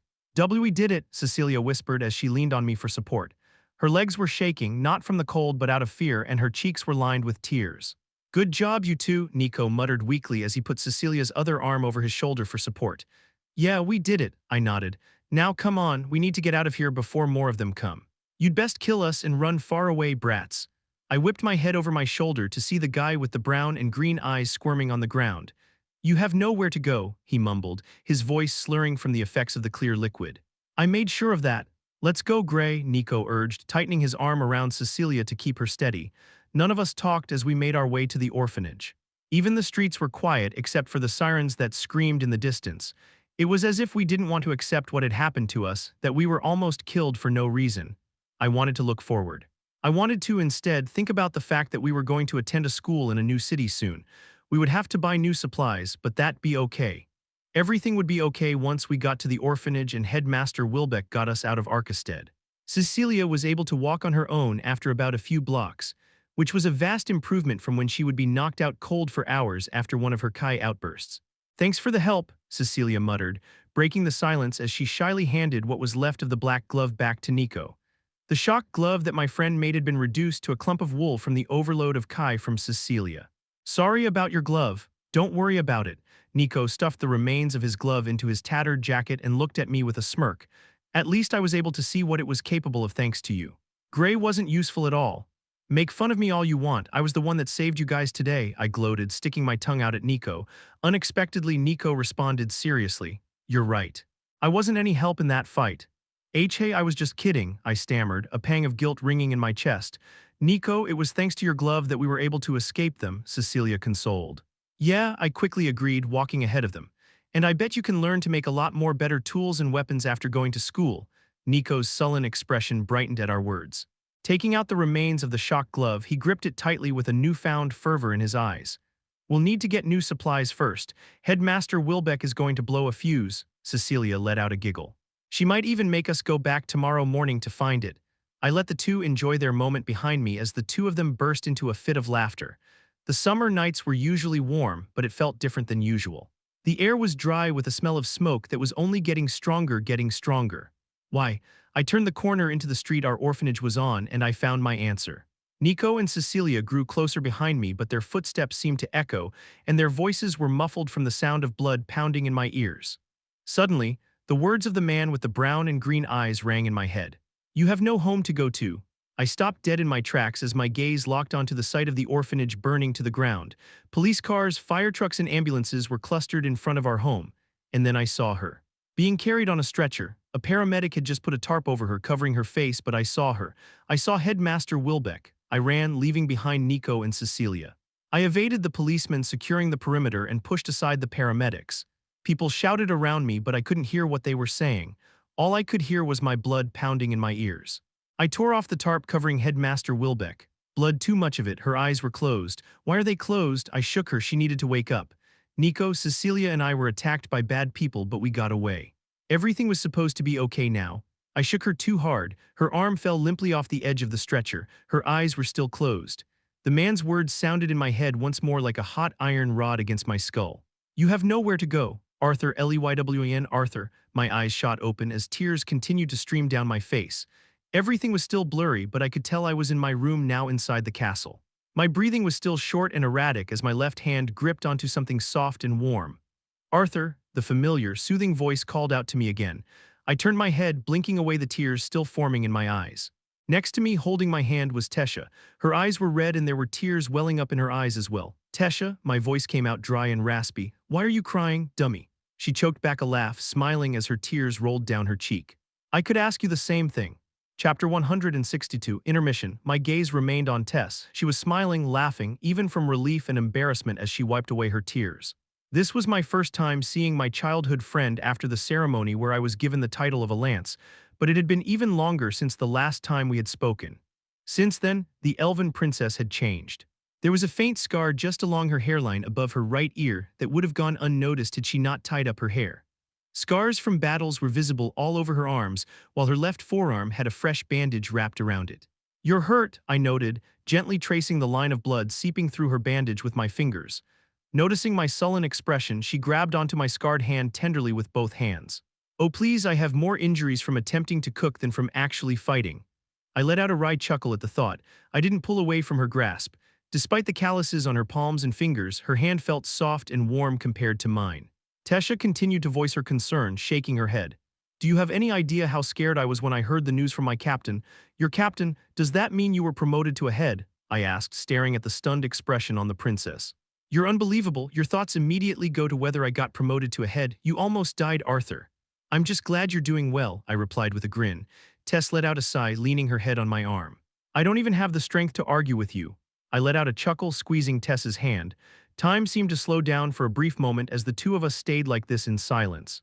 You took such careful measures to make sure everyone would be safe that I never even thought how dangerous this war would be for you. Tess lifted her head, gazing upward at me with her brilliant turquoise eyes.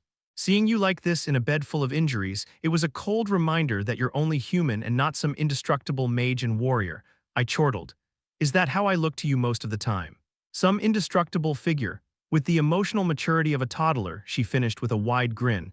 Is that any way to talk to a general? I scolded, trying to keep a serious face as she struggled to do the same. My apologies, General Arthur, she replied, laughter in her voice. Suddenly, the door to my room burst open. Stumbling inside was Virion Iralith, the commander of the entire Dicathen military, and his son Alduin Iralith, followed by his wife, my younger sister Aliner, Sylvie, and a couple of guards. Behind them was Aliner's 8-foot-tall bear casually chewing on a slab of meat with disinterest in his eyes at the turn of events. The room turned silent once more. Tesha's parents and my own sister feigned ignorance of the situation, refusing to make eye contact with us. The guards awkwardly shuffled away while Virion coughed uncomfortably as he straightened out his robe. The commander of Dicathen cleared his throat, his gaze wandering around the room as he tried to keep a dignified demeanor. "Grandpa," Tess exclaimed, dumbfounded. "I see you haven't spent much effort furnishing this room, Arthur," he noted, still unable to look us in the eyes. "You guys were eavesdropping." Tess's face was beet red while she raised an accusatory finger at her family. Virion wagged a finger in denial.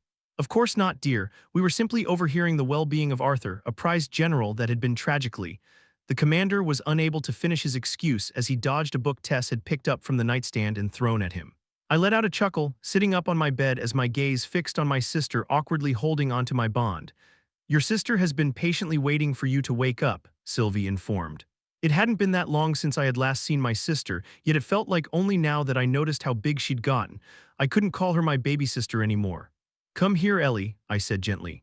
My little sister's lower lip trembled as tears began flooding down her face. Letting go of my bond, she bolted into my arms, nearly knocking the wind out of me. "I was so worried," she said angrily, her voice breaking down into sobs. "What would have happened if you had died?" "I'm okay, Elle," I coaxed as her face remained buried in my chest. I reached up to stroke my sister's brown hair when I noticed that the injuries I had gotten from the witch-like retainer were still there. My expression darkened at the sight of the ugly red scar that spread all over my left hand up to my wrist, as if the skin had been burned off. The injury had diminished greatly and appeared as if it were a few years old thanks to Sylvie's Vivum abilities, but my entire hand had turned a shade of sickly pink. Boo, Ellie's bond, regarded me with a suspicious eye as he gnawed on the bone of the meat, but allowed me to continue embracing his master. Sylvie casually hopped onto my bed and curled up beside me. She didn't say anything, but a wave of relief flooded from my bond. After the initial chaos had subsided, Alduin and Muriel had to depart due to problems with one of the elven cities up north. My sister remained a bundle of sniffles and hiccups for a while as her emotions swayed from sorrow and guilt all the way to anger. Rubbing the tears from her eyes, Ellie's gaze landed on my scarred hand. "How could you let yourself get hurt like this?" "Scars fade," I said with a weak smile, hoping to dismiss her concerns. Physical appearances had never been of great importance to me, but it was still a bit nerve-wracking to see how bad of a mark my injuries had left behind. Working up the courage, I carefully got out of bed, making sure my legs were able to carry me. Standing up on my own 2 legs without the help of Mana was a blessing that I had always taken for granted. I took slow and steady steps toward the mirror as everyone in the room watched with apprehension. Taking a deep breath, I looked up to study my reflection, and I was immediately able to see the toll the battle with the retainer had taken on my body. Even without taking off my robe, my gaze immediately landed on my neck. The same red scars that covered my hand and wrist had been branded across my throat. Untying the band across my waist, I slipped out of my robe so I was only wearing my undergarment. "While I'm a mess, you could have been a lot worse off," Sylvie chimed, her usual curtness gone. Scars of varying lengths were littered all over my toned body like chips and cracks on an ancient statue weathered by time and the forces of nature. More of the red scars were visible across my shoulder and part of my back. The scars that ran down my waist down to my knees were particularly gruesome, as if someone had torn apart me legs piece by piece and crudely stitched together. "Consider it a godsend that you were even able to recover to the state you're in now," a clear voice sounded, rousing me from my thoughts. Casting a sideways glance, I caught sight of the three-eyed Usura Aldir stepping into my room. "Master," Tess greeted, getting up from her seat. My childhood friend's cheeks were flushed as she awkwardly positioned herself away from me. Realizing that it was probably my lack of clothing that made her uncomfortable, I slipped back into my robe before greeting the Usura. "Aldir, Arthur Leywin," he nodded before dipping his head at Sylvie. "Lady Sylvie, What you said just now, what did you mean? I asked, taking a seat beside Virion on the leather couch. Sitting down across from us next to Tess, he pointed his finger toward a ring on his left finger. Do you remember the elixir Pearl Winsome had given you a few years ago? The one you never used. After searching inside my dimension ring, I couldn't find the gold-flecked pearl that I had saved in order to help me break into the white core stage. What happened to it? It's what gave your body the strength to recover to the state you're in now. The Usura let out a sigh, straightening out his deep lavender robe. Even with a team of lessers specializing in medical mana arts as well as Lady Sylvie using her ether arts, albeit inexperienced, it still took the full effects of the powerful elixir to heal you. I'm guessing you or Winsome aren't allowed to give me another elixir, right? I asked hopefully. The three-eyed Usura shook his head. Since the war has started, we can't risk the treaty being broken. Damn, I cursed, leaning my head back on the couch. Sorry to kick you while you're down, but I thought you might still want this, Virion chimed in, taking out Dawn's ballad from his dimension ring. I was able to secure your sword from the retainer's corpse. My heart sank as I was handed the once stunning sword. The translucent teal blade of Dawn's ballad had dulled while its tip had been melted away by the retainer's corrosive abilities, throwing off the delicate balance of the sword. Sheathing it in its scabbard I had been carrying inside my ring, I idly stared at the palm of my right hand. Ren had embedded a gem he had refined himself called a chlorate that was supposed to somehow turn into a special weapon. Now would be a great time for a new weapon, I thought to my hand. Arthur, Sylvie's voice sounded. I told Aldir some of the events that occurred, but I think it'd be best if you went over it with him and Virion in detail. Right. Slowly getting up from my seat, I walked over to my little sister who'd been silent the whole time. Ellie, can you wait for me outside while I talk over some stuff? Raising a skeptical brow, she replied, only if you promise not to leave without at least saying goodbye. Scratching my cheek, I let out a wry chuckle. I promise, fine. She got up from her seat and walked toward the door before looking back over her shoulder with a proud expression. I wanted to show you what I've been working on. Oh, I raised a brow, thinking she was referring to a spell she had been practicing. I can't wait. After my sister closed the door behind her, the only ones left inside my room was the current commander of Dicathen, and Usura, my bond, and Tesha. Let me catch you up on what happened since the battle with the retainer, I began.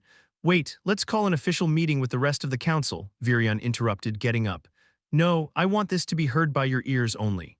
What you choose to do with this information is up to you. Tess raised a timid hand. Should I leave? It's fine, I shook my head. Before I start though, I just want to know one thing. And what would that be? Aldir replied, taking note that my gaze was directed at him. Who has control over the Micah Earthborn and Alfred warned, the two dwarven lances, you or Radia's? The Usura's single purple eye that was open narrowed in thought as he continued staring at me. I'm still currently in control over the two lances. Why do you ask? It took longer than I'd expected to debrief them of the events that followed after the battle with the retainer. As expected, Virion and Tesha were dumbfounded by the evident betrayal from the dwarves. Aldir's expression remained steadfast. If he was surprised, he did a perfect job concealing it. Despite the initial surprise, however, Virion recovered quickly. If the dwarves are really in alliance with the Alacrian army, then it'll be much harder to prevent battles from reaching civilian cities. Were you able to discern whether it was just a separate faction of dwarves or if it was more large-scale than that? I can't say with certainty without getting some answers out of Radia's, I said through gritted teeth, regretful of the circumstances implicating Elijah's former guardian. The news of a scythe appearing is troubling, Aldir added. If she intends to wreak havoc with her retainer by her side as well as an entire division of troops, then this isn't something one or two lances can take on even with an army backing them. Which is why I need to know where the allegiance of two dwarven lances lie, I replied. A large-scale battle is nearing and I don't want any unforeseen obstacles. Chapter 163, From Lance to Brother. Leaving Sylvie in my room to rest, I ventured through the brightly lit halls of the castle.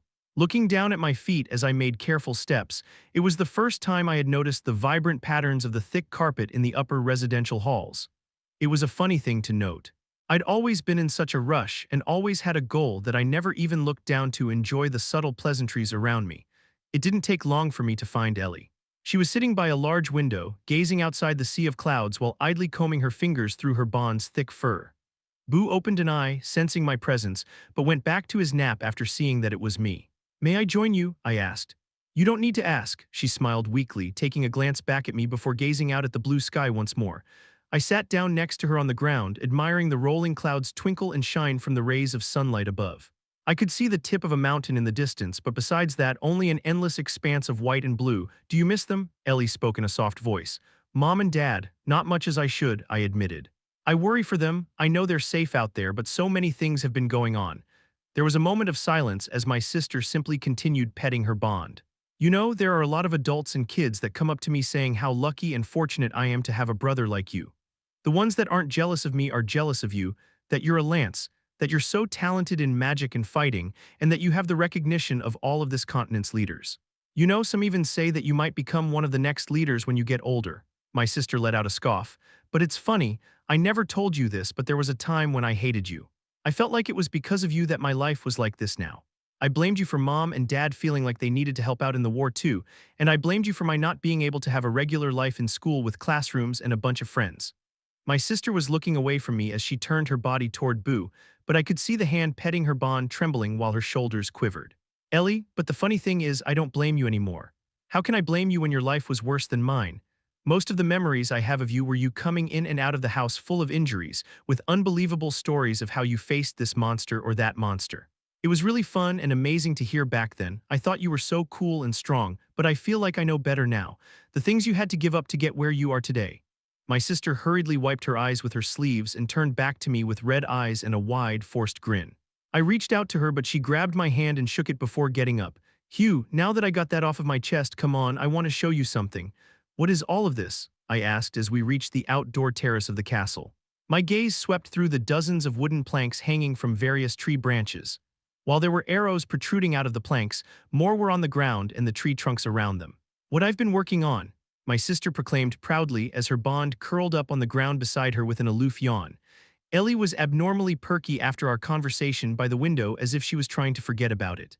Trying not to dwell too much on my sister's inconsistent behavior, I watched as she picked up a peculiar-looking short bow propped up against a pillar, and a stray arrow with its tip buried into the nearby grass.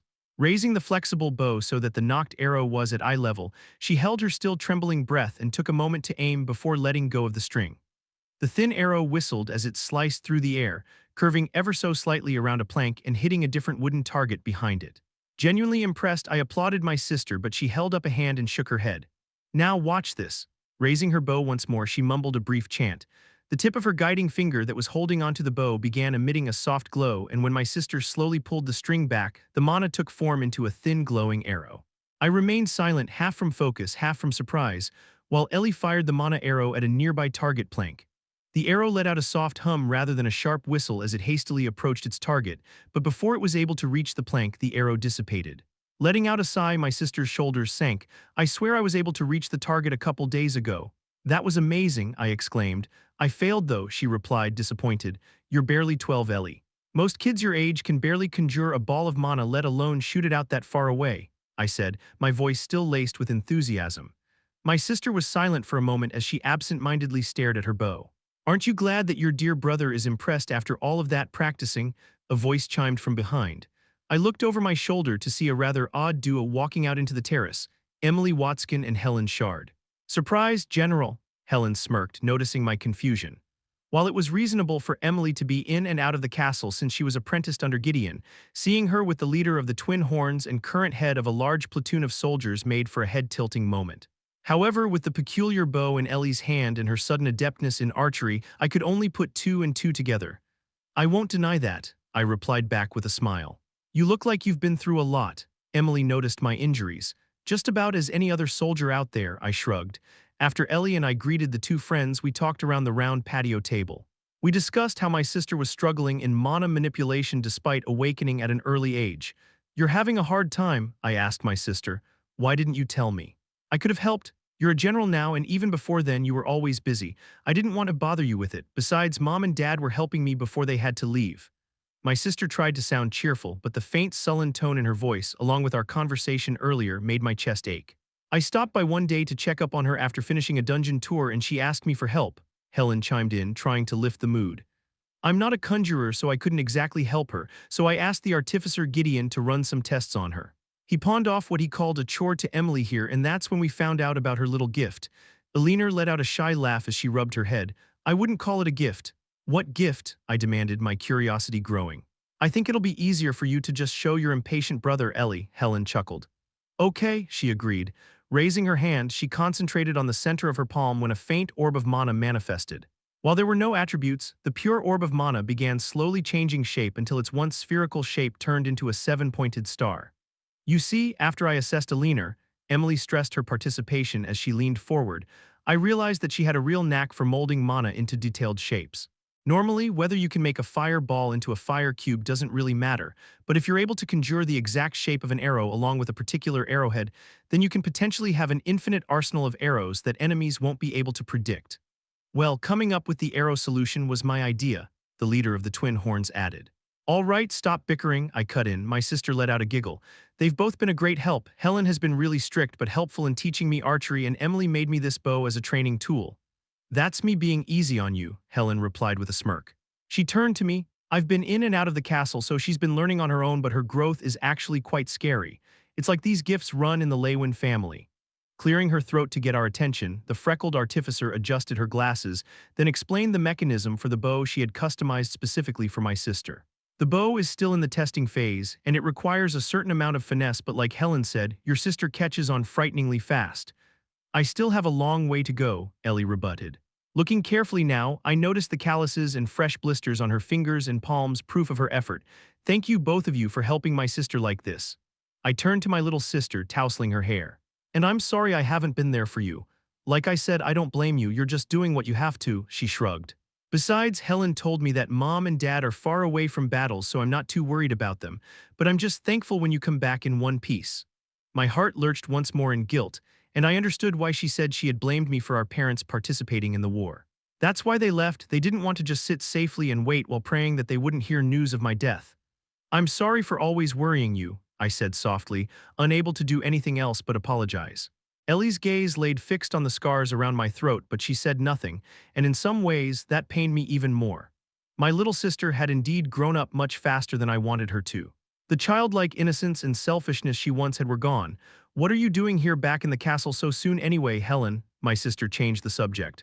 Ah, right. The heads and above got called into the castle for a big celebration tonight, she answered. The actual reason for the event was supposed to be a secret, but it was already leaked. Apparently, a retainer had been defeated. Really? Emily's eyes lit up. Do you think it was a lance? Nothing's confirmed, but that's probably the most likely. All I know is that Commander Virion himself took a small crew to retrieve the body, Helen answered. Things are looking up then, my sister perked up. I'm glad. Shifting glances from Helen to Emily, then to my sister and back, I thought for a second that they were teasing me, but after a few minutes of just listening to them, I realized that they were seriously just gossiping. Do they really not know who killed the retainer? However, thinking back, I had arrived in the castle several days after the retainer's body had been retrieved. There were a team of medics waiting for my arrival, but now I doubted whether they had even been told the reason for my injuries. Wait, so a celebration is happening tonight? I asked, veering the conversation back to its original path. Yeah, isn't that why you're back at the castle too? Helen replied with a raised brow. My sister answered in my stead. My brother had to come back because he got hurt. What, how, where are you okay? Emily bombarded. I was just careless, it's no big deal. I was tempted to tell them the truth, especially my sister, but I assumed Virion had a reason for keeping all of this a secret. It was a big deal, my sister pinched my side. You were out for more than a day, and even then you still have those scars. Wincing as she twisted my skin even further, I apologized once more to my sister, assuring her that I wouldn't make the same mistake again. The topic of the conversation changed, but for the rest of our little gathering during the afternoon, Helen regarded me with doubtful eyes. Coming back into my room, I was greeted by my bond. How was spending time with your sister? Ellie's all grown up now, I sighed. You make that sound like a bad thing, Sylvie replied. Wisdom and maturity stemmed from enduring hard circumstances is a painful thing to see as a big brother. But I was able to at least catch up with her and learn a bit more about what's happening in her life. Did you know she's learning archery from Helen? She and Emily even came up with this new practice of combining conjuring with archery for Ellie. Sylvie let out tiny puffs of air from her nostril, and it was only after a second that I realized she was laughing. I haven't seen you this excited in a while. That's not true, I rebutted. Oh, Sylvie raised her head, looking up at me from the bed. Tell that to your grinning lips. Shush, I dismissed. Despite my sister's heavy words, it was enjoyable spending time with her. How are you feeling? Sluggish, heavy, sleepy, and weak, she sent, curling back up into a ball. It's like being a hatchling all over again. Well, there's supposedly this big event happening later tonight. Do you feel up for it? I asked. I'll pass, she replied, her voice becoming listless. Save me some food, though. Taking a seat on the couch, I let out a chuckle. I'll have the maids bring some up. Make sure it's meat. Go to sleep. With the soft hum of Sylvie making the otherwise cold and silent room a bit homier, I took some time to sort out my thoughts. Reaching into my dimension ring, I pulled out Dawn's ballad, placing it gently on the tea table in front of me. I couldn't help but let another sigh escape my lips as I looked at the poor state of my weapon.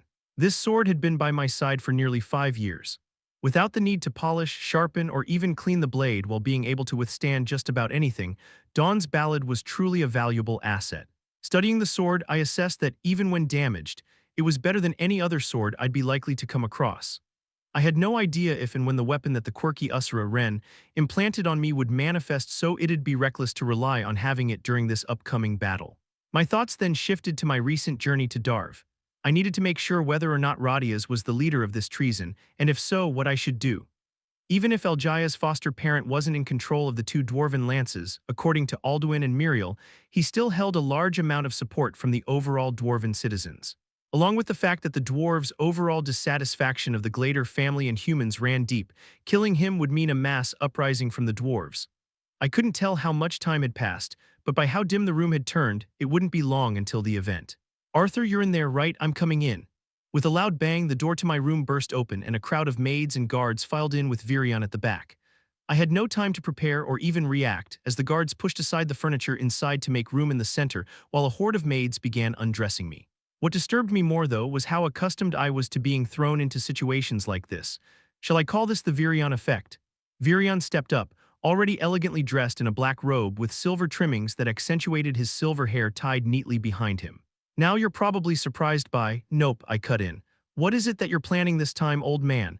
A few maids gasped at my crude response, but Virion just waved for them to continue. "I see that barging into your room and abruptly having a team of maids strip you naked doesn't put you in the most amiable mood. No offense taken. I've taken the liberty of arranging this event as a sort of trap, harmless for our dear Radias, and you, my soon-to-be grandson, have the lead role." Chapter 164. Old face, Tessiaeralith, the figure standing in front of me, head tilted ever so slightly in scrutiny, wore a lavishly decorated dress of shimmering black. The silky fabric came up just above the base of the neck, with subtle frills adding a girlish touch. The sleeves covered the length of the arm with the same delicate frills at the ends, while the dress fell on the shorter side, coming up just short of my knees. Locks of gunmetal hair flowed down on one side in perfectly organized twirls that contrasted starkly against the dark color of her attire. After wearing armor and being covered in grime for that past months, I couldn't believe that the person standing in front of the mirror was me. "You look beautiful." My mother shifted glances between me and my reflection with a warm smile on her face. Looking at her sitting properly in a chair beside me, however, I couldn't help but lose confidence even in my new dress. While I knew she was much younger than my father, my mother should still be past her prime. Yet her bright silver hair was still lush, her blue eyes still radiant, and her skin still youthfully supple. She and my father had already finished preparing for the event, and unlike my dark gown, my mother wore a beautiful dusty rose dress that flowed gently, emphasizing her slim waist and wide hips while still maintaining a reserved elegance. I studied myself, turning left and right so I could see every angle while a team of maids nodded with reserved content. "I'm not so sure about this. The dress is a bit bleak, isn't it? Maybe I should wear something a little brighter." "I think the black makes you look mature," she answered. "What do you girls think?" "I agree," the head maid quickly replied. "This was made by a famous silk weaver in Calberg City, who designed it specifically for you, Lady Tesha. The lacing and frills add a very cute touch, while the overall shape and color of the dress gives off a very, excuse my language, sensual semblance." "Sensual?" I pondered, twisting left and right once more. "Laylak, the designer, believes that the clothing itself shouldn't be beautiful. Rather, the clothing should bring out and accentuate the beauty of the wearer," a younger maid added. "I think this dress does a fine job of that. If I didn't know any better, I'd think that your hair and eyes were actually glowing in contrast to the dress." "Oh please, you girls said the same thing to me when I first wore my armor." "I can't trust any of you," I argued, unable to hide the smile from creeping up on my pouting face. A wave of laughter filled the room as the maids hurriedly completed the finishing touches. Stepping out of my room, I spotted Stannard, Darvis, and Caria chatting with one another. "Your Majesty," the three stiffened at the sight of my mother before greeting her in unison. "Mr. Barrick, Mr. Clairel, and Miss Reed," my mother responded with a soft smile before turning her head toward me. "Tesha, I'll see you up there. I have matters to attend to with your father and the other council members." As the event was being held in the uppermost floor of the castle, my mother was escorted toward the stairwell as we remained in the hallway with a couple of castle guards. My three friends and team members silently waited for my mother and her maids to leave before turning back to me with cheeky grins. "Lookin' good there, princess." Darvis, dressed in a sleek black suit, nudged me with his elbow as we made our way to the stairs. His usually unruly mane was slicked back with oil while the structured frame of the suit did a nice job of toning down his burly frame. "You're being gross, Darvis," Carrie sighed as she turned to me. "But he's not lying. You look gorgeous." It was obvious my petite friend had put in a lot of effort for the occasion, and it paid off. Complementing her cute appearance and curly bobbed hair was a fluttery green dress that came down to her mid-thigh, a length that'd be frowned upon by the older generation if she wasn't wearing tights underneath. "Thanks, but I didn't realize how uncomfortable I'd be in this getup." "At least you look good in your getup," Stannard complained from behind. "I look like some ornamental bird with this getup." The rest of us laughed as Stannard fluttered his bright blue robe like they were wings. Rather than wearing a fitted suit like Darvis, Stannard chose to wear a more luxurious conjurer's robe, which looked to be more decorative than functional. "Anyway," I turned back to Caria, who was walking beside me. "You look rather charming yourself. Are you trying to snag up one of the noble boys at the event?" Caria's face immediately reddened, but she tried to look calm as she answered, Please. Most of the younger nobles attending are probably their family heirs, which means one thing, they're super pretentious, seriously hiding safely to protect their lineage while sipping on wine. "My oldest brother happens to be one of those heirs you speak of," Darvis replied. "And you happen to be absolutely spot on about him. Then maybe help Stannard find a nice lady to settle down with after the war is over," I added. "Yes, please," he nodded fervently. "I'd like that very much." "Hey. Why don't you help me?" Darvis complained. "Shush." Caria reached over and smacked her childhood friend's arm. "Why would the princess of Elenoir introduce people to such a crass lump of muscle?" "Excuse me." Darvis clutched his heart as if he'd been stabbed. "After I so kindly invited the two of you, this is the thanks I get."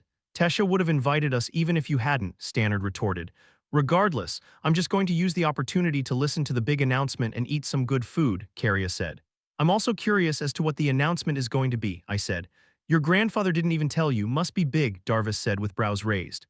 By the time we reached the stairwell, the traffic had reached a standstill due to the sheer volume of people trying to get up, but amidst our pointless banter and talk of recent missions, time moved rather quickly. Unlike some of the past events held by the council, this one was open to nobles outside of the castle as well.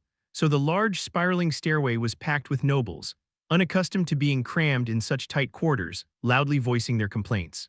Some used the opportunity to casually brag to their peers about the large expanse of land and wealth their families had in a not-so-casual volume, hoping to impress potential suitors nearby. While I felt some glances come my way, few nobles had the audacity to try and approach me. Those that did were easily scared away by my guards. It was apparent how uncomfortable Caria and Stannard were being in the middle of so many nobles. While Caria had had some exposure since her family had served Darvis family for generations, Stannard came from a more humble background. "I'm tired already," Stannard mumbled as he was pushed and pulled by the crowd. "You think it's bad here? Imagine how packed it is in the lower floors closer to the teleportation gate," Darvis consoled. Caria agreed. "Yeah, I heard there are a lot of nobles coming from outside of the castle, since this is the first time since the war began that the castle has been open to more than just the residents." Inching slowly toward the top floor, I couldn't help but glance around every now and then, hoping to maybe spot Arthur. Chances were that he was either still resting or he'd come later on, but my eyes seemed to subconsciously search for a head of long auburn hair. As if reading my mind, Caria asked, "By the way, where's your handsome lover?" "He's not my lover," I said a bit too loudly, turning heads around us. "And he got injured recently, so I think he's resting, probably." "Mr. Lance got hurt," Darvis gasped mockingly. "I guess he's not as strong as they say he is." "Yet you got your ass handed to you," Stannard chimed innocently. "Shut up," my burly friend retorted before glaring back at Caria. "And he's not that handsome. With his long hair, I bet people mistake him for a girl." "Aw, is someone jealous?" Caria grinned. "I've heard that after Arthur's little appearance at the dungeon, there were quite a few girls smitten by him. Looks like our princess has to now fend off competition on top of Alacrians and mutant mana beasts," Stannard chuckled. "You guys know I can demote all of you now, right?" I threatened. After half an hour of inching up the stairwell, we finally reached the top floor of the castle. Looking up, I, along with everyone else that had just come out of the stairwell, let out a gasp in amazement. Just like the terrace on the residential floor, the top of the castle was enveloped in a transparent dome-shaped barrier, so that the entire venue appeared to be taking place outdoors. The sun was just beginning to set, so the entire castle was surrounded by an endless expanse of a serene magenta and burning orange. Orbs of light floated above us inside the dome-shaped barrier, casting gentle glows. With hundreds of nobles from elves to humans to dwarves, all dressed meticulously, and an orchestra playing a variety of flutes and stringed instruments to fill the gaps in conversations. Stepping up to the top floor felt as if I'd been transported into a mesmerizing fairyland. Darvis let out a long whistle in appreciation while Stannard's gaze darted from one place to another in wonder. It's beautiful, Carria sighed. I spotted my family, Darvis groaned. Carria, come on. Let's greet them now and get it over with.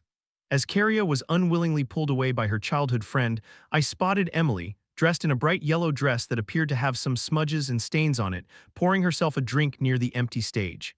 The apprentice artificer looked unbothered by the looks of disdain and disgust from the nobles nearby as she casually finished her drink in a single gulp.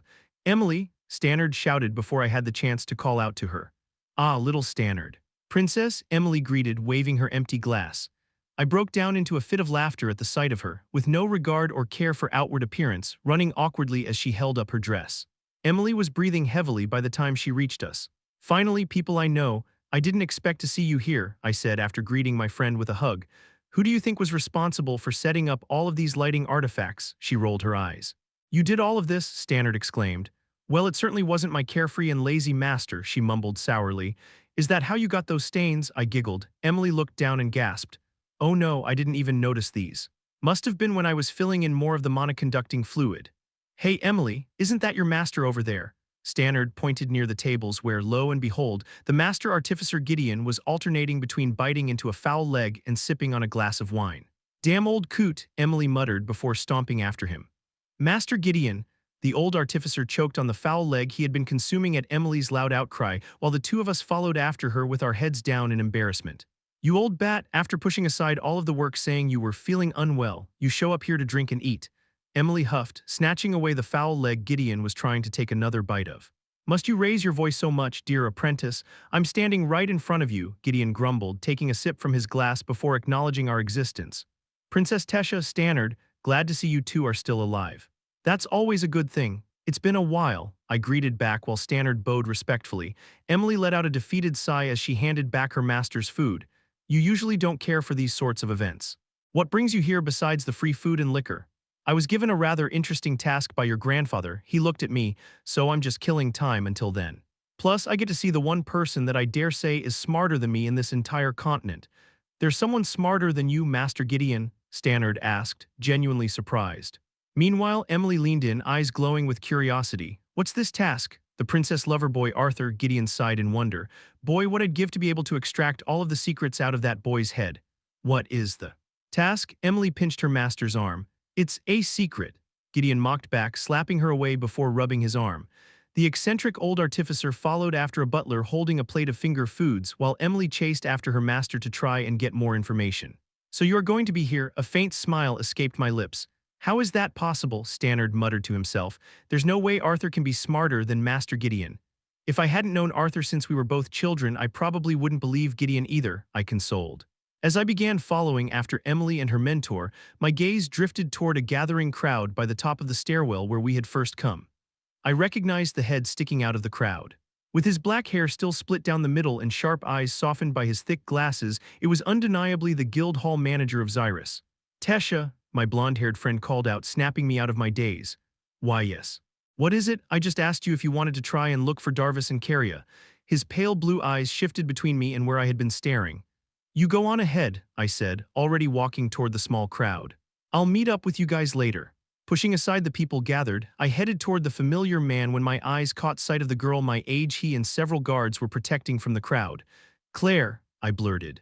The former leader of the disciplinary committee, the one whose state and whereabouts had been kept hidden by the Bladeheart family, was standing in the center where the nobles had gathered. Princess Tesha, Caspian Bladeheart, Claire's uncle, greeted. It's been a while, I acknowledged.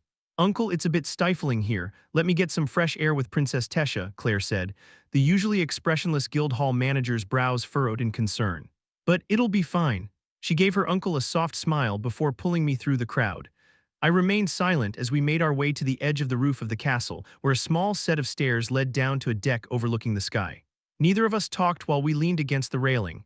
The medley of noises surrounding the big event were muffled by the whistling of wind against the barrier surrounding us. You look great, I finally said. I wasn't lying. Claire was an upperclassman that I, along with many other students, had looked up to at school, always bright and never afraid to take challenges head-on. Seeing her today, dressed in an ivory dress with a thin shawl draped over her shoulders, I felt a gentle and calm air had replaced her normally lively and spirited aura. It wasn't just that, though. I couldn't quite place my finger on it, but something felt different about her. I appreciate it. She let out a soft chuckle as she smiled faintly. And I think you've probably heard enough how beautiful you look tonight. Mostly by friends and family, I chuckled back. Their words are more obligatory than anything else. Claire smiled back in amusement, but it was quiet between us once again as I swallowed down the questions I, along with so many of the nobles gathered around, wanted to ask. I heard that you're leading a team out on the field, she said. Yes, although it's been fairly recent. I'm jealous, she continued. You must have gotten a lot stronger. Oh no, I still have a lot to learn, I replied. I've yet to control my beast will completely, and my long-range conjuring is a mess since I've been focused on getting better with my sword. I see, she nodded. I don't think I've ever told you this, but the blade heart techniques played a big part in shaping my swordplay, I continued. Speaking of which, noticing my hesitation, she shook her head. I still practice with the sword every now and then, but not nearly as much as before. Are your injuries still? She shook her head. My injuries from Xyrus are mostly healed.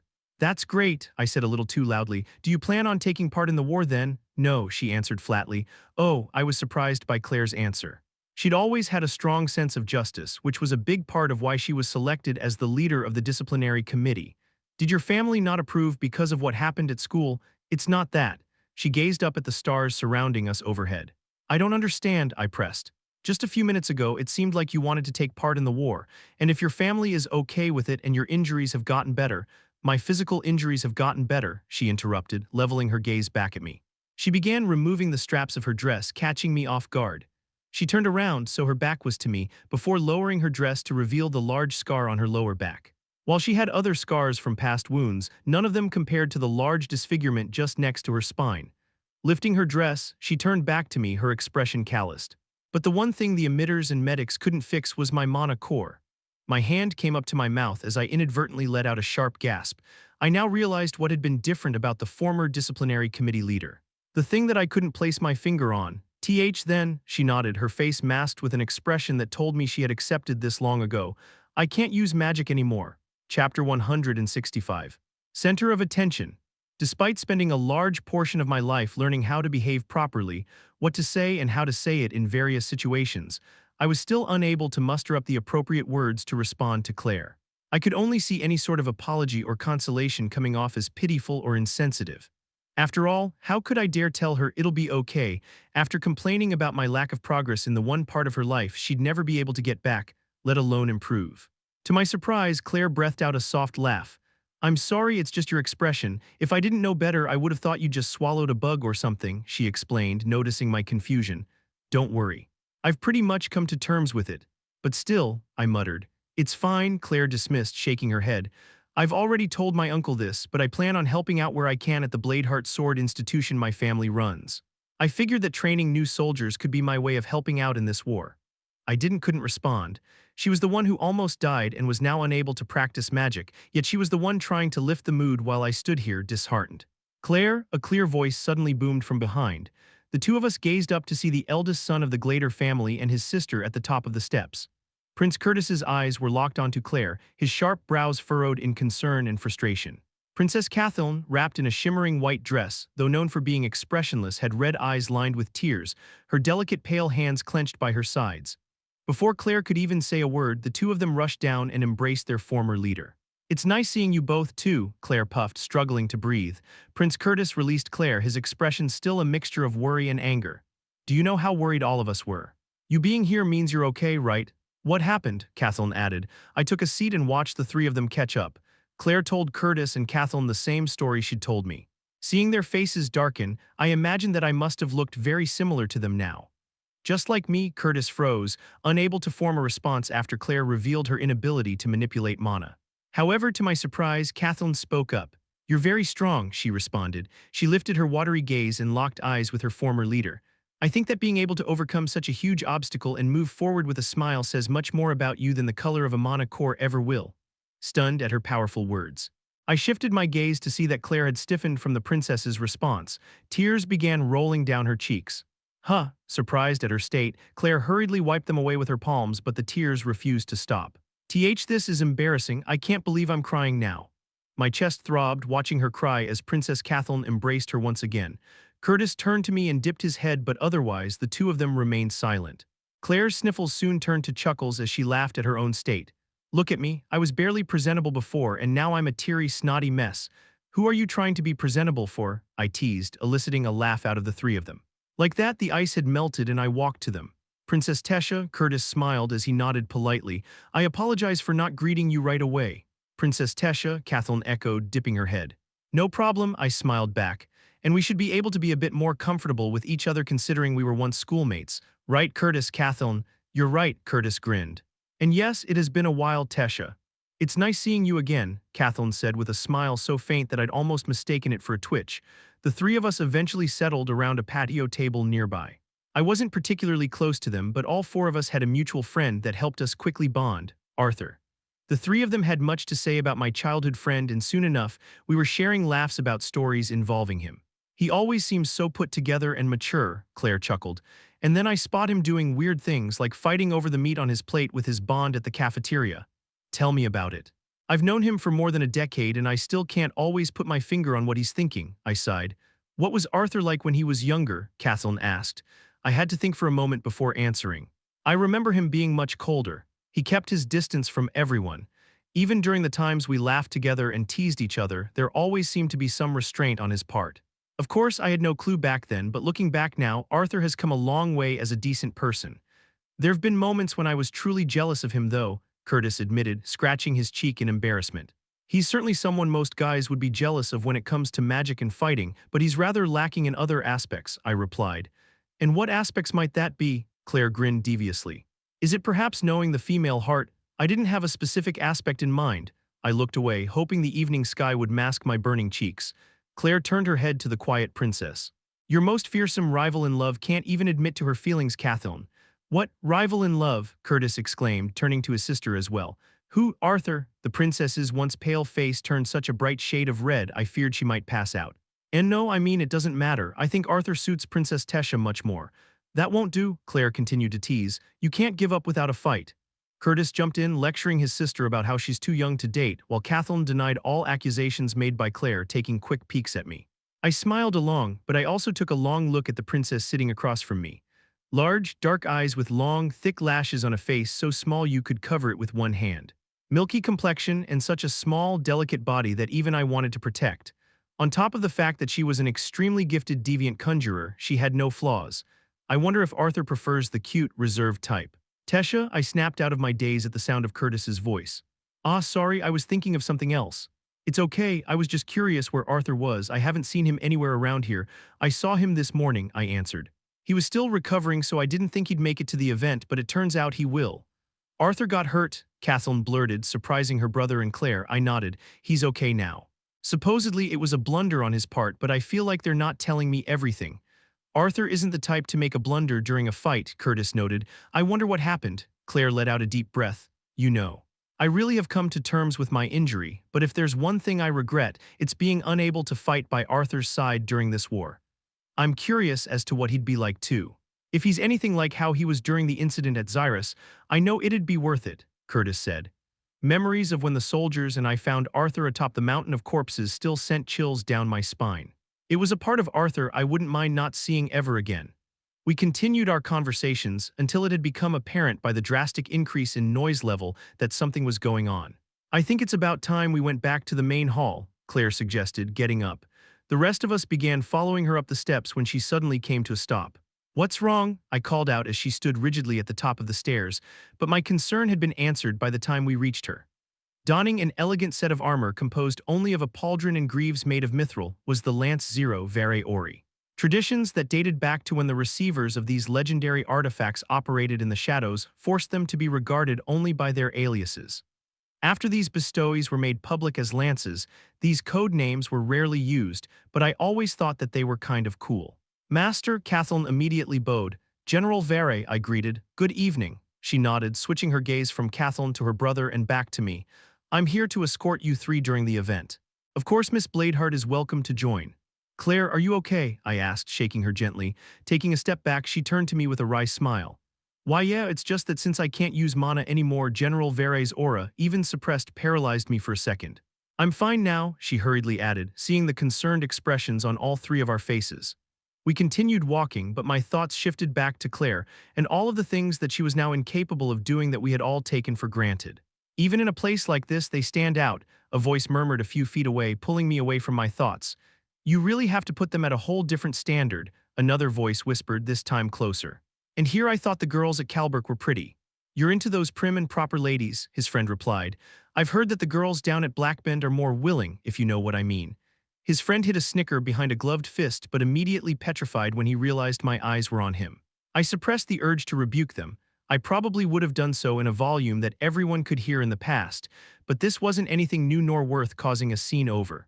Besides, my glare seemed enough to shut him up for now. Needless to say, walking alongside General Vere with Curtis, Catheln and the mysterious child of the Bladeheart family that had never been seen after the Xyrus incident until now, heads turned left and right. Looking around, I could see men of noble households nudging their companions, trying to be discreet the same way the girls tried to be discreet while they ogled Curtis. I had to admit that, while he and Darvis wore very similar styles of clothing, the two couldn't look more different.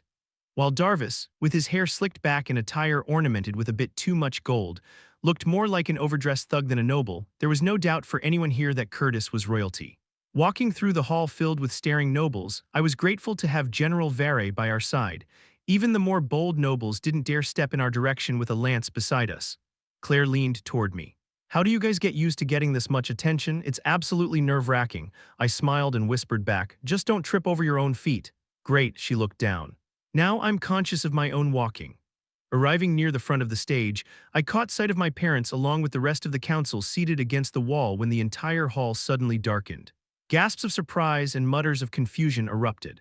While I wasn't able to enhance my vision like augmenters could, assimilating with the Elderwood Guardian had greatly improved my senses to the point where I could even see that the members of the council were trading puzzled glances at one another. The noise inside the hall slowly died down, as most had begun to assume that this was part of the event, until only the soft ruffling of clothes could be heard. Footsteps echoed on top of the wooden stage, creating even more suspense amongst the guests, until an illuminating artifact floating above the stage shined a pillar of light at the stage to reveal my grandfather. Thank you all for waiting. His sharp voice rang with authority, evoking applause from the nobles, but I could only groan in embarrassment.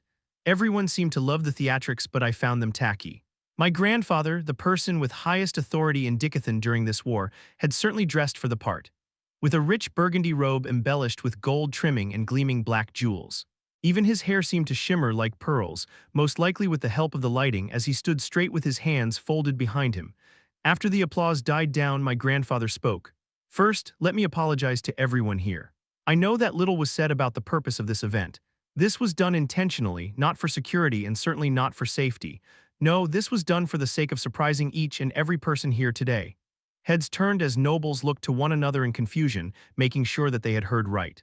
Yes, you all heard correctly, he chuckled. Some positive news in the form of a surprise is something we all need in these times of duress. Murmurs of agreement sounded from those around us. So, as I've kept you all waiting enough, allow me to present to you our first step toward victory in this war. We have come today to commend the one responsible for eradicating a central power of the enemy side, a retainer. My grandfather stepped to the side as a whirring noise resounded from below. The stage split in half as gruesome figure clad in a tomb of ice was raised. The nobles closest to the stage all took several steps back out of fear, some of the weaker ones even stumbling. Falling into a stupor as I gazed at the Vritra, I felt someone tugging on my arm. Looking back, I saw Claire barely managing to stay standing as her face turned deadly white.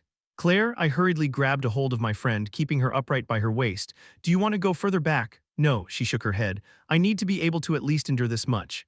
It pained me to see someone I had once looked up to be so helpless, but I let her be and turned back toward the stage. For a being to be able to emanate such a noxious aura even after death, I could only imagine how strong it must have been. When I first saw that the Vritra had been encased in ice, and to such a degree that I felt its chill from back here, my gaze unconsciously turned to General Vere, but she looked as stunned as everyone else in the room. And her gaze wasn't fixed on the disfigured monster. I looked back to the stage to see another person coming from the back, hidden in the shadows behind the column of light shining down at the retainer encased in ice. And while I should have come to expect something like this after all these years, I didn't. Just like General Vere and everyone else in this hall, I was stunned as Arthur stepped into view for everyone to see. Chapter 166, Meaning. Everyone in the hall held their breath, silently waiting for Arthur to speak as he came into view. He stood wordlessly and surveyed the outdoor gallery from atop the stage. Every person present seemed to ingrain the image of Arthur in their minds the moment he had reached the spotlight.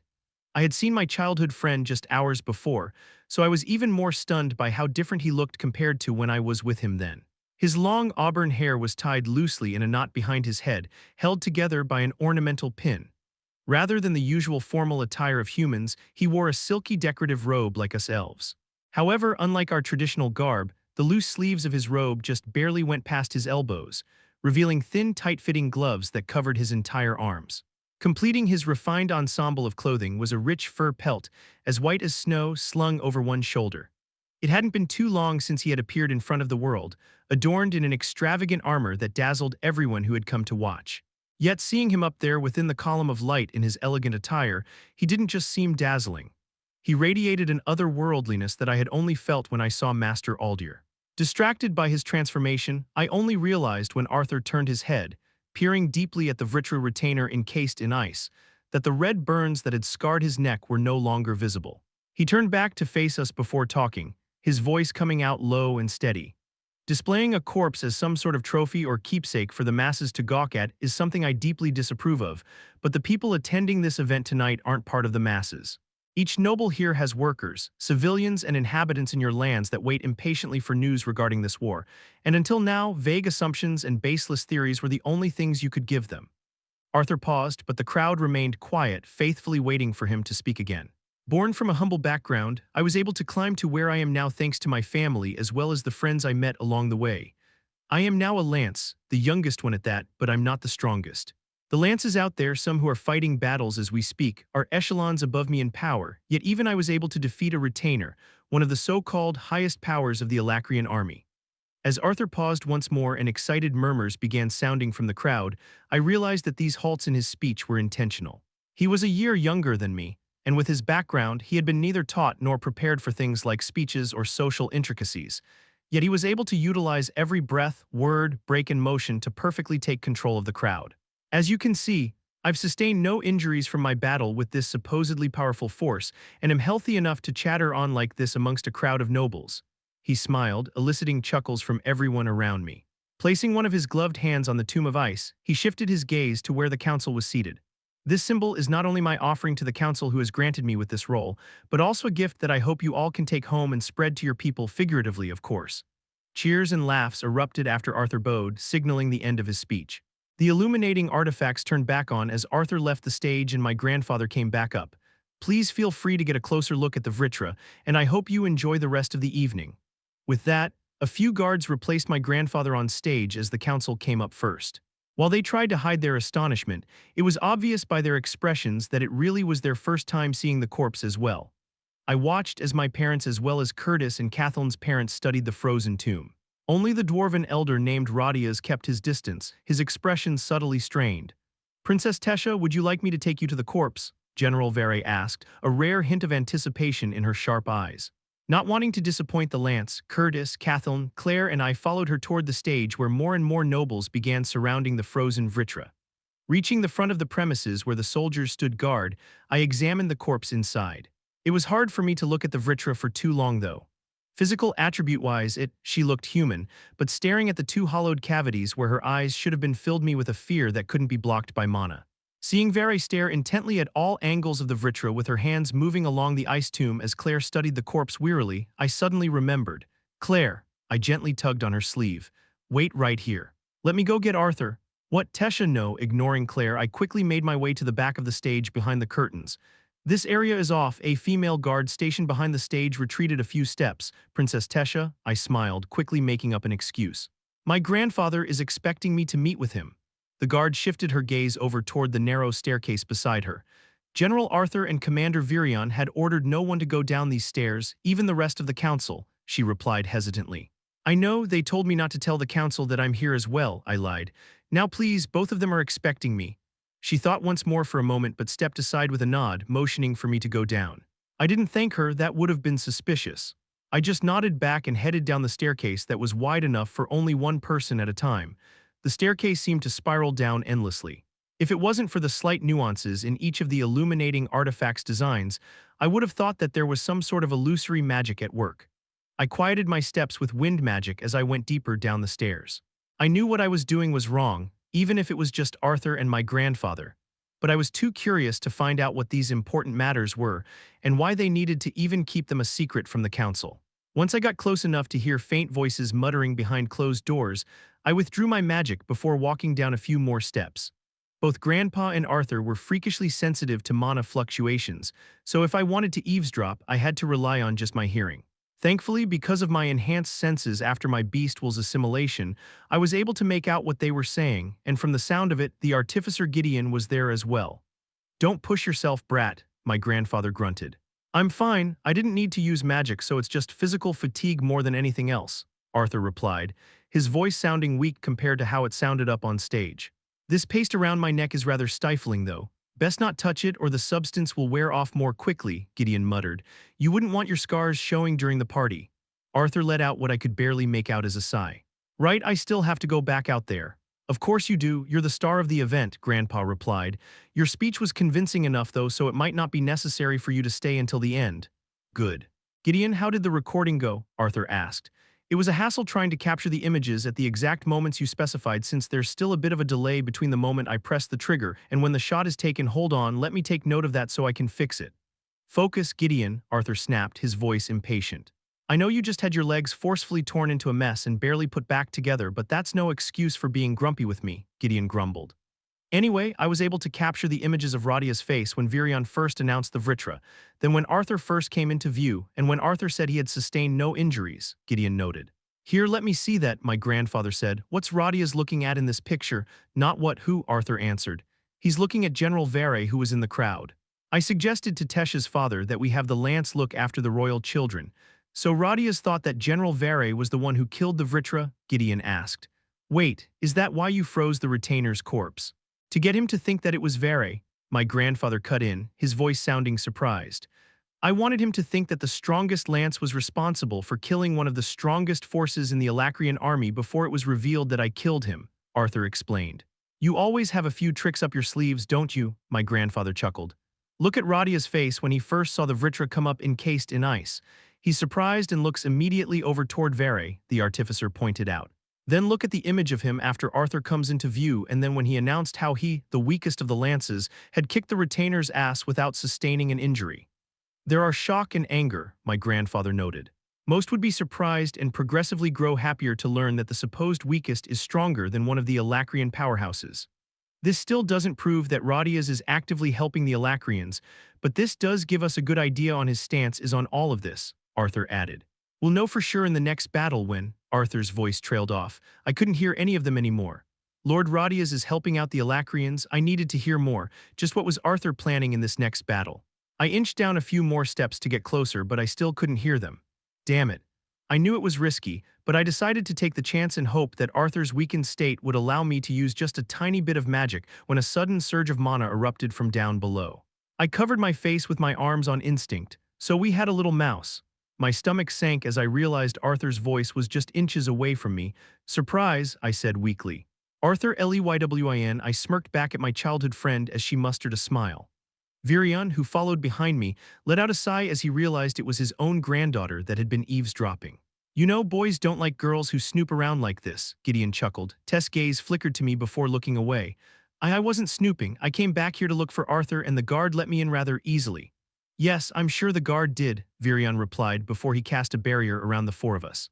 "Now how much did you hear?" "Enough," she answered, her expression turning serious. "Is Lord Radia's really—" "We're not sure yet," I cut in. "It's too soon to assume or act on any of the information we've gathered so far." Her gaze fell downcast. "I see. Is there anything else we need to go over, Virion?" I looked back over my shoulder at the old elf. "I think we've shaken up Radia's enough." "Good work today, brat," Virion responded with a nod. I turned back to my friend.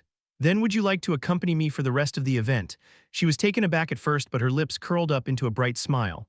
"Sure." Going back up the stairs, we were greeted by lively music and laughter along with the frequent clink of glass. The mood sure turned festive, I noted when Tesha causally linked her arm around mine. "If I don't do this, every nobleman within eyeshot will try to either ask me for a dance or a drink together," she explained, looking the other way. "Every nobleman, huh?" I stressed. "My meek childhood friend has sure turned confident."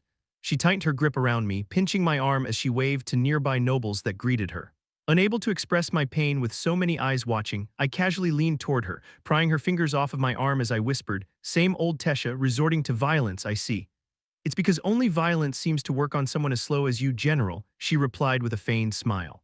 As we walked through the large open venue of the party, I was greeted left and right by nobles from cities far away, and despite her childish antics, Tess was a big help throughout the night. She pointed out notable guests that I should greet and share a drink with, and others who would be plenty satisfied with just a sincere greeting. While I had experience in events like this in my former life, I knew very little of the politics involving the Three Kingdoms. Tess, on the other hand, knew exactly who was important and what sort of personalities they had. Subtly leading the conversation and keeping it brief while making sure not to offend them, Tess made my night much easier. Perhaps the only downside to having her beside me was the occasional glare and pinching of skin, whenever she caught me sending a smile back to nearby ladies that greeted me. I guess courtesy should only be extended to the members of society outside of the potential dating range. Brother, Ellie called out from the crowd. Looking around, I caught sight of her excitedly waving her arm amidst a group of friends. Even from here I could see the glimmering bracelet embedded with the pink beast core of a phoenix worm I had gotten for both her and mother. Waving back, I walked over to them when my sister unexpectedly wrapped her arms around my waist. Ellie, I said, startled as Tess chuckled beside me. He really is your brother, a pigtailed girl in a puffy dress stammered as she tugged on Ellie's sleeve. Girls, I'd like you all to meet my brother and Princess Tesha, she announced, puffing her chest as she linked her arms around my other arm. It's an honor, General Arthur. Princess Tesha, a curly-haired girl in an overly embellished white dress, greeted. You were so cool up there, General Arthur, another girl exclaimed, inching closer to us. Is it true that you got no injuries at all when you defeated the retainer? Looking at the sparkling gazes from the little girls, I suddenly felt embarrassed. Although he looks this pretty and fragile, he's actually one of the strongest mages in all of Dicathen, Tess answered for me. You're so lucky to have him as your brother, a small girl with bobbed hair and a cute frilly dress sighed. My oldest brother wasn't able to get into Xyrus, so he's going to some no-name academy in Karn City, while my father sent my second brother to fight in the war after causing trouble with another noble's daughter. I watched silently as my sister resumed gossiping with her friends. It was relieving to see her laugh and smile as opposed to shedding tears over my injuries and our parents being far away. Giving my sister another hug, Tess and I walked away from her group. It's funny how my sister always finds the need to introduce me to everyone she knows, I smiled. Even on her 7th birthday party at the Helstia Manor, she told every one of her little friends. She just wants to show off her older brother, Tess giggled, lightly holding onto my arm. Even girls her age love to gossip and brag about what they have, and for Ellie, her one and only brother is a great source of pride. Well, I'm just glad she seems to be surrounded by girls. I'm sure your sister is pretty popular with the boys, Tesha teased. I froze, glancing back at my sister and her friends, only to see a small group of noble boys approaching them. Tess tugged on my arm. Come now, don't be overbearing.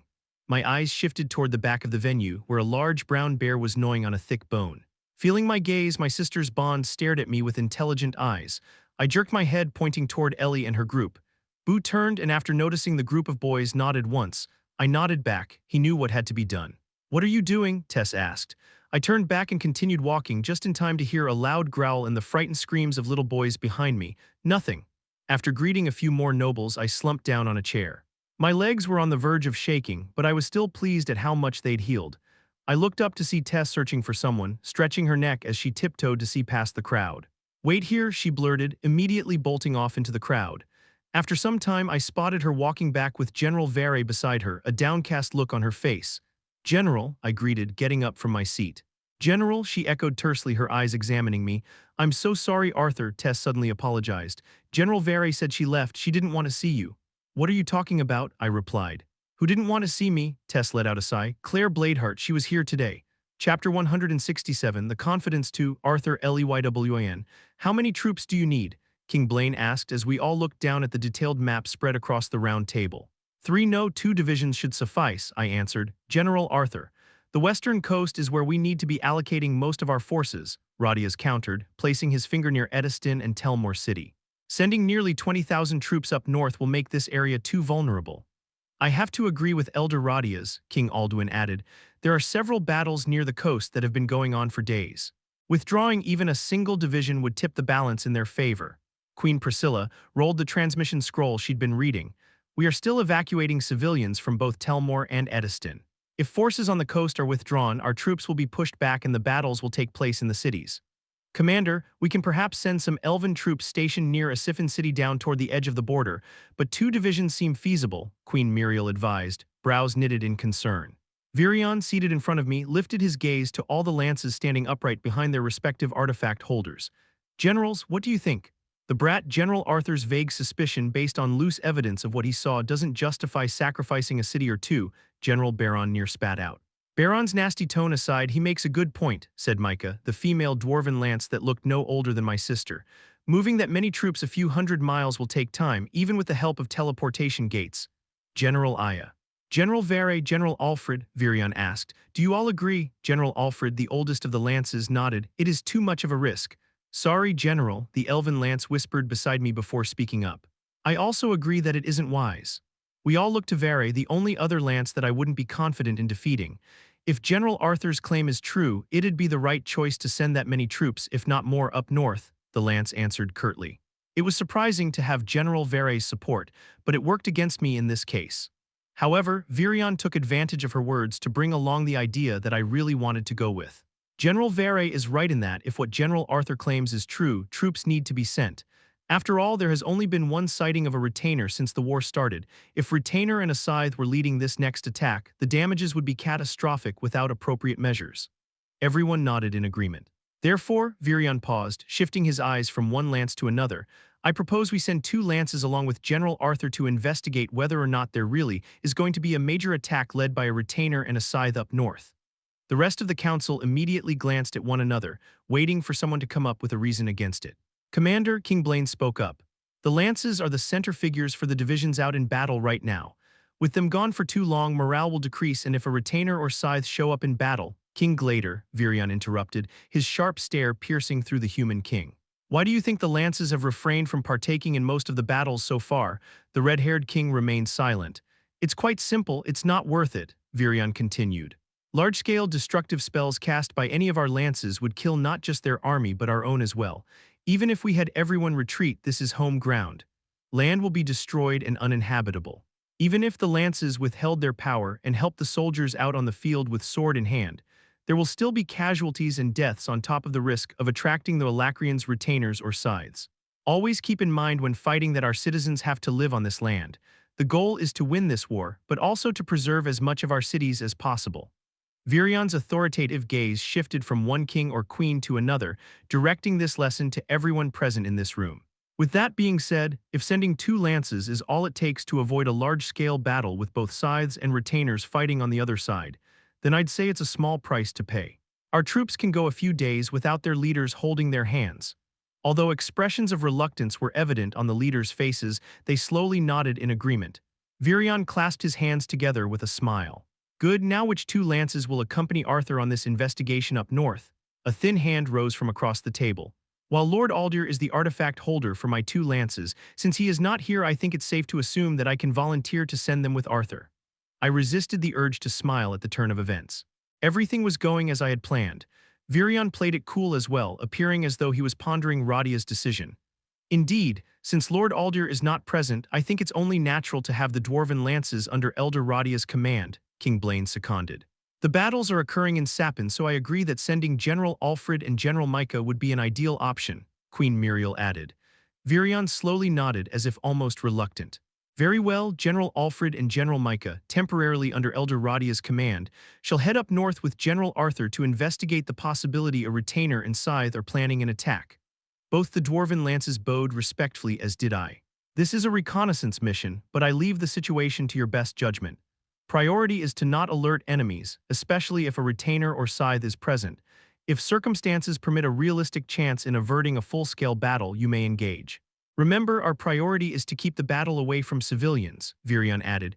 Prepare to leave tomorrow sunrise, rest of the lances dismissed. Walking through the dim hall outside of the meeting room, I let out a deep breath.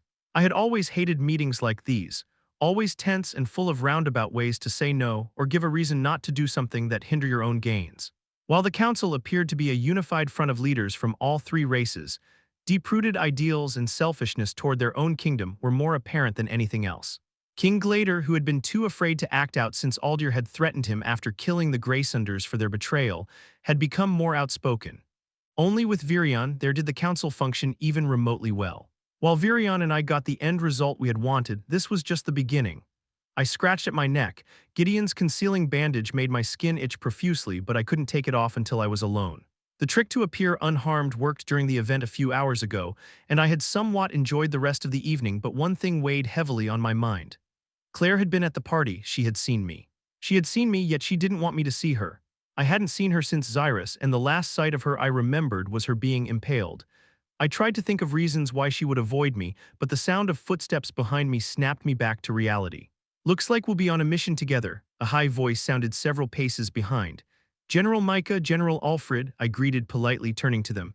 "Just call me Micah," the childish dwarf smiled, while General Alfred simply nodded in acknowledgement. "I'd prefer to keep formalities," I gently refused. "You are my seniors as lances, after all." "At least the boy knows some manners despite his meager upbringing," General Alfred said with a raised brow. "Boy, we're really going to get along." The only real impression I had of General Alfred was when I had first been taken to the floating castle after the incident at Xyrus Academy.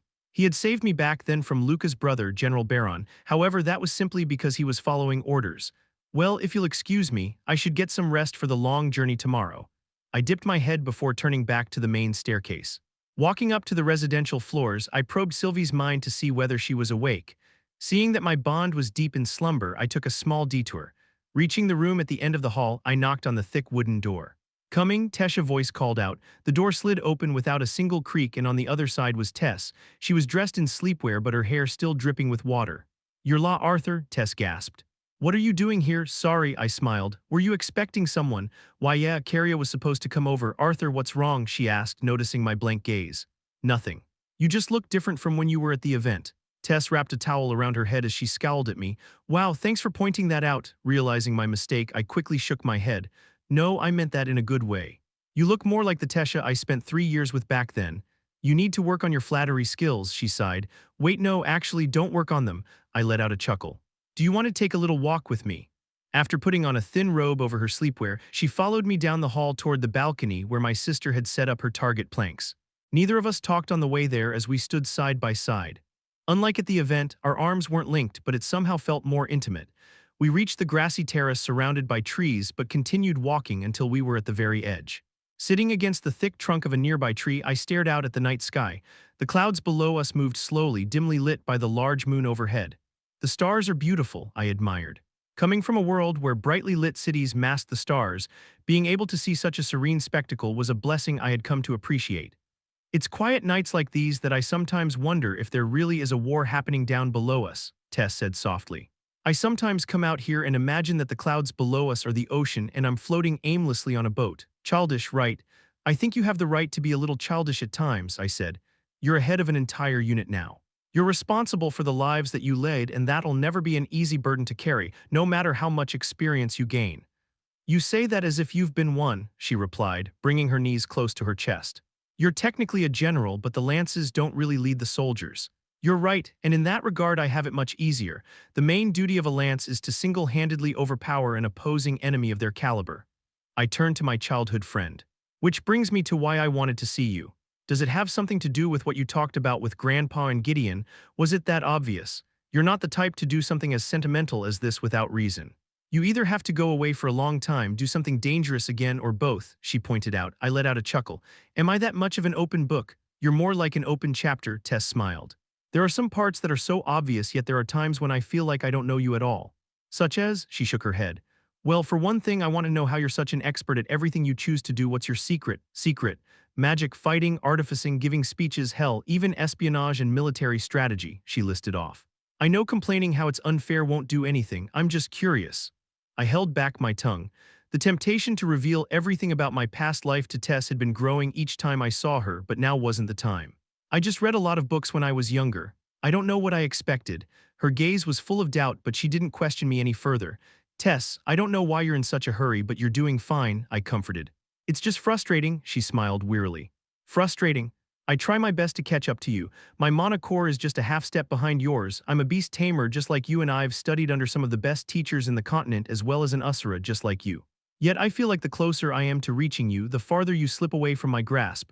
Tess, just promise me you'll return back safely." She gently ran her finger across my neck where my scar had settled. The bandage that I had applied to hide the unsightly mark began peeling off from Tess' water spell. "I don't care how many scars you come back with, as long as you're in one piece and you're breathing." I could feel my face beginning to burn at her words. I tried to think of something to distract ourselves when I thought back to our argument in front of Cynthia Goodsky's grave. Both then and now, she had gotten worked up about the same thing. Why is it so important for you to catch up to me, Tess? For a moment, the world around us was quiet as she stared off into the night sky. Because only then will I have the confidence to tell you that I love you again. Before I could even process her words, Tess turned to face me once more. Her gaze softened as she gave me a smile so genuinely sweet, with a tinge of shyness that a sudden warmth rushed through me. Chapter 168, View from the Sky, OLFREDWRND. It didn't surprise me when Elder Radias came to visit me, telling me how he had brought home an infant human boy. I was familiar with his kindness. I, too, had been a recipient of his goodwill after all. He had taken me away from the cruel streets of the upper caverns, giving me food and shelter in his own home. Treating me as if I were his blood, he taught me to read and write, and after finding out my natural inclination toward magic, even taught me the basics of mana manipulation. But even then, I was cautious. Growing up without a home or family taught one to be suspicious of everyone. There was always a nagging thought that maybe this man was just nurturing me to sell me off one day. However, that wasn't the case. Years passed happily and my suspicions had long since evaporated. I had come to consider myself his son. After graduating as one of the top conjurers in Earthborn Institute, located in the capital city of Vilderol, I had been selected to be one of the trainees to become a guard of the royal family. The Greysunders were greedy and looked down on their entire race, always discontent with how they were perceived, inferior to the humans and elves. But I served the king and queen faithfully and with the highest respect. That is what Radias taught me. After decades of serving the royal family faithfully, talk of choosing the next two lances came to light and I had become one of the candidates. At first, I had planned to drop out of the private tournament. If I had wanted my life bound to someone, it would be to no one but Radias. Radias had respected this decision until the day he brought home the boy he named Elijah. Without giving me any detail of how he came across a human infant, Radias urged me to become a lance that would serve the royal family faithfully. I argued, saying the Greysunders were not the ones I wished to chain my life to, but Radias assured with utmost confidence that it would only be temporary and that I would be bound to him in the end. I had learned from serving as a guard for the royal family that the Greysunders had been in power since the creation of Darv, yet Radias was somehow able to guarantee otherwise.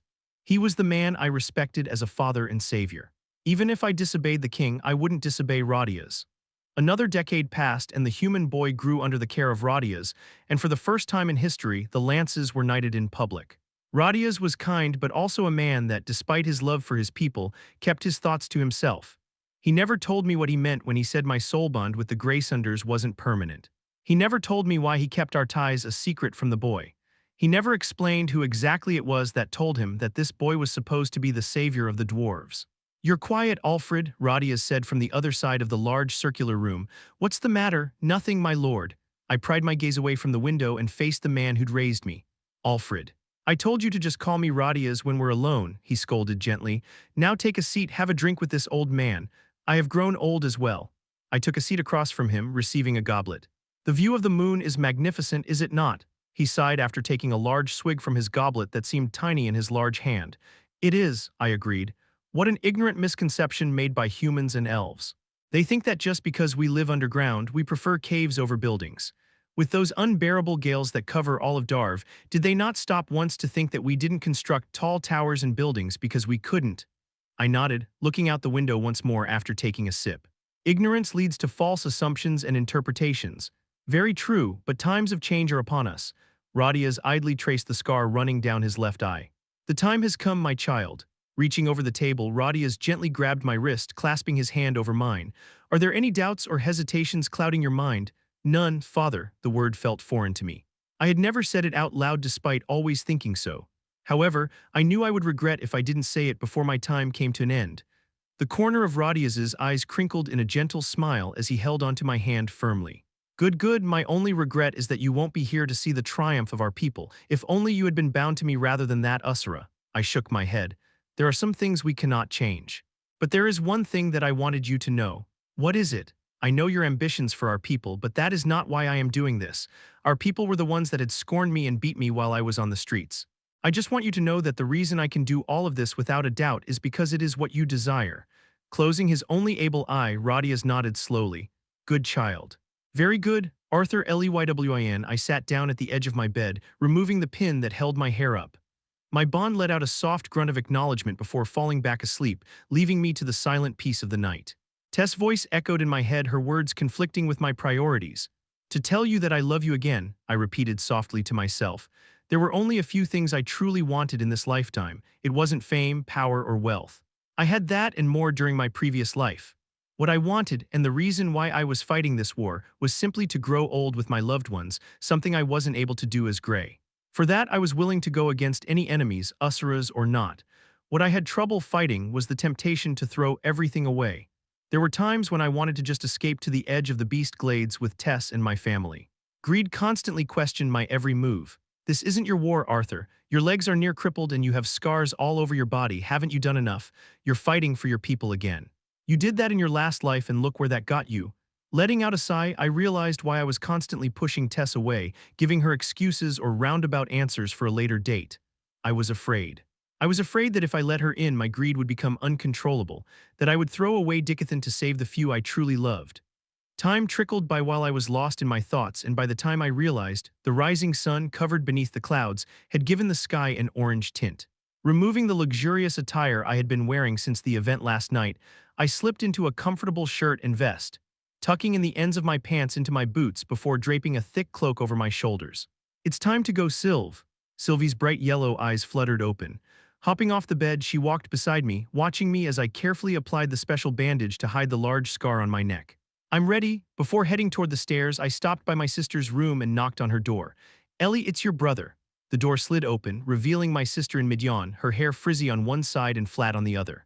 Behind her, laying on his belly beside the bed, was Boo. He peeked at us with one eye before going back to sleep. Brother, what's row? She stopped mid-sentence, staring at my clothes. You're leaving again. Already, I forced a smile that didn't quite reach my eyes. I'll be back soon. I pulled my sister into my arms. You don't have to come back soon, just come back alive. She squeezed me tight before pulling herself away. Ellie kneeled down and did the same to my bond before getting back up. My sister smiled widely, but tears had already begun welling up in the corners of her eyes. I tousled her nest of ash-brown hair. I promise. Making our way down the stairs, I was greeted by a chirpy Micah and stern-faced Alfred at the front of the corridor leading to the teleportation room. The gruff, elderly dwarf, who came up to my shoulders despite his ramrod-straight posture, immediately turned away from me upon my arrival and headed down the hall. We'll be traveling by flight rather than through the gates. General Micah, on the other hand, strolled leisurely by my side. By the smile on her small, creamy face, one would think that she was on her way to a picnic. Micah's excited to finally go on a mission with you, she said as we trailed behind General Alfred. The other lances talk about you, although not all of it is good. Do you always refer to yourself in the third person? I asked. Most of the time. Why? Is it making you fall for Micah? She winked. Micah may look like this, but Micah's a little too old for you. What a shame, I said, unable to help the sarcasm leaking out of my voice. Let's hurry. Time spent on this journey means time spent away from the already existing battles. General Alfred barked as the soldiers standing guard in front of the landing room swung the doors open. The artificers and workers inside dropped whatever it was they were doing and saluted upon our arrival. One person, however, walked toward us with an innocent smile. Elder Radias, General Alfred greeted, bowing deeply while Micah and I simply dipped our heads. Lances. Radias' smile deepened, the scar running through his left eye curving. Excuse my intrusion. I merely wanted to send you all off in person. It's an honor, General Alfred replied. Radias walked to me, staring at me silently with his weary eyes. When he smiled at me, I couldn't help but wish this person wasn't a traitor, that I had suspected him wrongly. I still regret the fact that I wasn't able to protect Elijah. And even the thought of persecuting and ultimately killing the very man who had raised my friend like his own blood left a bitter taste in my mouth. Radias placed a large hand gently on my arm. You must be rather fatigued from your previous battle. By the Usuras, let's hope that your suspicions turn out to be false so that you may hurry back and get some proper rest. While his expression and gesture seemed genuine, Radias's words seemed carefully picked. Nonetheless, I replied with a smile. Yes, let's hope. Maybe I am being too suspicious of him, I thought. He was Elijah's caretaker after all. While that may be the case, you shouldn't take that into account so heavily in regards to your suspicions now, Sylvie advised. Letting go of my arm, Radias gave one more meaningful nod to his lances before walking toward the back of the room. Alfred led the way to the port on the other side of the large room. We're ready to depart. Don't fly beneath the clouds. Will your bond be fast enough to keep up with Micah and Alfred? Micah asked. The prideful Sylvie let out a puff of air through her nostrils before transforming into a full-sized dragon. The ground of the castle trembled as the workers around us instinctively backed away despite seeing my bond before. "I'll manage," she rumbled as her long tail swept me off my feet and placed me on the base of her neck. The wall in front of us lowered in a drawbridge mechanism as the floor beneath us extended into a large skydock. Immediately, I was nearly thrown off by the screeching winds buffeting Sylvie's large body. While the roof and the multiple terraces were protected by a transparent barrier of mana, we were hit with the full force of the winds at an altitude of more than 20,000 feet. Our voices lost in the wind, General Alfred merely pointed in the direction we were supposed to head. Immediately, General Micah and Alfred took off into clouds. I can never get tired of this view, I thought, looking out as the morning sun became more prominent, casting an ethereal glow on the clouds. Agreed, Sylvie sucked in a deep breath before spreading out her wings. Letting the wind carry her body off the dock, we followed closely behind them, not knowing what the outcome of this journey might be. Chapter 169. A Dwarven Night. The entirety of the first day was spent on Sylvie's back. Without a word muttered to either of the two dwarven lances, we traveled until night fell when my legs could no longer take the strain of riding on bare scale, even with the protection of thick cloth and mana. Not just that, but the hours of gripping tightly onto the base of my bond's neck was taxing on my legs.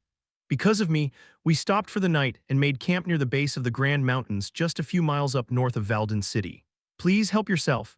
I held out a skewer of grilled fish toward General Micah and Alfred. The childlike dwarven lance happily accepted the charred freshwater fish, crunching through the bones as if they didn't exist, but the old lance merely shook his head. "If you have the energy to cook, perhaps we should leave soon," he said, ignoring my courtesy as his eyes remained planted on a book he had brought. "Don't mind him," Micah said, her mouth still full of fish.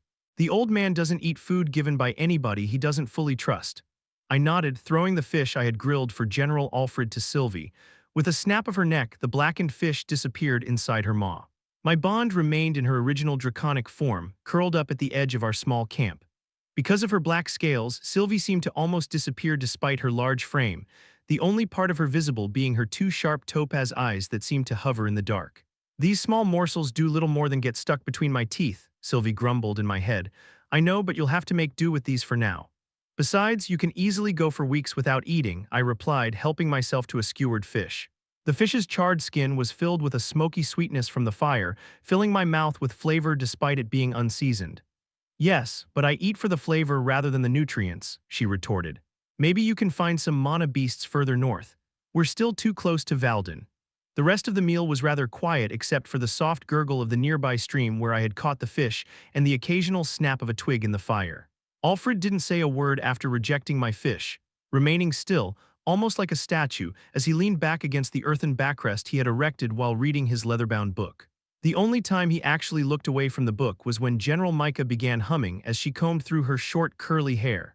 With a look of sheer distaste at the off-tune melody, I couldn't help but crack a smile. Fortunately, General Micah was fairly quiet throughout the night, giving me time to refine my mana core. Despite being at the mid-silvercore stage, I felt lacking being surrounded by lances and my bond that happened to be an Usura. With Dawn's ballad damaged and my legs debilitated, I felt like I had taken a step back even after the training at Ephetus. One thing I was certain of was that I could no longer afford to use Burst Step again if I wanted to keep my ability to walk. After an hour of gathering mana from the atmosphere, refining it in my core and repeating the process, I felt someone's gaze. I pried an eye open only to see Micah just a few inches away from me, staring intently, while even Alfred had closed his book to observe. "This is Micah's first time feeling something like this," Micah whispered. "What's wrong?" I asked, shifting glances between the two lances. "Your refinement process," Alfred answered, his eyes narrowed in thought. "Usually it's not very apparent when someone refines their core, but when you do it, it feels like Micah's body is getting pulled toward you," Micah cut in excitedly. "I've never had that pointed out," I replied. "Is it maybe because I'm a Quadra elemental?" Micah let out a gasp. "Quadra? So that's how you were able to become a lance despite your age. I've heard this being discussed once by the council, but to think it was actually the case," Alfred whispered as if talking to himself. "What's it like being able to utilize so many elements?" Micah asked as she leaned in closer, her large eyes practically sparkling. "Careful what you reveal," Sylvie advised from behind, her body still appearing as if she were asleep. "I know," I thought back. "There are still some elements that I still have a hard time grasping, like gravity, but for the most part, it's practicing and always self-reflecting on what spell and element to use under specific situations." Right, Micah nodded fervently. "Knowing so many spells is useless if you don't know when to use them. There must be elements you're more comfortable using, Alfred said. I nodded. There are. Hey, shall Micah teach you how to manipulate gravity? I scooted back, smelling the grilled fish in Micah's breath. I think it's more of a practical issue than anything. There are times when I can use it, but it's just not something I'm confident in. It's really easy, you know, Micah insisted, holding out a palm. You just have to imagine the world going up or down, then you grab it in your hand and release. Unable to understand Micah's incomprehensible explanation, I looked back to Alfred. The old dwarf rolled his eyes. You'd have an easier time learning from a pebble. Miss Earthborn comes from a long line of famous dwarven conjurers, but even amongst them she's considered a genius. Learning magic through intuition, she doesn't even know the rudimentary concepts of mana manipulation. Earthborn, I repeated. Where have I heard that name before? Her ancestors founded Earthborn Institute, he answered simply, going back to his book. I stared at the childlike lance in a daze. I knew that all of the lances had distinct strengths, but it never occurred to me that this seemingly ditzy mage would be from such an influential family. Not much of dwarven history was taught or even written in Sapin. But Earthborn Institute still stood out as one of the main reasons dwarves were able to stay on par with the Kingdom of Sapin, despite their smaller population and territory. Even after Xyrus Academy had begun accepting different races, much of the dwarven nobles still chose to send their children to Earthborn for their more specific disciplines and areas of study suited for dwarves. Micah's amazing on top of being beautiful, right? The small dwarf puffed out her chest. General Alfred let out a scoff, his face hidden behind his book. That again. I applaud your confidence, but if you're so beautiful, why is it that you have no experience in relationships when you're nearing fifth? He couldn't finish his sentence as he had to defend himself from a massive war axe that seemingly appeared out of thin air. The ground beneath the old general split from the sheer force exerted by General Micah. With an innocent smile that seemed to contain a ferocious demon inside, Micah swung down her weapon once more. My grumpy old Alfred is getting ahead of himself.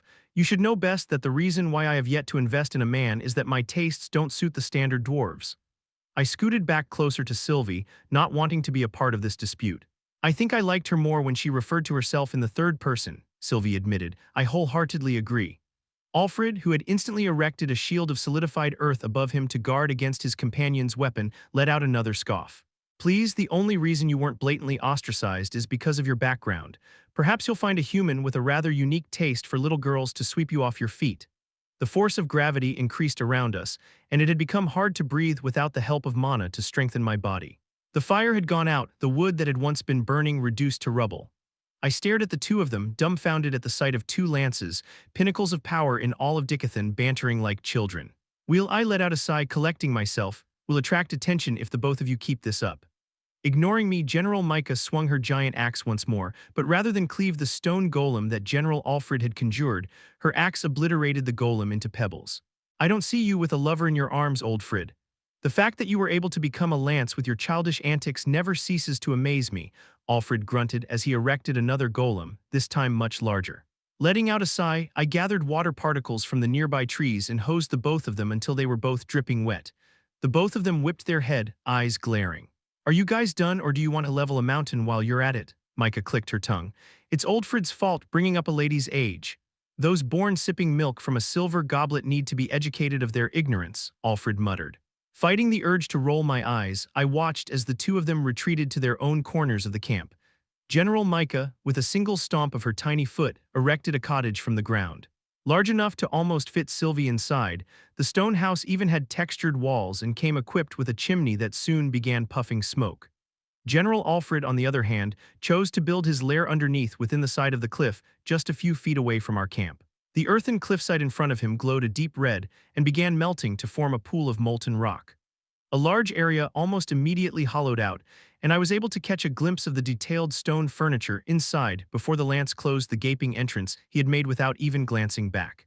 Very covert, I muttered helplessly before turning back and crawling underneath one of Sylvie's black wings as a makeshift tent. You might be more comfortable conjuring a tent as well, Sylvie suggested. I'll feel safer here in case they decide to do something in my sleep, I replied sluggishly. I drifted in and out of consciousness as scenes from my past life flashed in between the peaceful lulls of slumber. Memories I wanted to forget resurfaced like worms on a rainy day. After the night Headmaster Wilbeck was murdered, my goals had changed. Despite both Nico and Cecilia trying to convince me to go to school, I had no intention of trying to be a normal boy like the headmaster wanted me to be. I hated myself for being unable to protect her, the woman who raised me like a mother when every other adult had regarded me as a pest or burden. She took me in, wanting nothing in return except for my own happiness, and for a time I thought I had found it. During that short period in my life with Nico and Cecilia by my side in the orphanage with Headmaster Wilbeck to watch out for us and scold us, I was happy like any normal child. She had no sins, she did nothing wrong. The headmaster was the type of person to give up her own lunch to a homeless man she had just passed by, yet life repaid her kindness with a horrible and bloody death. The orphanage was left in charge by another headmaster, and after a few months the kids laughed like nothing ever happened. Not me, though. I had become obsessed with finding out who had sent those killers after me and Nico and Cecilia, as well as Headmaster Wilbeck. Nico's words rang clearly. What are you even going to do once you find them? You're going to take them out all on your own, with your ability. That was when I realized I had to get stronger. Withdrawing my application to the school, I enrolled in one of the military institutes where they trained candidates for the army. Both Nico and Cecilia tried to talk me out of it. They urged me to give the school a chance to break me free of my obsession. Looking back now, I wish I had listened to them then. My life would have been much less painful and lonely if I had. Perhaps the thing I regretted more than refusing to listen to them was allowing the two of them to follow me into the training institute. I know I had advised them against it at the time, but if only I had tried harder, pushed them farther away from me, then at least my life would have been the only one affected. Arthur, we should depart before the sun rises. My bond's voice rang gently, but I still woke up with a gasp. You were having nightmares of your past life again, she stated rather than asked. You know about these? I asked, sitting up. Yes, although they come in flashes, I'm able to make them out. You seem to be getting these more frequently, she answered, concerned. I'm sure it's nothing, I replied, getting out from underneath Sylvie's wing. I certainly hope that's the case, she said dubiously. I responded with a smile, drawing our mental conversation to an end. We'll shoot for reaching the northern coast by the end of today, Alfred announced as he destroyed the stone tents he and Micah had conjured, while Micah was covering our camp in case adventurers or hunters strayed too close. My suspicions of the two Lance's involvement in the betrayal of Dicathen had lessened after their behavior last night, but I remained cautious. Conjuring a small gust of wind, I helped the two cover our tracks and we were back on our way. Chapter 170, Old Roots. A haze of magenta and orange spread throughout the horizon, giving life to the tranquil ocean in the distance. Sylvie and I plummeted near the edge of the Grand Mountains. The darkened figures of Micah and Alfred cast a shadow over us as they levitated down above us, preparing to catch me right after Sylvie transformed into her fox-like form. We were still several miles away from the northern coast, but we couldn't afford flying any closer. Assuming the worst, a scythe might be able to sense substantial mana fluctuations even from this distance. Sylvie latched onto me as soon as she shrunk. At the same time, I reached out, grabbing Micah's outstretched hand. There we slowly descended, close enough to the massive mountain range to avoid any unwanted attention. While I was easily able to land, even from this height, doing so meant that I'd likely flatten the trees nearby and perhaps even sink the ground from the sheer force I'd have to use to stop myself. As reluctant as I was to admit, it was much simpler relying on the lance to just carry me down. That's a pretty bad scar you have on your hand, Micah remarked, her voice barely audible from the wind. It's an old wound, I cracked a smile. I had made sure to hide the scar on my throat with the concealing bandage, but the scar on my left hand was of little issue to people that didn't know me very well. The small lance nodded, the strength of her grip around my arm growing tighter despite her delicate-looking fingers. We landed at the base of the Grand Mountains, on a field of dry grass and boulders where frigid winds whistled around us. Mana from this point on should be kept to a minimum, Alfred said as he scanned our surroundings for anyone nearby. I nodded in agreement. I was able to use mana without it being detected through Mirage Walk, but that was information better kept to myself. I assume you have a plan in order to find the retainer and scythe in question, the gruff lance remarked, somewhat. I took out the white mask I had kept since first becoming an adventurer and the black coat made from the fur of a nightmare fox. This was the outfit I had worn along with the mask since it had the subtle ability to cast one's focus away from the wearer. Wearing it over my clothes, I also fished out a thick cloak from my dimension ring and draped it over my shoulders. We'll need to head toward the main road, so take out your cloaks and put up the hoods. Alfred studied my black coat with a curious gaze. An intriguing effect. Were you once an assassin or thief? No, I chuckled, looking down at my outfit. I just didn't want to stand out. With a dismissive nod, he and Micah followed my request, each taking out a lavish cloak of rich mana beast fur. Without saying a word, I walked over to Micah as I took out a spare cloak from my ring. Dropping it on the ground, I stepped on it, staining the brown cloak with dirt and grass before handing it to the small lance. Wear this instead. Why, you just dropped it and stepped on it, Micah exclaimed, flabbergasted. I know, answered as I dropped my own cloak and stepped on it, rubbing my heel to thoroughly coat it with dirt and grime. The two of us are going to be Alfred's slaves. Why can't Micah be the master? She huffed, holding my spare cloak with just 2 fingers. Because you have the appearance of a middle schooler, I answered bluntly with an innocent smile. Alfred let out a small laugh as he clasped on his fur cloak. Glaring daggers at her cohort, she reluctantly put her cloak back into her ring and put on the dirty one I had given her. Sorry, this is for safety measures, I said. Bending down, I dipped my finger on a muddy patch of dirt.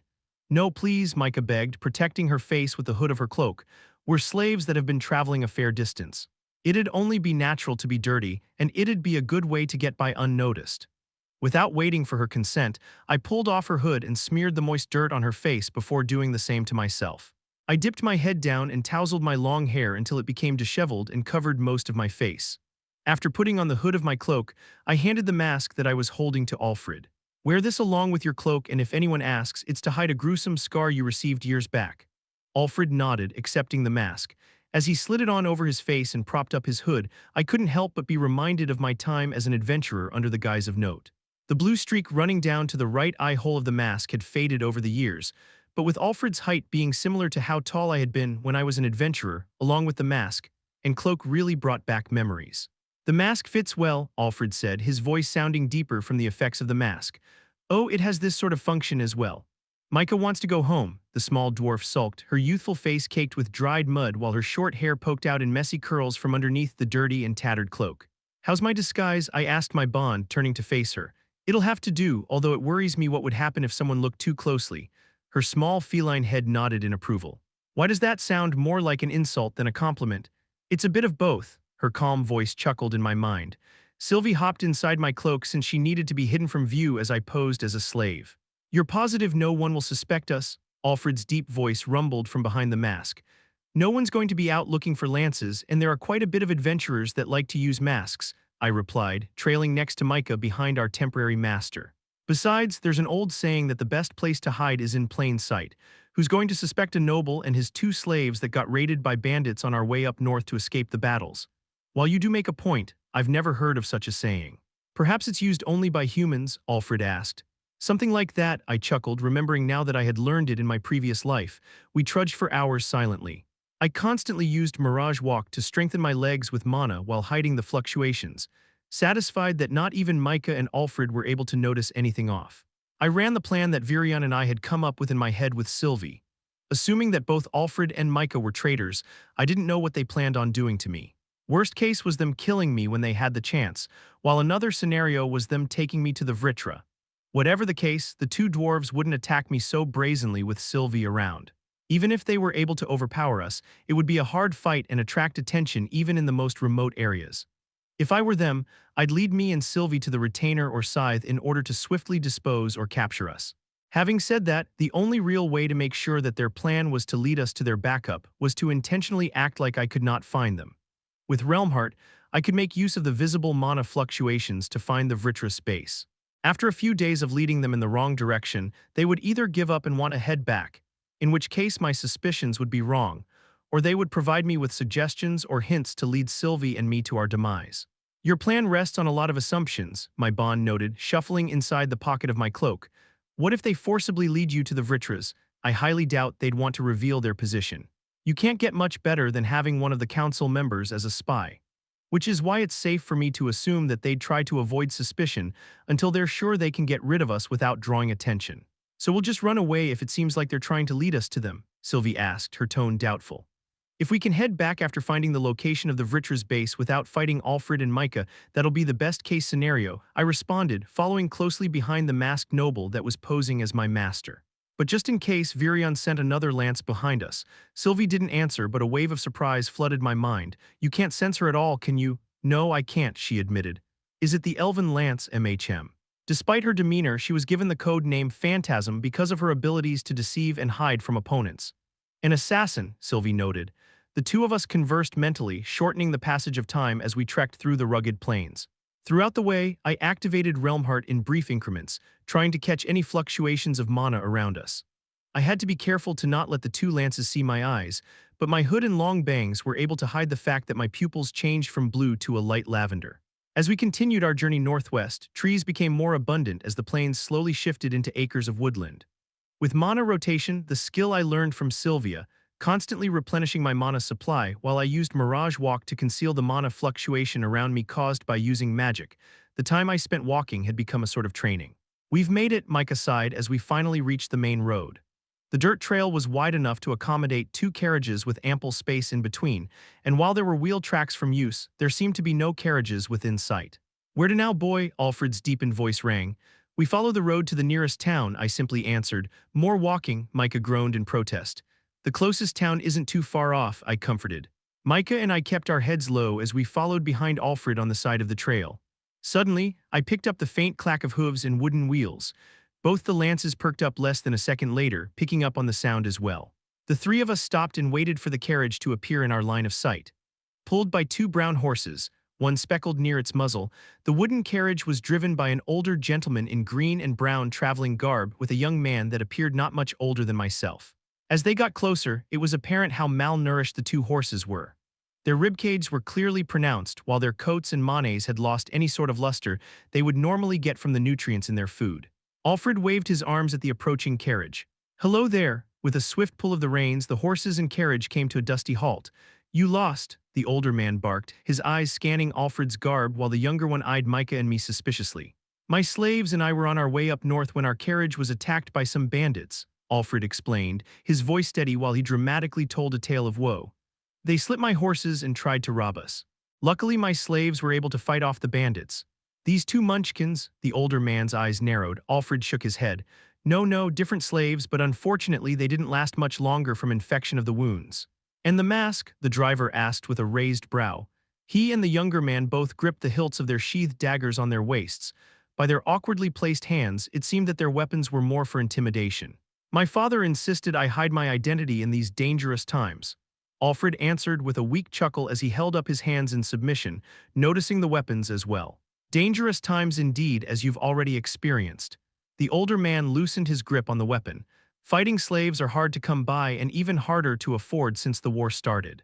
"Pity for your loss." "A great loss," Alfred agreed. "Well, times are hard for all of us. I'm not sure my horses can handle the weight of more people." The older man ran his fingers through his scraggly beard as he let out a cough. "Naturally, you'll be compensated," Alfred replied calmly as he dug into his fur cloak and pulled out 2 silver coins. The younger man reached out and snagged the silver coins, testing their pliability with his teeth before giving an okay to the driver. "Hop on then," the older man motioned to Alfred, "but your slaves will have to walk." "Of course," Alfred said without hesitation. I caught a glance of Micah's devastated expression before she lowered her head again. Without saying a word, I pulled the childlike lance back and waited for the carriage to resume before following after it with Micah. "Micah is going to kill that old man," Micah muttered, her face hidden beneath her hood. "Just bear it for a little longer. The next town is only an hour away." "You're familiar with this rural countryside?" Micah asked. "Of course," I said softly. "It's where my hometown is after all." Chapter 171. Inside the tavern, the flickering fires of street lights glowed in the nearby distance, a sight for sore eyes after hours of non-stop walking. I had come back to Ashbur, the small town where I was born, for the first time in more than 10 years. "Micah is ready for a nice cold mug of ale," the general whispered, licking her dry, cracked lips. I nodded wordlessly, keeping my pace brisk to match the speed of the carriage we were behind. "Just out of curiosity, sir. How many slaves do you own?" the younger man asked eagerly, his narrow eyes shifting between Alfred and me. "I never counted," Alfred answered with a shrug. "We have many at home, some owned by myself and some owned by my family." "Wow," the younger man sighed. "If you have so many, how about you leave those 2 slaves with us?" Ouch. The older, bearded man leaned back from his seat and smacked the boy upside his head. "Are you hollow in the head? Who in their right mind would just freely give away their slaves?" The boy rubbed his head, fixing his dirty blonde hair. "I was just asking, old man, sheesh. Sorry about my boy. I've had to raise him on my own after his mother ran off, and manners weren't always a priority on my list of things to teach him." "No offense taken," Alfred said with a deep chuckle. "Normally, I might have just left them with you once I'd reached my destination, but these 2 offer at least a bit of security in these chaotic times." The boy clicked his tongue. "Unlucky, something about the 2 of them didn't sit right with me. Aside from the fact that there were no other carriages going back and forth so close to town, there was no luggage on the carriage either. Their only weapons seemed to be the knives that they had buckled to their waists, which provided barely any protection. They had seemed reasonably suspicious upon first contact, but they opened up too easily as if waiting for a reason to trust us. However, we were almost in Ashbur and nothing seemed amiss. "Well, here we are," the bearded driver announced, pulling on the reins to halt the carriage. "We're skipping through this town, so it'd be best if you walk from here." "You'll be traveling through the night?" Alfred asked, skepticism laced in his voice. "We're in a hurry to a small outpost just an hour away," the blonde-haired boy answered with a laugh, releasing the latch in the back to let Alfred out. "Well, regardless, thank you for the ride." Alfred handed the boy an extra silver coin before hopping off the carriage. The driver gave Alfred a wave before snapping his reins. With an annoyed grunt, the two horses started trotting, pulling the carriage to a narrower dirt road that veered off to the left. "They need to work on their acting," Alfred said, shaking his head as he began walking. "So it wasn't just me," I replied. "Whatever, as long as there's alcohol and a cozy bed, Micah will be happy." As the three of us walked into town, I couldn't help but notice how empty the streets were. Part of my memory of Ashbur was how lively it had been for such a small town. Adventurers were scarce this far up north, but a small river flowing near the town made the area a great place to raise crops. After the death of Lensa, my father took my mother here to this remote town, and took a job here guarding farmers and their crops against the frequent wolves or stray mana beasts that came from the Grand Mountains. With farmers waking up early to tend to their crops in afternoons spent either selling on the market streets of Ashbur or to frequenting merchants, nighttime was when everyone truly found the time to unwind and have fun. My father would oftentimes come home at night, tripping over his own feet after drinking with the local farmers.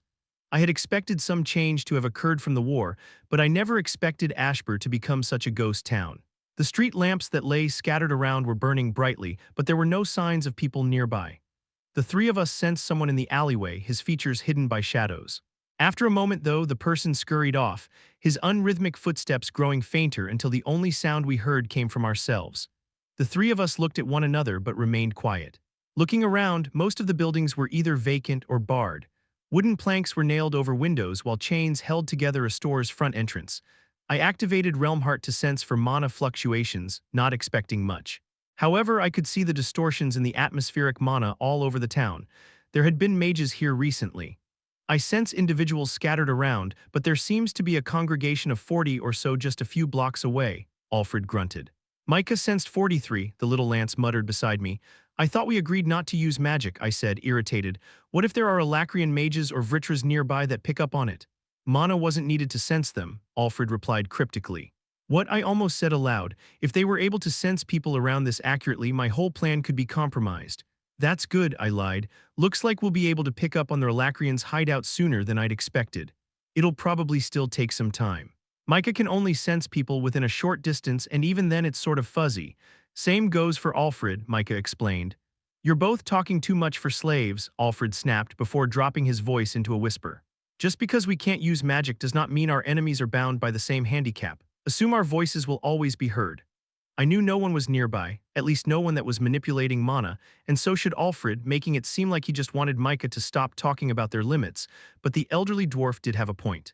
I nodded and continued trailing a few steps behind Alfred with Micah quietly simmering in frustration beside me. Turning a corner after passing by a particularly tall, worn-down building, I knew exactly where this congregation that Alfred and Mia mentioned was. Clouds of smoke visibly puffed out of a chimney from what seemed like a tavern. The large shack had a crooked roof with missing tiles, but out of all the other tattered edifices and hovels nearby, it was the only place with light coming from inside. We approached with little hesitation, driven by the thought of a nice seasoned meal and a plush bed. I smell meat being grilled, Sylvie said as we got closer, rustling impatiently inside my cloak. Alfred turned around and the three of us looked at one another before opening the splintered wooden door. My nose hungrily breathed in the pungent smell of alcohol, smoke, and a variety of indiscernible foods and spices. A clamor of a dozen conversations, all trying to overwhelm one another, resounded throughout the large tavern, with the sounds of glasses clinking and palms pounding accompanying them. The people, mostly men, that were seated at the tables closest to the door all turned to face us, some with flushed cheeks, others with irritated scowls.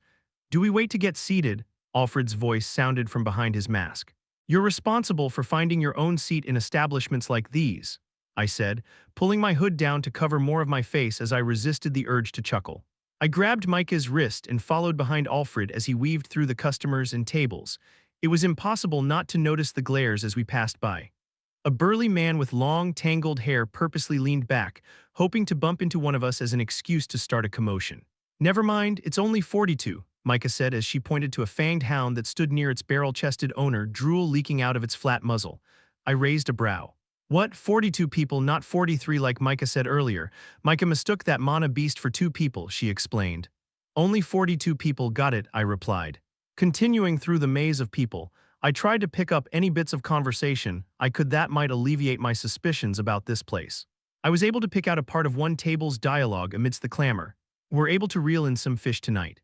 While the toned man with several missing teeth could have simply been talking about catching a trout or some other aquatic vertebrate, their suspicious gazes told me that their conversation wasn't so innocent.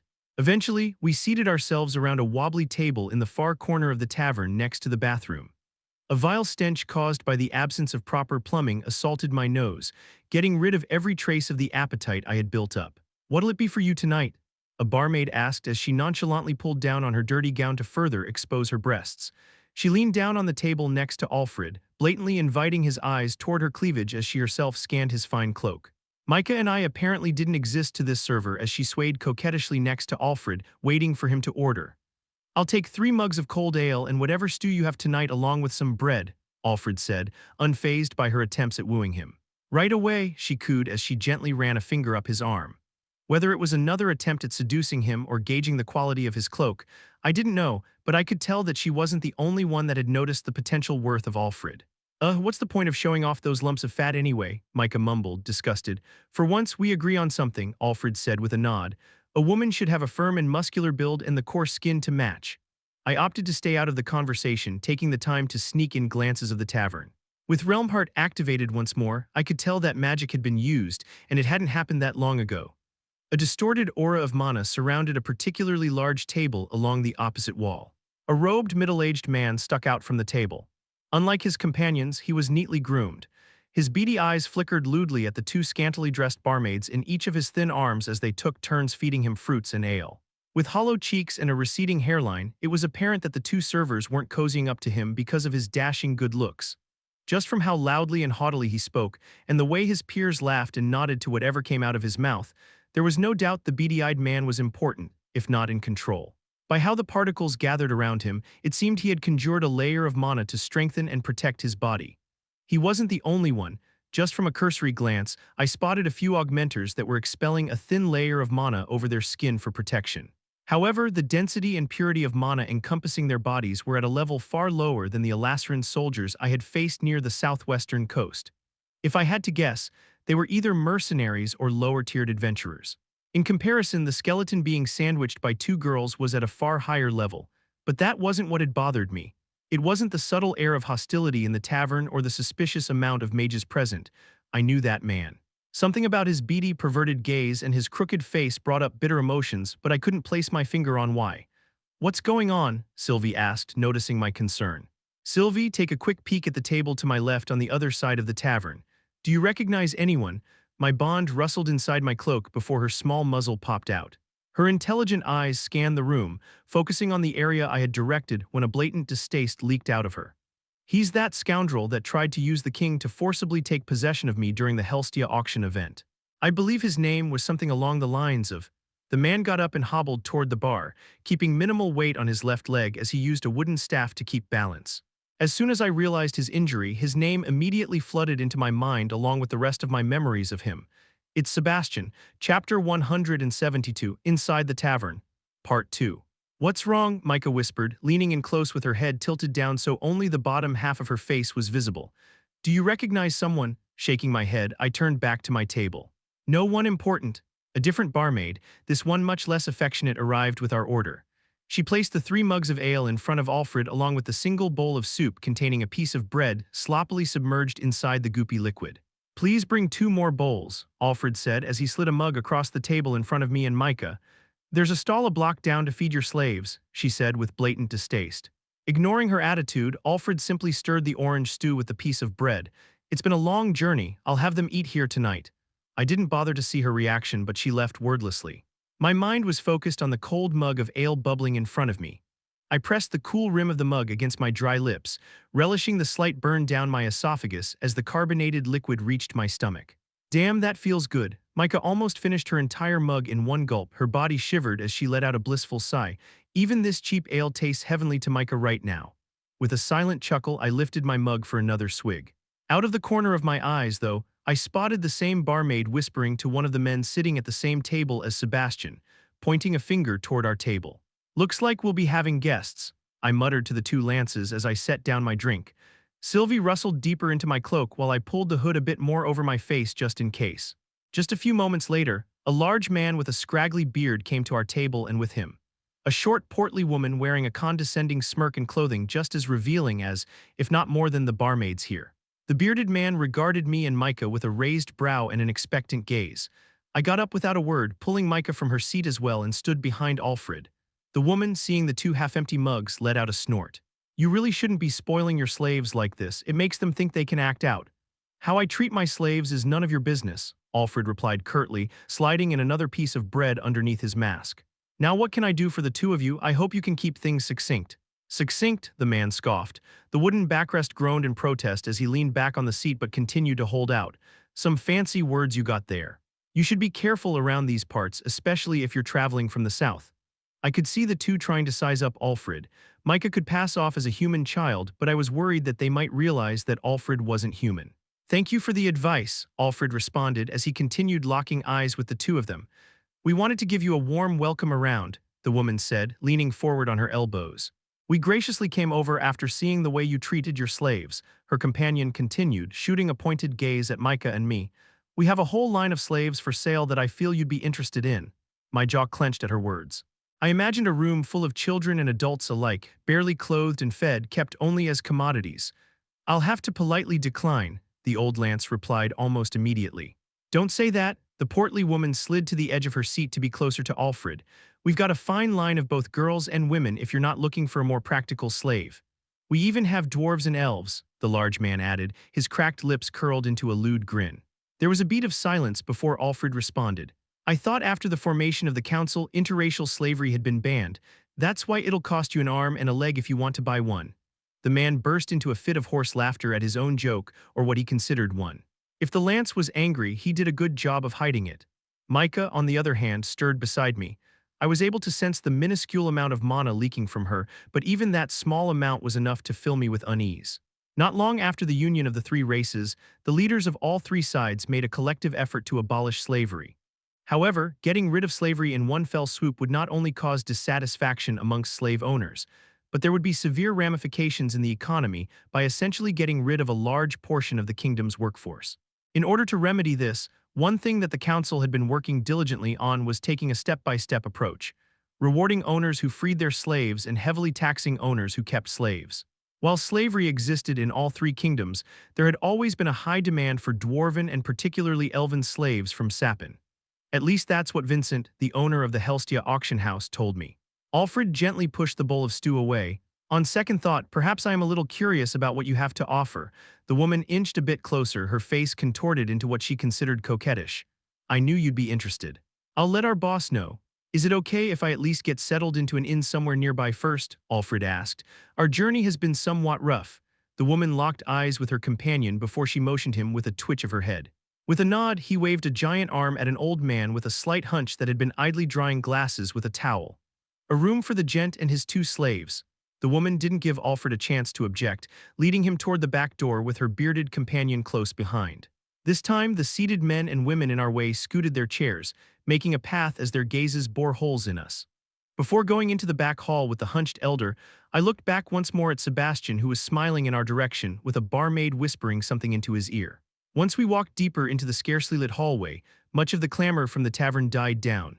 Micah and I trailed behind Alfred silently, while the masked lance himself responded to the portly woman's idle banter. "Here's your room, sir. That'll be 2 silvers." The old man held out an empty palm while his other hand held a rusted key.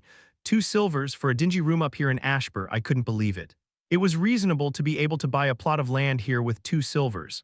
"I've never had an interest in this continent's currency, but even to me it sounds ridiculous," Sylvie responded incredulously. Nevertheless, Alfred continued playing his role of the weary, naive noble as he produced 2 glimmering coins from inside his cloak. Without even a thank you, the old man dropped the key into Alfred's hand and tottered back to the tavern. The woman, on the other hand, seemed even more flirtatious after Alfred produced the coins, going as far as squeezing Alfred's arm before she and her companion headed back. "We'll meet back in an hour back at the tavern." She turned back around and shot Alfred a wink. Closing the door behind us, I immediately slammed my fist against the wall. Since my fist wasn't coated in mana, a jarring pain shot up my arm, but even that was welcomed. The fact that I wasn't able to do anything for those slaves and for my town, I deserved the worst. Letting out a sigh, I scanned the room, which was no larger than the bathroom I had at my home in Ashbur. There was one bed and dresser squeezed in. Even taking into account Micah's small frame, she and I would have to sleep sitting up. Taking off her hood, Micah immediately jumped on the bed, burying her face into the pillow before letting out a scream. "You did good holding back from those two," I praised, removing my cloak as well. "That woman especially." Taking off his mask, Alfred replied, "Her charming appearance didn't make up for the fact that she has captured one of my own." I blinked, still unable to get used to the dwarves' tastes. "If it wasn't for this darn mission, Micah would have flattened this entire tavern," Micah cried, her voice muffled from the pillow. "My thoughts were the same," Alfred replied. "Our circumstances, however, force us to be discreet." I turned to the older Lance. "Whether we decide to act, our mission is priority. It's no problem going with them to see these slaves, though in fact it gives us a better cover to move around." Alfred nodded in response as he unclipped his cloak and slung it over the wooden dresser. I sat down at the foot of the bed while Sylvie fumed beside me. "Something on your mind?" "I don't understand why there would be a high demand for slaves of different races." "Is it because humans feel pity for enslaving one of their own?" my bond asked. "No, sickeningly enough, a lot of noble families practiced interbreeding with their dwarven or elven slaves so their children can have a better and more wide-ranged potential as a mage. Lucas Wykes was a product of that practice." Sylvie didn't reply, but due to our bond, I could feel her anger spilling out. I didn't blame her, though. When I first read about elves, I thought of them as this mystical race with a high affinity for magic. That belief was further enforced by the fact that my stay in Elenoir was mostly with the royal family. When I think back to the time I had rescued Tesha from slave traders, I should have guessed that they either went for children or weaker, unsuspecting adults. The council had banned interracial slavery a few years ago, but after seeing these two, it looks like it was still going on. What about the forest surrounding the Elven Kingdom? Isn't it supposed to deter most other beings aside from elves and native animals? Which is why elven slaves are so rare. The traders will not only need to be adept fighters, they need to have hounds capable of guiding them through Elshire Forest. Contempt spilled out of my bond. To go to such lengths, coming from a modest household, my parents would never have been able to afford a slave even if they had wanted one. This, in turn, had somewhat obscured my run-in with slaves. Still, the fact that it was happening in my hometown did more than just irritate me. "If we can't handle this directly, Micah is going to inform the council of what's going on here," the small Lance said abruptly, bolting up on the bed. I nodded, not bothering to turn to face the dwarf. "Sounds like a plan." The inn had one bathroom at the far end of the hall, and when Alfred went out of the room to use it, an unfamiliar man with a small dagger clipped to his waist escorted him there. While Alfred said the man was nice enough, it was obvious that a place like this didn't offer concierge service. We were basically being held prisoner here. An hour passed by in the blink of an eye. We decided it was best for Micah to stay behind in case she wasn't able to control her temper. Despite numerous complaints from her, the childlike Lance knocked out like a log as soon as her head hit the makeshift pillow she had made from rolling up her cloak. The two of us got dressed once more before opening our door. It was obvious to us even before that there were people waiting just outside, but we remained casual. "Had a good rest?" the portly woman asked, her voice a bit more slurred than when she had first come to us. Judging by the flushed cheeks that her companion had, it looked like the two of them had been drinking in the meantime. "Come. Follow us this way. Our leader wants to meet with you," the woman said, cozying up to Alfred. I remained silent as I trailed behind my master until the bearded man spoke. "Your smaller slave isn't joining us. Her body is unaccustomed to traveling such long distances," Alfred answered without turning around. "I didn't think it'd be a problem just letting her sleep in the room." The bearded man's lips curled up into a snide grin. "Ah, so her body is accustomed to other things," he chuckled, nudging Alfred with his elbow. I rolled my eyes.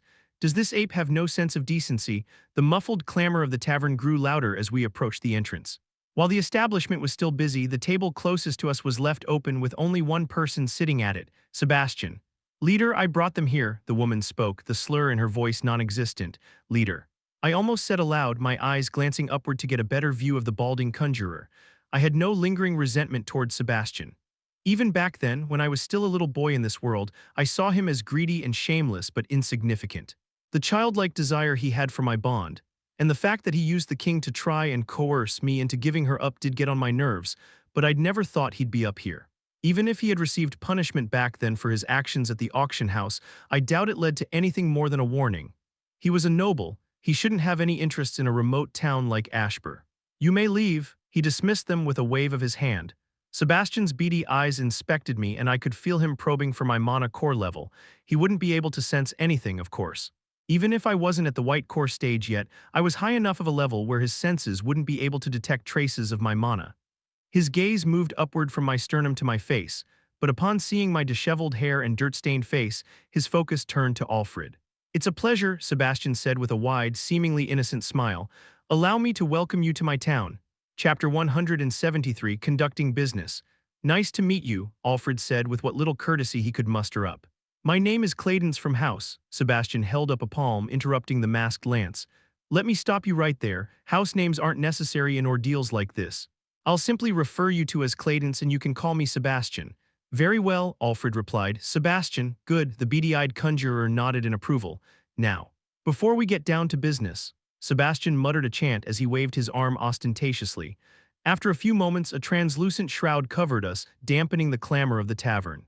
An obvious but not very impressive demonstration of wind attribute magic.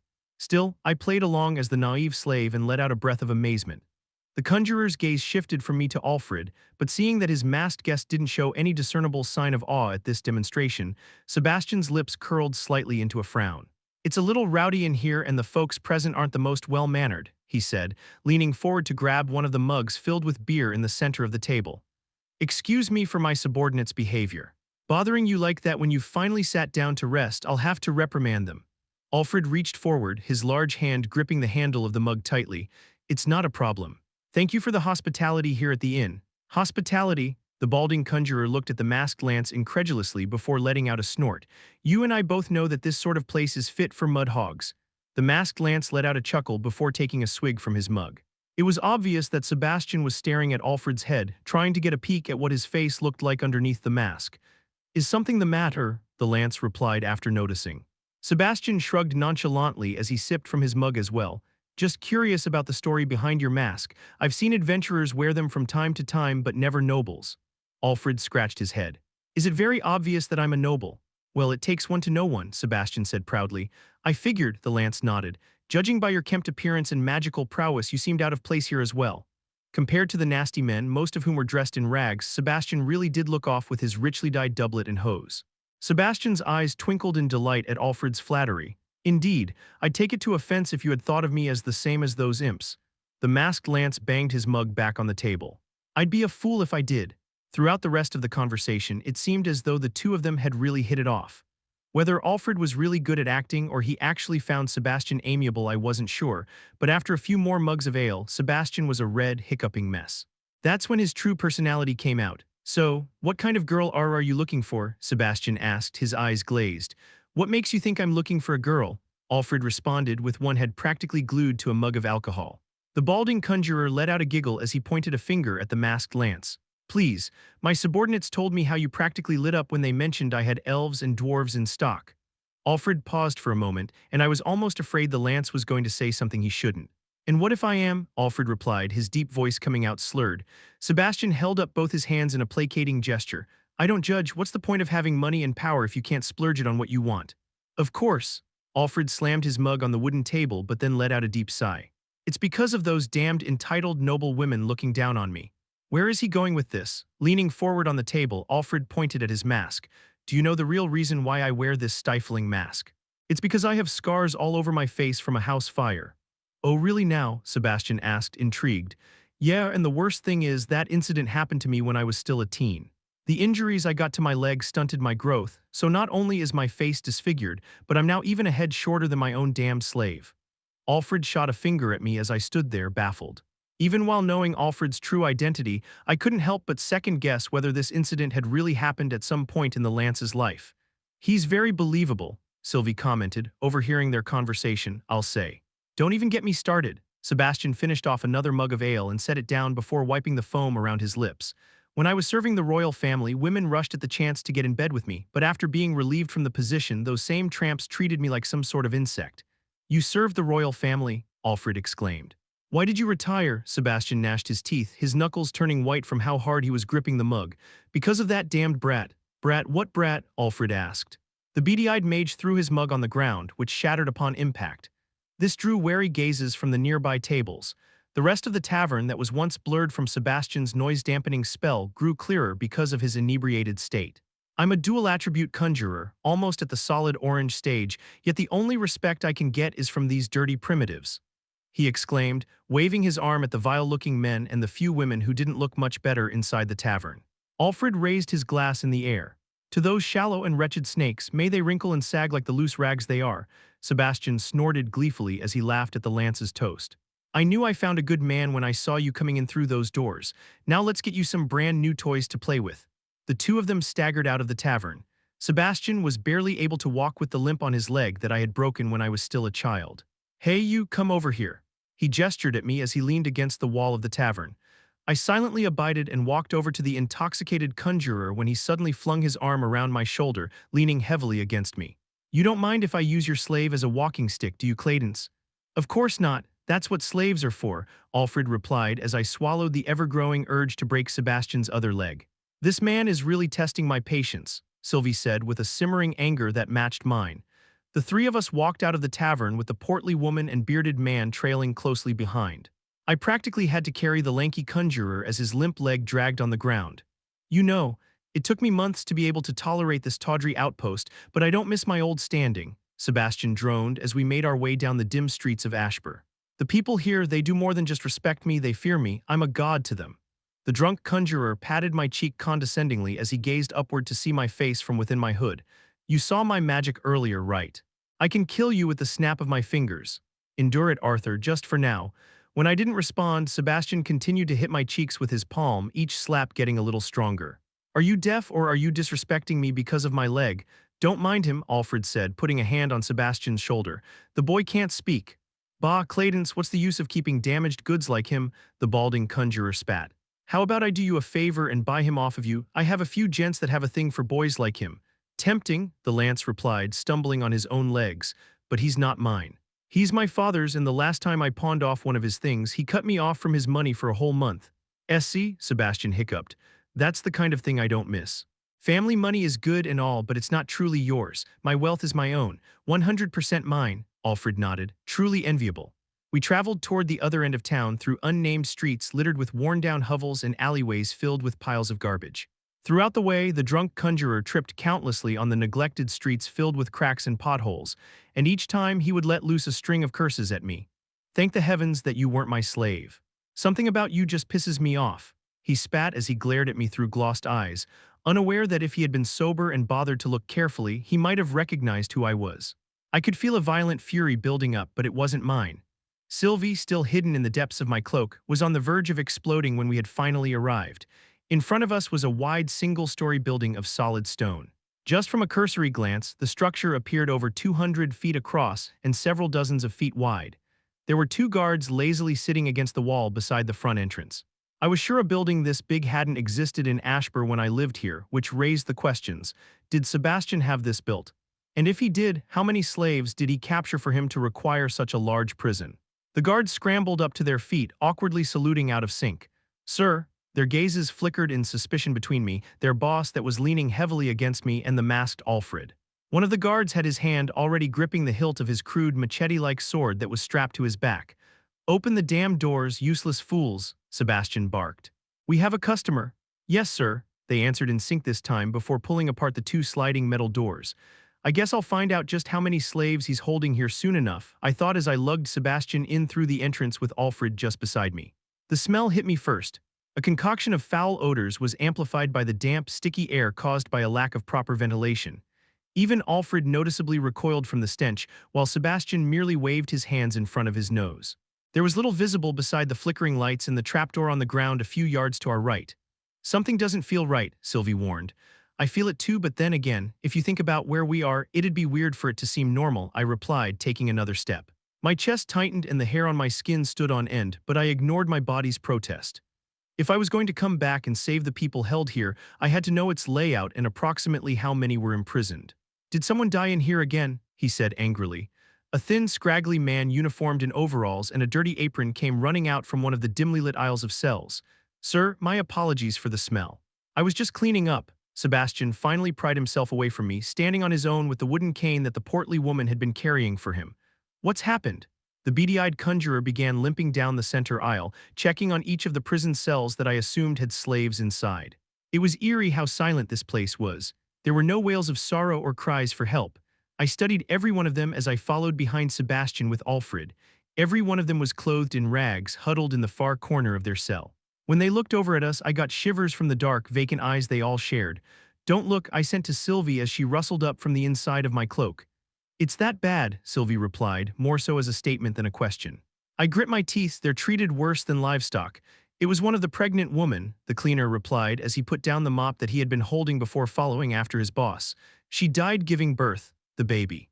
"Did it live?" Sebastian asked, unfazed.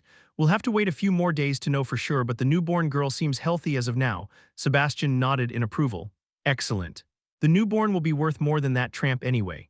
As the conjurer slowly hobbled through the aisles, I noticed the different reactions from each of the slaves. A few shivered uncontrollably as Sebastian passed by, others had spiteful glares, some just had distant, hollow gazes. The dwarves and elves are held further down, but Sebastian spun around to face Alfred, a lewd smirk on his thin, pasty face. "Do you see anyone you're just dying to get your hands on?" The masked lance raised a hand. As a matter of fact, before I could even react, the earth beneath Sebastian began enveloping, covering his feet and creeping up his legs. "Huh," Sebastian let out as he tried to pry himself from the rising earth. I whipped my head toward the masked lance. "What are you doing?" The lance remained silent as he continued his spell. It was slow, but he was doing it on purpose. I could see the conjurer wide-eyed with fear and confusion. What are you idiots doing? Get them." The conjurer readied his wooden cane to fire at Alfred when he let out a shrill scream of agony. The earth that had consumed his legs and was continuing to rise up his body began turning a dark red. A faint sizzle could be heard amidst his screams as the smell of burning flesh reached my nose. The spell that Alfred had cast on Sebastian wasn't to trap him, it was to slowly torture him. "Alfred," I called out to no avail. The janitor had scrambled as far away as possible from Sebastian. I could hear the footsteps of the two subordinates behind us. "Damn it," I hissed, spinning around in time to catch the burly man's arm just before his dagger reached the lance. I doubt the feeble attempt would have done him any harm, but nonetheless these two were problems. "Out of the way," the brute spat as he swung his other arm. Without a shred of hesitation, I drove a fist into the man's arm. A sharp snap rang from the collision just before his hand fell limp by his side. The bearded man let out a howl of pain, dropping his dagger to cradle his broken arm. I caught his rusty dagger as it fell and swept my leg just below the portly woman's knees. She crumpled to the floor, but before she could get back up, I drove her companion's dagger into her hand, skewering her to the ground. I looked over my shoulder to see how Sebastian had fared against the lance, but all I saw was a statue of molten lava in the shape of the thin conjurer. He was dead, encased in a tomb of hardened magma. "What the hell?" I snapped, grabbing the masked lance's shoulder. "Even if you wanted him dead, you could have killed him without using deviant magic. What are you going to do if the Vritra senses what happened here?" "Your worries are in vain," Alfred said calmly, taking off his mask. Confused, I activated Realmheart. I wanted to see just how much mana fluctuation was caused by the lance's spell, and if it was possible that we could remain hidden despite this setback. However, what I saw baffled me even more. There were particles of mana erratically moving around Sebastian's corpse, but there were also fluctuations of mana all around us. Either a wide-scale spell had been used or a battle took place here recently. I whirled around, vision shaky and palms clammy. My instincts had already sensed what was happening even before I saw the familiar Vritra approaching me. Chapter 174, Mother Earth's Embrace. The figure walked with a confident gait, his lanky arms messily wrapped in black bandages dangling by his side. He had a slight hunch, which made him look a bit shorter than he actually was, but he still stood well over 7 feet. Even before he had walked close enough for me to make out his face, I already knew who he was. How could I forget the retainer that had killed the lance I replaced? "Yudo," I said calmly despite my raging insides. His dark lips split into a sinister smile. "Hello, boy wonder." "Retainer Yudo," Alfred greeted with an unnaturally stiff bow. I restrained my urge to let out a scoff at the lance. Despite the turn of events, I was actually relieved the retainer that had come was Yudo. Unlike Silrit or any other Vritra, his motive was obvious. Yudo ignored the dwarven lance as he crept closer to me with outstretched arms. "You can't imagine how excited I am to have you here." "Really?" I smirked, playing along. I was actually expecting a different retainer. I could see Alfred react out of the corner of my eye. Oh, Yudo dipped his head so his gaze was level with mine. His pale gray nose was practically touching mine. You seem to know a bit more than I thought you would. With Realm Heart still active, I could clearly make out his aura, the brilliant nimbus of power crackling and popping chaotically like his very nature. But even without it, I could feel the pressure in the air around him, a palpable tension that was squeezing the air out of my lungs. The two humans, Sylvie reminded from within my cloak. The two subordinates of the petrified Sebastian were in a fit of spasms as they stared wide-eyed at Yudo. They didn't know who he was. Their bodies were only able to feel the might of the being in front of them. Let's take our fight elsewhere, I said simply, turning my gaze back to the Vritra. Yudo tilted his head. Fight? Why do you think that a lesser like you is worth my time at all? Because you're here, I answered, losing my patience. If all you wanted to do was kill me or capture me quickly, then I'm sure Alfred with a few of your soldiers would have sufficed. The retainer didn't answer, his gaze looking unamused. Suddenly he burst out into a fit of laughter. I can see why so many of you try so hard to keep your motives hidden, for times like these when it should be a surprise. He turned around and made a dismissive gesture. Lead the way. Retainer Yudo, Alfred blurted. Lord Radia's instructions were to deal with this one cleanly to minimize chances of. The lance didn't even get the chance to finish, as he let out a nasally scream in pain. A black spike had shot up from the ground beneath Alfred, skewer the lance's nose. Do you think I give a lesser's ass about what your traitorous master thinks is the best course of action? Yudo spat, looking over his shoulder before he continued walking toward the door. I checked up on the two subordinates. They were unconscious but still breathing. As I made my way toward the entrance I had come in from, I checked on as many of the slaves as I could. Most of them were out cold, and the ones that were conscious were probably in a state no better off than the ones that weren't. I took one last look at Alfred, who had erected a stone pillar below his feet to get high enough to dislodge his nose from the black spike. Despite my suspicions, this short trip had been filled with a faint hope that my doubts weren't true. Now that they were, it was difficult to wrap my head around the emotions manifesting inside me. I was never good at it in my previous life, and I thought I had gotten a little better in this life, but apparently not quite enough. I broke one of the 3 beads that Aya had given me, activating its effect before tossing it into the large trapdoor by the entrance. Alfred's eyes grew wide as he saw this, knowing exactly what it meant. OLFREDWRND, I cursed, berating myself for the turn of events. To think she would be nearby, there was no time. Rubbing my punctured nose that had already begun to heal, I descended into the ground. The earth obeyed, parting beneath me to make a path to the floor underneath the building that served as a cover. I dropped to the underground floor below, causing several of the soldiers around to shout in surprise. The underground level I had made was vastly larger than the prison structure above it. Here, thousands of soldiers were able to rest on standby. Evacuate the premises immediately, I ordered, my voice echoing off the large chamber walls, a mixture of responses. The Alacrian soldiers glanced at one another while others blatantly ignored my command. Both they and I were fighting for the same cause, but because this was the continent where I had been born, they saw me as a traitor unfit to lead them despite the gap in power and experience. I repeated my order once more, this time causing the earth around us to quake. We had no time. Soldiers began slowly filing toward the stairs leading back up to the surface. I helped them by erecting a few more staircases, but when the light artifacts hung all around the walls started to burst one by one, I knew it was too late. I cursed, erecting a dozen magma knights around me, but the chamber had darkened to a near pitch-black state. Yells of confusion from the soldiers bounced off the walls that once served as protection and cover. Now I feared these men were in a prison. I shrouded myself in a protective barrier of mana while sending out pulses throughout the underground chamber in hopes of locating her. Come out, Aya, there will be another Vritra, a scythe coming soon. If you flee now, I can ensure that you'll make it out alive. I tried reasoning with her. I felt no remorse for these soldiers of foreign descent, but they were part of a bigger plan and time was running out. If Aya escaped and was able to notify the Usra Aldir of my betrayal, it would be easy for him to simply kill me just by invoking the artifact I was bound by. But at this point, though, I might prefer that over what she might do here. So caring, her whisper brushed against my ear as if she was right beside me. My magma knight promptly lashed out with its sword. A burning arc of lava launched in the direction of Aya's whisper only for it to crash into the far wall. The attack scattered into glowing sparks upon impact, lighting up the darkened room for just a second. That's when I noticed it. Mist. The entire underground chamber was submerged in a thick layer of swirling mist that almost seemed to have a mind of its own. And within this mist, chaos ensued. Sporadic flashes of spells lit up the vast chamber as the soldiers began retaliating against the intruder, but even those became less frequent as Aya got to work. I have to thank you for trapping this many Alacrians in one place, she whispered again, this time beside my other ear. It makes my job much simpler. Enough with your tricks and illusions, I roared. Come out and fight me face to face. Have you no shame as a lance? Shame, Aya's voice echoed in unison from at least 12 different locations at once. It's a matter of common sense, dear. Why would I throw away one of the few advantages I have? There was a levity in her words that came off as arrogant in this situation. She was always like that, no ounce of seriousness in her ever-present facade. You leave me no choice, I replied through gritted teeth. Getting rid of a lance will at least make up for my error. I slammed my palm down into the ground, creating chasms all around the floor and walls of the chamber that lit up a fiery red. The temperature within my newly created domain rose drastically, while the glowing magma spilling out from chasms brightened the underground expanse. The mist that filled the area was slowly evaporating while my senses became sharp.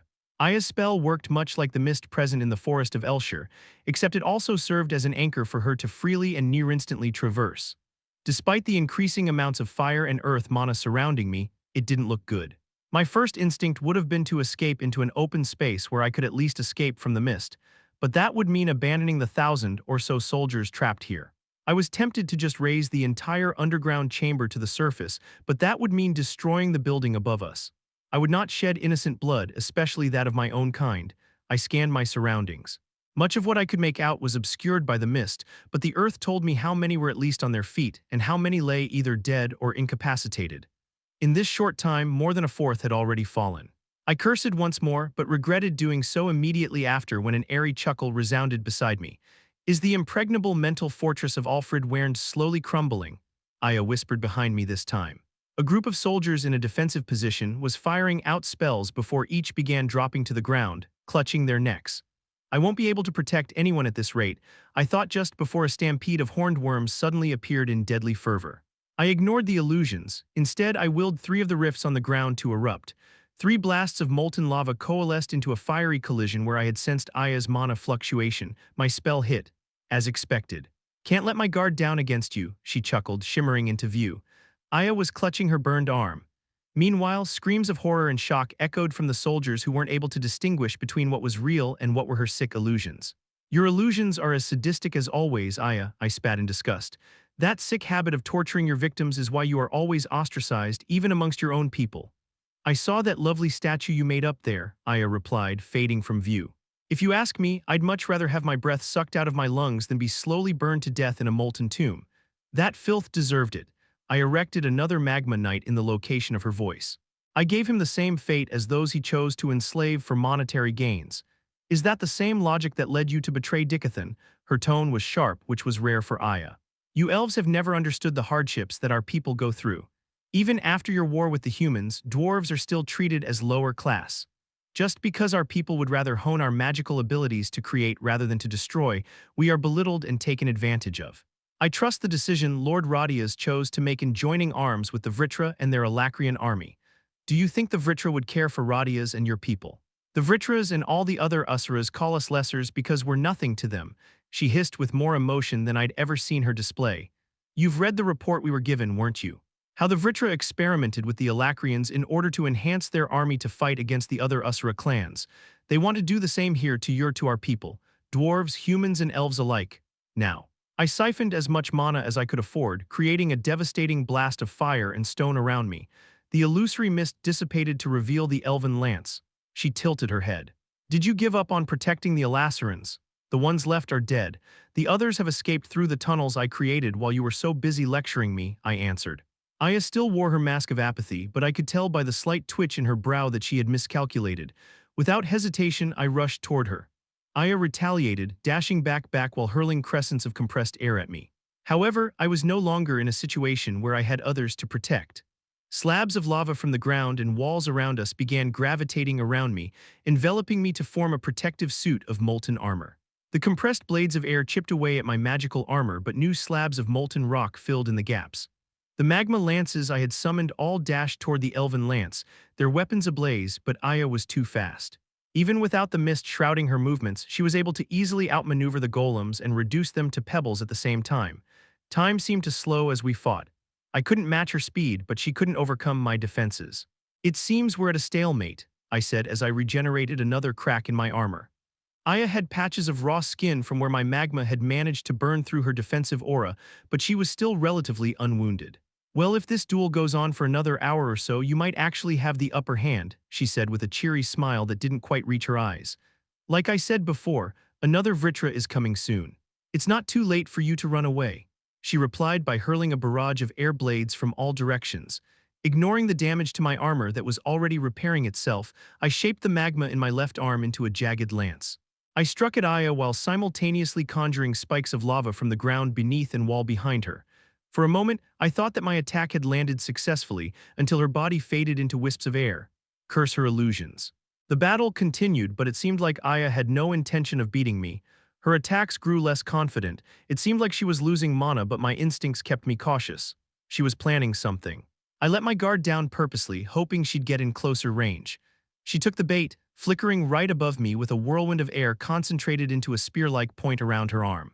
She struck the crown of my helmet, shattering it and nearly piercing through my head as well. Reacting instantly, the suit of magma protecting me began wrapping around Aya's arm, keeping her in place. The elf's eyes widened in horror as I pierced her with a mana-infused hand.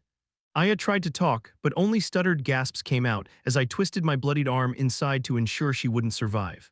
You're strong and resourceful, Aya, but patience was never your strong suit. If it is of any consolation, I never wished for it to come to this.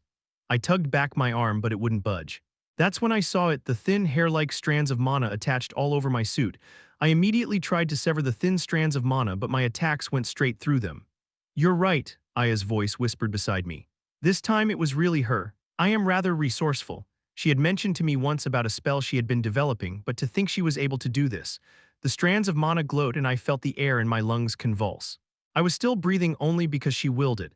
I now realized that throughout our fight she had been carefully biding time for this moment. Surprised, she said. I needed a way for the ever-vigilant Alfred to weaken his defenses, and the only way you do that is when you think you have the upper hand. It also helped that your huge suit of rock kept your senses dull. The thin strands of mana that connected to the tips of her fingers glowed once more and a sharp pain pierced my chest. However, rather than kill me, she continued talking, basking in her victory. I remember you have a fascination with my magic, Alfred. Regardless of race, everyone's body has a natural protection against foreign magic. It's why water mages can't just drain a human's body of their fluids, or why earth mages can't just manipulate the iron in someone's blood. Every capable mage is aware of that basic premise, but to be able to establish a link to directly manipulate someone's body using mana. How? It doesn't matter, she replied curtly. My lungs shuddered as I forced out one last deep breath. Despite my level of strength, this feeling of my breathing being allowed by someone else was nothing short of terrifying. I raised my hands in submission as I slowly turned to face Aya. Her usually gentle eyes were sharp, the same way they were toward her enemies. I know just by your gaze that my fate is sealed. And it would be unreasonable for me to ask you to have mercy on Lord Rodia's, but please spare Micah. She had no part in this. I had to drug her in case she somehow found her way here. Aya's brows twitched ever so slightly in thought before answering. I'll keep it in mind, but that's not up to me to decide, I replied with a nod. That was the best answer I could hope to get. Despite our disagreements, it was an honor working with you. I thought I saw a sliver of remorse in those cold eyes, but I would never be able to confirm. My breath left me as if it was ripped out of my lungs. My vision darkened as I felt the cold grasp of Mother Earth pull me back into her embrace. Chapter 175 appeared, Arthur Leywin. A glimpse of the dawning sun could be seen behind the Grand Mountains, casting a large shadow over the glades, a flat plain of grass with large boulders and splintered logs scattered throughout the area. This place appeared to be a part of the surrounding forest long ago before an avalanche had struck. Snow still lingered, hiding in patches in the shadows of the debris of fallen trees. Yudo stood a dozen or so yards away, swinging his arms as if doing a morning stretch. Arthur, Sylvie's voice was filled with unease. I know, I replied, taking off my woolen cloak. Even I can already sense the difference between him and the other retainer we fought. Do you know what motivates an enemy the most? Yudo asked, stretching his long, thin neck. I didn't answer. Instead, I took out Dawn's ballad from my dimension ring and withdrew it from its scabbard. You don't know? I've found that it's an enemy seeking revenge that retaliates with the most gusto, he answered nonchalantly. An ethereal glow enveloped the teal blade of my sword despite the lack of light around us. Seeing the jagged remains of the broken tip still sent an ache to my heart, but I knew that even in this condition, Dawn's ballad was still the best weapon I could hope for right now. I raised my gaze to match Yudo's before answering. You think this is a battle for revenge, isn't it? he shrugged, taking a step closer as he tapped his chipped horn. You were pretty riled up when you found out that I was the one responsible for killing that elf. My first time meeting her was when she was dying, I replied, taking a step forward as well. So revenge wouldn't be quite my motivator. I simply consider you someone that needs to be disposed of. Yudo frowned. Well, that's disappointing. Here I was, so excited that you'd be hellbent on using every ounce of your being to seek vengeance for your comrade, companion, or even possibly lover. Scratch that, you're a little too young for her unless she's into that kind of. The lanky retainer continued to mumble on in his fantasy until he abruptly clapped his hands together. Aha, Grandpa Elf, his precious granddaughter is around your age, isn't she? Considering how close you are to that family, it would make more sense for you to fancy her than that elven lan. The sickle-shaped blade of frost that I had launched at the lanky retainer dissipated after hitting a black spike that had manifested from the ground in front of him. The ink-stained metal spikes froze on impact but remained whole. See, it's that kind of rage and impatience that I was looking forward to. He snapped his fingers in regret. I should have killed the little elf princess or maybe a family member of yours before waiting all the way out here for you to show up. Are you done? I asked through gritted teeth, holding my sword out in an offensive stance. Yudo merely shrugged. You may as well have that little bond of yours come out. You're going to need all the help you can get. Come out, Sylvie, I said aloud while my gaze remained locked on the retainer. My bond hopped out of my cloak, her eyes sharp and fur-like scales bristled. It's a shame that the circumstances surrounding us aren't as well-knit as I thought they'd be, pup. That elemental blast you shot at me before leaving when we first met left a deep impression, you see. It made me think that I hurt you deeply personally.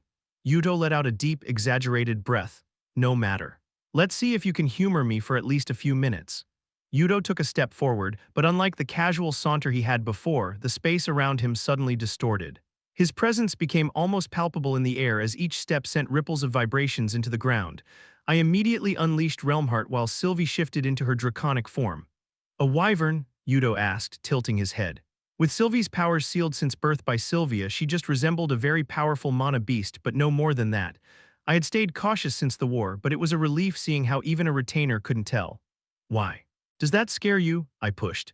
He responded with a wicked sneer before he nonchalantly flicked his right hand. With Realmheart amplifying my affinity to the ambient mana surrounding us, my body sensed the disturbance in front of me before I could actually see. Sylvie and I both dashed in opposite directions just in time to dodge the barrage of black spikes that had instantly manifested below us. The ground that we had just been standing on now looked like the back of a really large and angry porcupine, with each of the 7-foot spikes gleaming menacingly. Brandish your weapon, pup, he spat, siphoning a large black harpoon from the center of his palm. I brought Dawn's ballad close to my side as I pointed the weapon's fractured tip at Yudo. The runes glowing on my arm burned with a comforting warmth as I began coalescing the mana surrounding me. The blade of my sword shimmered in a scintillating array of colors as I infused ice, fire, lightning, and wind. It was only because the weapon was Dawn's ballad that it was able to hold strong despite the overbearing amount of mana being loaded into it. Let's go, I charged with Sylvie by my side. I held my sword low as I dashed toward the retainer. The ground beneath my weapon splintered beneath its aura, but ruining nature was the least of my concern. With a manic grin, Yudo charged as well, his harpoon arm recoiled like a snake ready to lash out. In an instant, my blade met his, creating a spherical wave from the sheer concussive force of our impact. The elements infused in my blade surged out, but Yudo held on effortlessly. He waggled his eyebrows while our weapons were still intertwined. Not bad. Duck, Sylvie ordered. Immediately following up, my bond lashed out with her long tail, hitting him square in the sides as soon as I dropped to the ground. Yudo flew to the side, slamming into a nearby boulder which shattered upon impact. The veil of debris had yet to clear when I flourished Dawn's ballad. A polychromed crescent of mana ripped out from my blade, slicing the very cloud of dust as it traveled. The earth shook violently as my attack indented a large chunk of the ground. The shockwave dropped the row of trees closest to Yudo. He's still alive, Sylvie, who was already prepared for her next attack, informed. I lowered myself, weaving more mana around my body in case of a surprise strike. But rather than a retaliation at our barrage, a laugh rang from within the depressed cavity of the ground. Again, I saw the flickering fluctuations of mana around me. Thin spikes conjured out from thin air, while large pillars of the black metal fired out from the shadows beneath boulders and the fallen logs.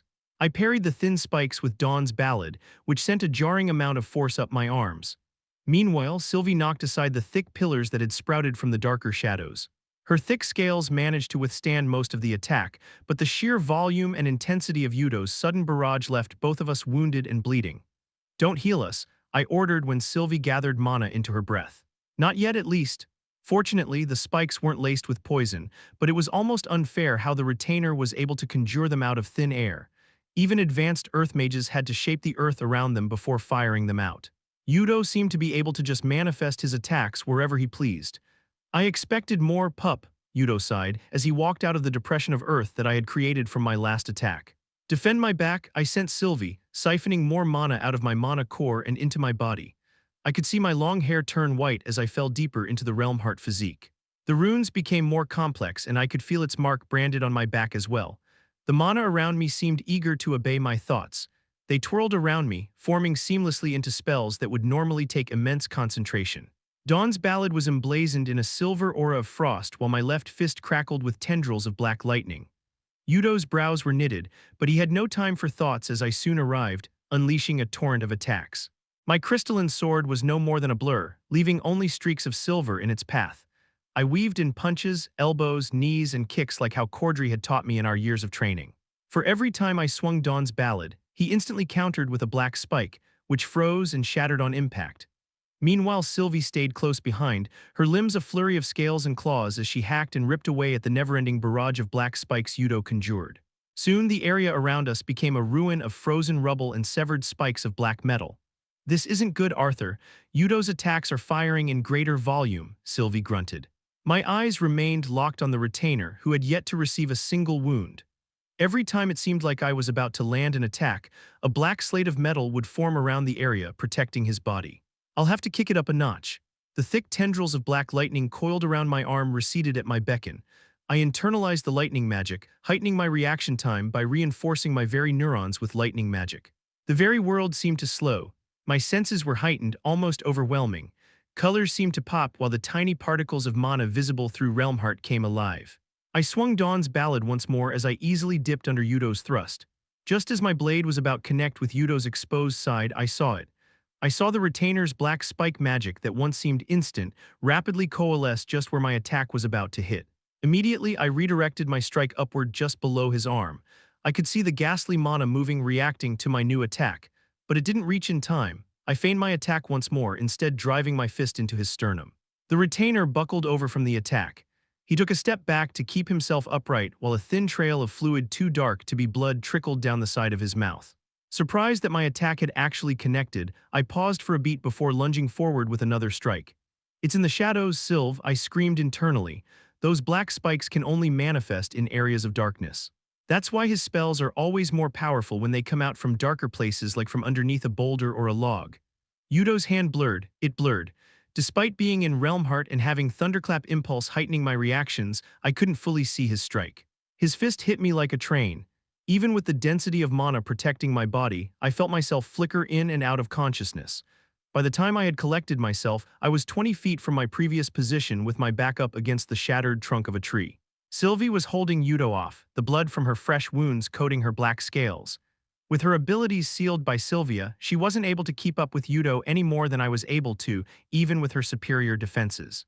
Getting up, I pondered once more whether or not to rely on Burst Step to outmaneuver Yudo, but Sylvie's sharp tone cut me off. "You'll be crippled for the rest of your life if you use Burst Step again. It's better than dying here, isn't it?" I sent back, frustration dripping from my voice. "There are better options to explore before we use that," she hissed as she twisted her large body, avoiding Yudo's attack. She batted the retainer away with her wing before launching herself directly at me. "Get ready." Realizing that she wasn't going to stop, I leaped and latched myself onto the base of her neck just before she kicked off the ground. We near instantly cleared 100 feet and continued to fly higher. "What's your plan?" "Like you said, it's the shade. He's able to manifest those metal spikes from wherever he wants from the shadows," she explained, just as we reached the height where the mountain wasn't blocking the sun. I winced at the bright rays, but I immediately knew what Sylvie had intended. We were fighting in a giant shadow. Exactly. That's how he was able to conjure his attacks from wherever he pleased. If we fight him here, he'll be much more limited in where he can attack. I steadily stood up on Sylvie's back. She and I had never fought together like this. In my previous world, I had to spend hours training to fight on horseback, and I imagined that to be much easier than fighting hundreds of feet above the ground on a flying dragon. I barely had enough time to find my balance on top of Sylvie when Yudo appeared just a few feet above us with a black spear in hand. The once black spear that glistened like metal looked dull now that he had to rely on the shadow his body cast as an anchor for his spells. Careful not to hurt Sylvie, I pushed myself off her back as I enveloped my body in a spherical whirlwind. Activating Thunderclap Impulse once more, I barreled straight into the retainer's spear. Sylvie had been right. With the lack of shade, his attacks didn't come from all directions, only from the parts of his body facing away from the sun. Black spikes jutted out of his body, but the spikes weren't nearly as dense or imposing. "You're pretty smart, pup. I'm glad you know my weakness," Yudo said, his voice muffled by the wind. It was awkward fighting in the air. Just like how Yudo was restrained by the lack of shade, I was limited by the fact that I wasn't able to fly. Sylvie would maneuver herself around me, acting as a platform to jump off. "Try not to stay too close in case Yudo tries to use the shadow your body casts," I sent Sylvie as I rushed in for another attack. With Thunderclap Impulse's effects further enhanced by Realm Heart, I thought we would be able to win. Trails of ichor leaked from the shallow wounds I managed to inflict on Yudo, but what unsettled me was his expression. His face that had once been of manic glee had mellowed into that of boredom. "Even with this big handicap, you haven't been able to land a single meaningful hit," he said, his voice somber. "It's disappointing. Sorry, but I'm not fighting you to impress you," I spat, spinning around. The fractured tip of Dawn's ballad sunk into Yudo's chest. I surged out, the mana coalesced into the blade, and Yudo's entire body became engulfed in frost, fire, lightning, and wind. I kept my grip on my sword as I felt the two of us starting to drop. For a moment I thought I had done it. I thought I had killed him. That was the case. Until I saw a black swirl manifest from where my sword embedded into him. My attack managed to destroy most of the bandages he had wrapped himself with, only to reveal what looked like piercings. Little studs of metal were all over his torso and limbs, and to my horror, each of those metal piercings cast their own little shadow around his entire body. Yudo's horn glowed a purplish-black light, while the shadow from his countless piercings spread entirely around his body. I tried pulling Dawn's ballad out from Yudo's chest, but no matter how much mana I imbued into my body, I wasn't strong enough to pry it out. "If you were able to notice my weakness in the short time we had been playing, don't you think I would have found out about it a long time ago?" His voice came out muffled from the black mask that covered his entire head and face aside from his horns. "Sylvie," I said aloud, letting go of Dawn's ballad. My bond immediately repositioned herself to catch me when a black spike suddenly shot out from Yudo's body. I siphoned more mana out of my core, manifesting a gauntlet of ice around my right hand as I struck the black projectile. If I dodged it, the attack would have hit Sylvie, but I managed to redirect his surprise attack. Rather, I thought I did. He pointed a finger down as if he was warning me of something. I couldn't see Yudo's expression from behind his shadow mask, but I swore I could see him smirking. Less than a second later, I felt the sharp prick of something against my skin coming up from below me. With the internal lightning attribute mana art enhancing my reactions, tapping into the mysterious ether around me, I activated the first phase of my dragon's will. Even the control over time. With little mastery and insight over this powerful ability, I was able to briefly stop time around me. Lady Meyer had said ether could not be manipulated but rather influenced, but in my case, it felt like I was merely tapping into the influence that Sylvia once had over Evum. Colors flipped while the purple particles of ether around me violently trembled. Yudo, Sylvie, and even the black spike almost lodged into my back all stopped abruptly. With Yudo's last attack no longer in motion, I was able to whirl my body to avoid the full brunt of the impact. Releasing distortion, what I chose to call Phase 1, was much like letting out my breath after being underwater until the brink of drowning. I was barely able to gather my wits as the black spike flew up, leaving a large gash on my back rather than a gaping hole. My body hurtled down, but just as I landed on Sylvie's back, Yudo reacted. He flickered just beside me and struck me and my bond with his black fist. Spiraling down toward the ground like a comet, I flashed in and out of consciousness once more.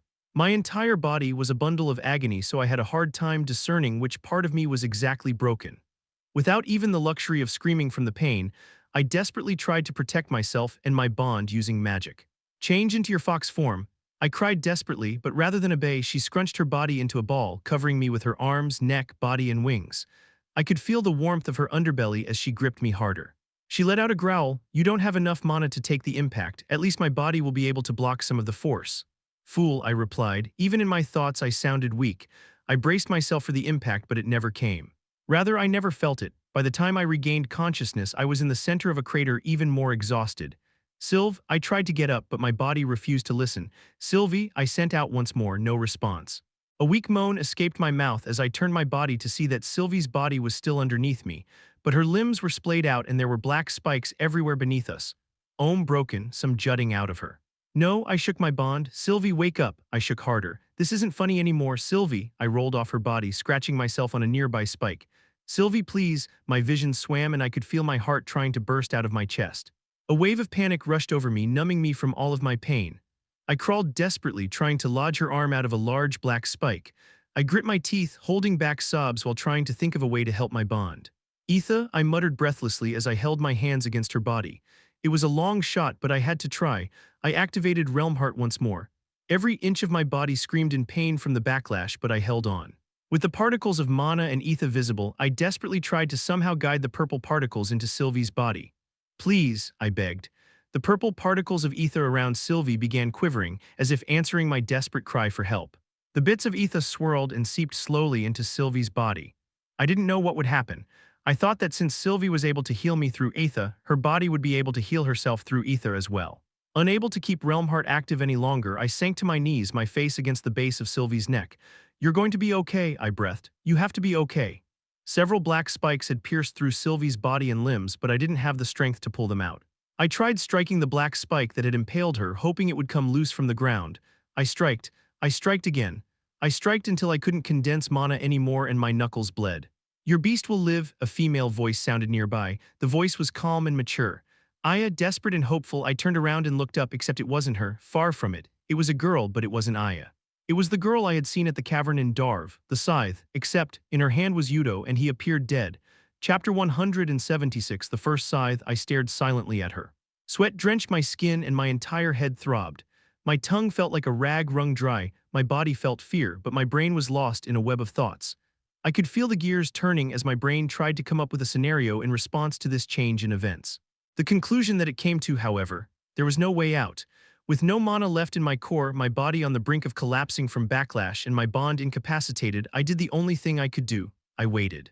I waited for the woman standing near the rim of the crater Sylvie's body had made. Unlike the retainers that I had seen until now, she looked fundamentally different. Her hair was long and reflected the sun like liquid amethyst. Unlike the witch, Yudo, or Silrit, whose complexions were varying shades of sickly gray, this woman's skin had the quality of polished alabaster. Her eyes were as piercing as her long black horns that spiraled up like an impala's.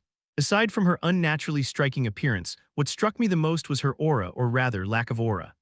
Unlike when I learned to hide my presence, the scythe's aura seemed to be there but contained like a devastating bomb ready to explode. The only time I had felt this was when I had met Lord Indrath. Sylvie's grandfather and the current leader of the Usuras had the same suffocating presence that made everyone wary of when he might explode. I gulped, which was the biggest movement I'd made since I became aware of the scythe's arrival. She remained still, though. That was a good sign. If she wanted to kill me, she could have done so by now. I wanted to ask why she was currently holding onto the unconscious or dead Yudo by his hair, but couldn't quite work up the nerve to. I was pretty certain that neither Sylvie nor I had done anything to Yudo, which either meant he had exceeded his limits with that last attack, or that this scythe had something to do with Yudo's current state. Both options seemed unlikely. Remaining still, I continued passively gaining mana through mana rotation. My body burned and my core opposed from backlash, but I held on. There was nothing I could do no matter how much mana I gained. I couldn't escape with Sylvie in this condition, and there was no way I was going to leave her behind. My brain flickered with the notion that it might be worthwhile to fight against this scythe, but that thought was quickly doused by every other fiber of my being. So I remained in the same exact position, staring at the purple-haired scythe. Dozens of possible scenarios ran through my thoughts, but what she did was something that I would have never predicted. Reaching down with her free hand, the scythe snapped off Yudo's horns one by one as if she were plucking flowers. Remaining silent, she casually tossed the two horns at me and my body immediately reacted. As if the horns were bombs, for all I knew they could be, I scrunched into a ball, protecting my vitals. I positioned myself between the severed horns and my bond in the feeble hopes that I could somehow protect my 2-ton dragon, but nothing happened. The two black horns rolled and stopped beside my feet anticlimactically. Cautious, I left the horns on the ground and locked eyes with the scythe. Her actions didn't make any sense. From what I had gathered, the Vritra's horns were an important part of themselves. Why would she do that to her ally? Just when I thought her actions couldn't be more unpredictable, the scythe lifted Yudo by his hair and pierced through his body with a thin blade of what looked to be pure mana. What surprised me more than the deadly purple blade jutting out of Yudo's sternum was the fact that he remained unconscious. Whether it was because I was exhausted, physically and mentally, or the scythe had something schemed, I couldn't make sense of the meaning behind her actions. At this point, I was more shocked by the fact that she was able to so easily pierce through Yudo's core. Mana and beast cores were dense and hypersensitive parts of the body that became more resilient the higher the user's stage was. Being able to pierce through it without Yudo being in complete agony meant that this scythe had either killed a retainer or done something more than simply knocking him unconscious. The scythe tossed Yudo like a ragdoll down into the crater towards Sylvie and me. It was a tough battle, but you managed to defeat Yudo. You were able to keep him alive, but for safety measures, you pierced his core to ensure that he won't be able to use any mana art. You did this so you could take him back to question and interrogate him, the scythe said as if reading a script. My initial response was to ask what was going on, but this scythe seemed like the sort of person that despised needless questions that wasted her time. Through the magical power of deduction, it seemed that she either didn't agree with this war or she had her own personal agenda. If it meant that I wouldn't die today, I could work with either reason. I asked a different question instead. Would it be too much to ask for your name? I muttered, my voice betraying any sort of confidence I was trying to project. There was a slight rise to one of her brows, but that was the only change in her expression she exhibited, outwardly at least. After a slight pause, she answered with a deadpan expression, Saris Vritra. Pushing myself up off the ground, I managed to sit up with my back propped up against Sylvie's body. My body felt like it weighed as much as Sylvie, but I did my best to appear poised. Thank you, Saris Vritra, I won't forget this kindness. I dipped my head respectfully. It wasn't clear whether this scythe was an enemy or ally. She seemed like neither, but nonetheless she had saved my life along with Sylvie's. For that, the least I could do was thank her regardless of her race and stance in this war. Saris cracked open a slight smile. Peculiar boy. The scythe turned, preparing to leave, but just before she disappeared she said, for both our sakes, get stronger fast. Yudo's horns will be an invaluable resource for you if you can manage to extract his mana stored inside. Wide-eyed, I gingerly scooped up the two fist-sized horns and stored them inside my ring. By the time I looked back up, Saris had disappeared. I wasn't sure if it was because Yudo was unconscious or because Saris had destroyed Yudo's core, but the bed of black spikes that Sylvie had protected me from with her own body crumbled. Sylvie's wounds were already closing and her breathing became more relaxed. I thought white core mages healed fast, but Sylvie's rate of recovery was actually visible. With the worry of my bond dying out here now gone, I focused my attention on the unconscious and bleeding retainer. Dawn's ballad was still pierced through his chest, but it slid out easily when I gave it a tug. My sword hardly left a gash on Yudo's body, yet Saris's seemingly nonchalant attack was able to easily pierce through Yudo's body and core. It looks like I have quite a bit to go before I try to take on another retainer, let alone a scythe, I muttered to myself. I hated to admit it, but with the appearance of Saris, I had completely lost my will to fight back.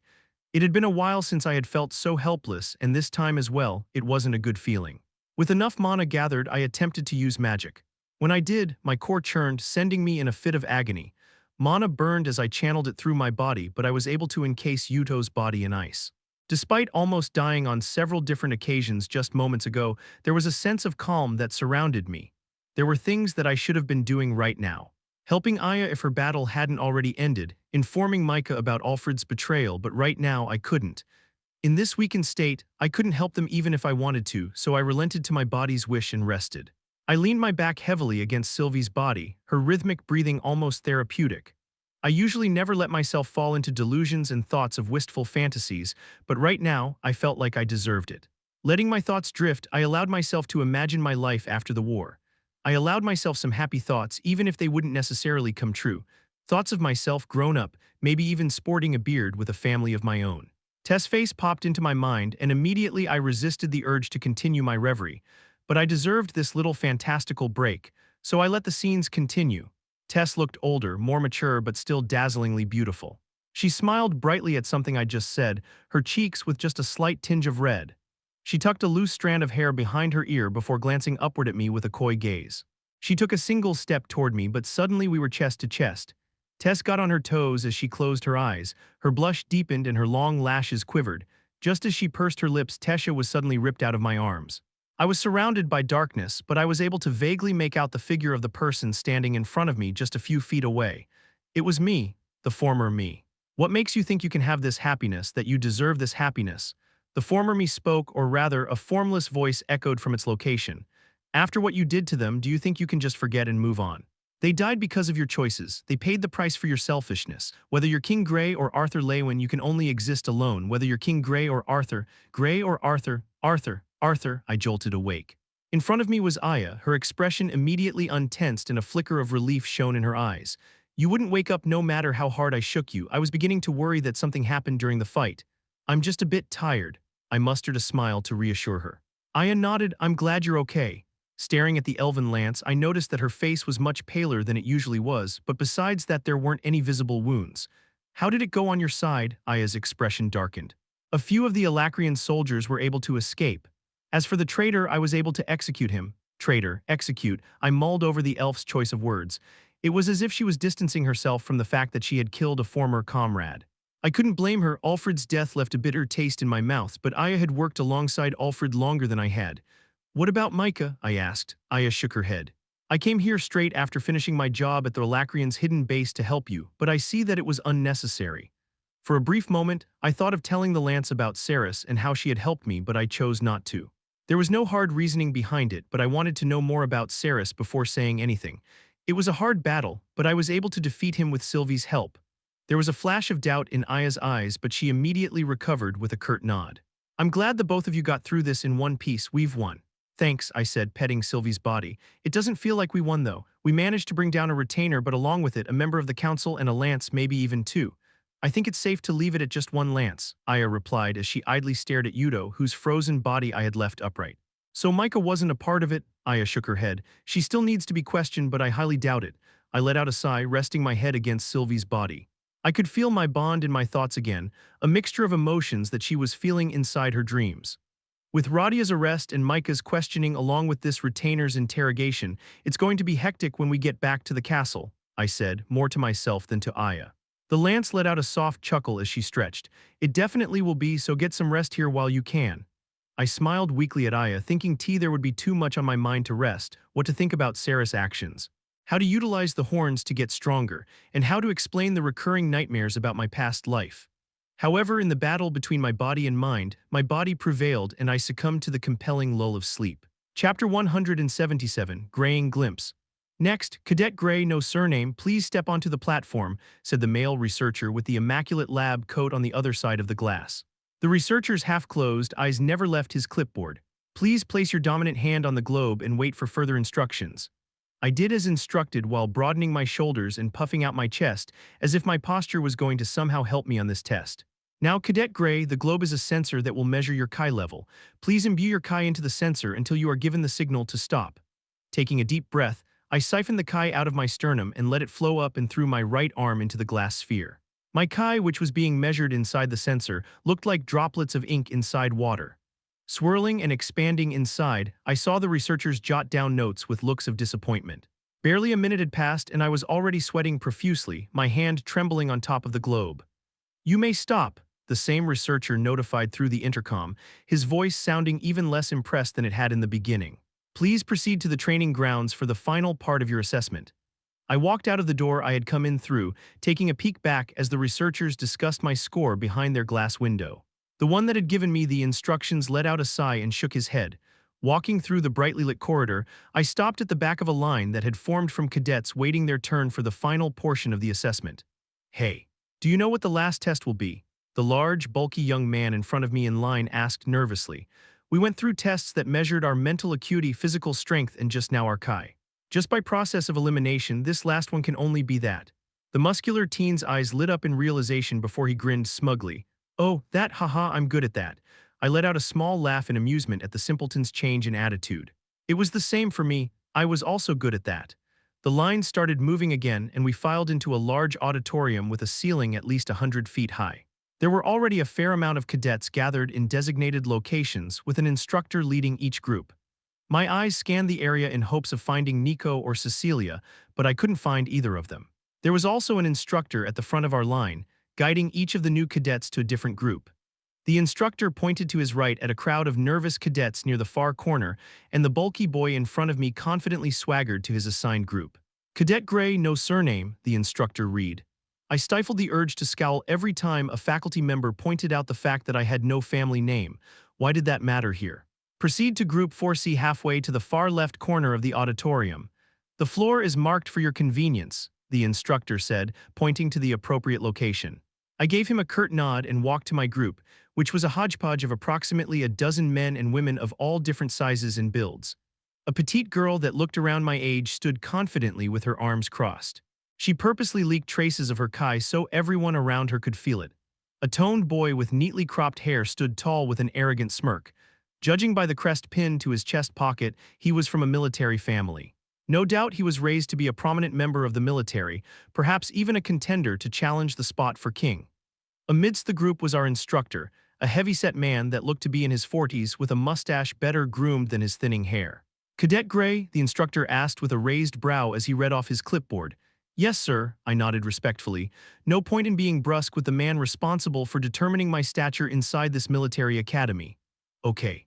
Looks like everyone's here then," he said, tucking his clipboard in his armpit and clasping his hands. "Hello everyone, you may all refer to me as Instructor Greg. Before we begin, I'd like to say a few words." The cadets in our group shuffled around him in a circle so everyone could see.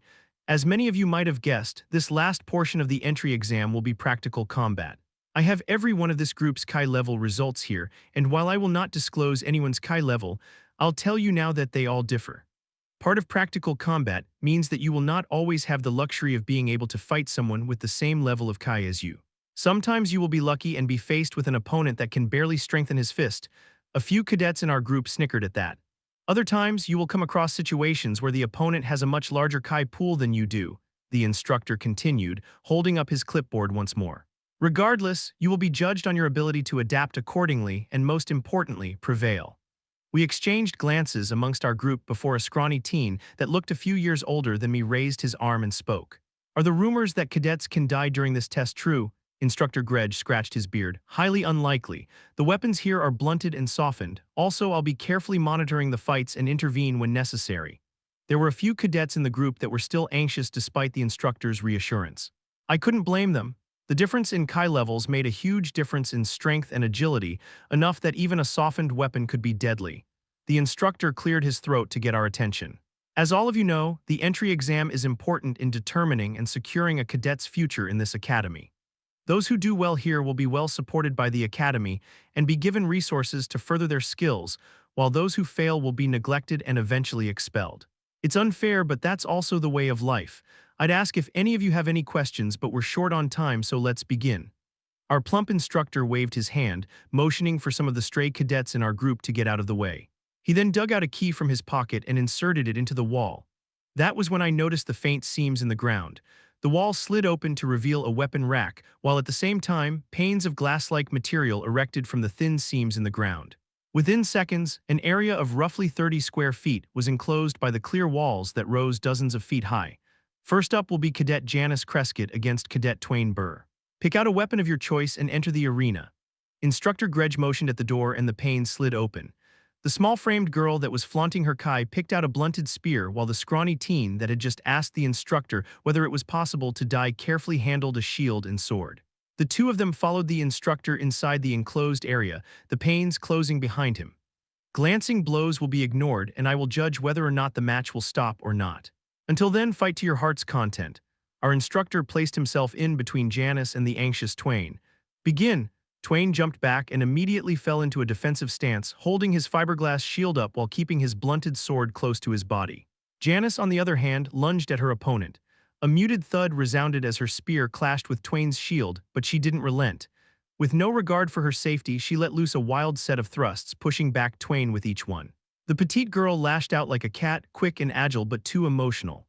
Twain, although his knitted brows showed uncertainty, seemed to have caught on to this when he timed his next block to parry away Janice's spear. She staggered just a step, but that was all Twain needed. He quickly swung his sword and hit her square in the shoulder. I expected her to writhe in pain or at least recoil, but despite the direct hit, a translucent layer of Kai protected Janice's shoulder. With a smug grin plastered on Cadet Janice's face, she smacked away Twain's sword with her hand and tackled him with the same shoulder that had just received the hit. Twain buckled. Janice followed up by swiping her weapon at Twain's legs, sweeping him off his feet, literally. The scrawny teen fell to the floor, and just before Janice brought down the head of her spear into Twain's face, Instructor Greg intercepted. "Match over, both cadets return to the rest of the group," he said unceremoniously, letting go of the spear. There was a moment of silence as our instructor jotted a few things onto his clipboard while Twain and Janice walked out of the arena. "As this is an exam and not a class, we will not be debriefing the happenings of this match. You may choose to speculate amongst yourselves.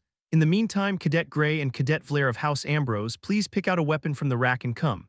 Murmurs resounded from our group upon hearing the name Ambrose.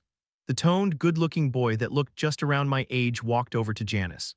"May I use the spear?" he asked, holding his hand out. The girl that had just fought like a feral cat suddenly turned tame as she handed him the blunted spear. Sure. I picked out a sword about half the width of the one that Twain had used before walking into the enclosed area. "That's it, Cadet Gray?" Vlare asked with a raised brow. "The sword you chose is usually paired with a brace or another sword." I shook my head. "I'm fine like this." "Suit yourself," Vlare said with a shrug. "Begin," Instructor Gredge signaled with a wave of his clipboard. Unlike Janice, Vlare took on a much more neutral stance with his spear.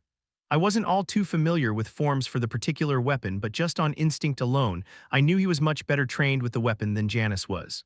I tightened my grip around my weapon but kept the blade low.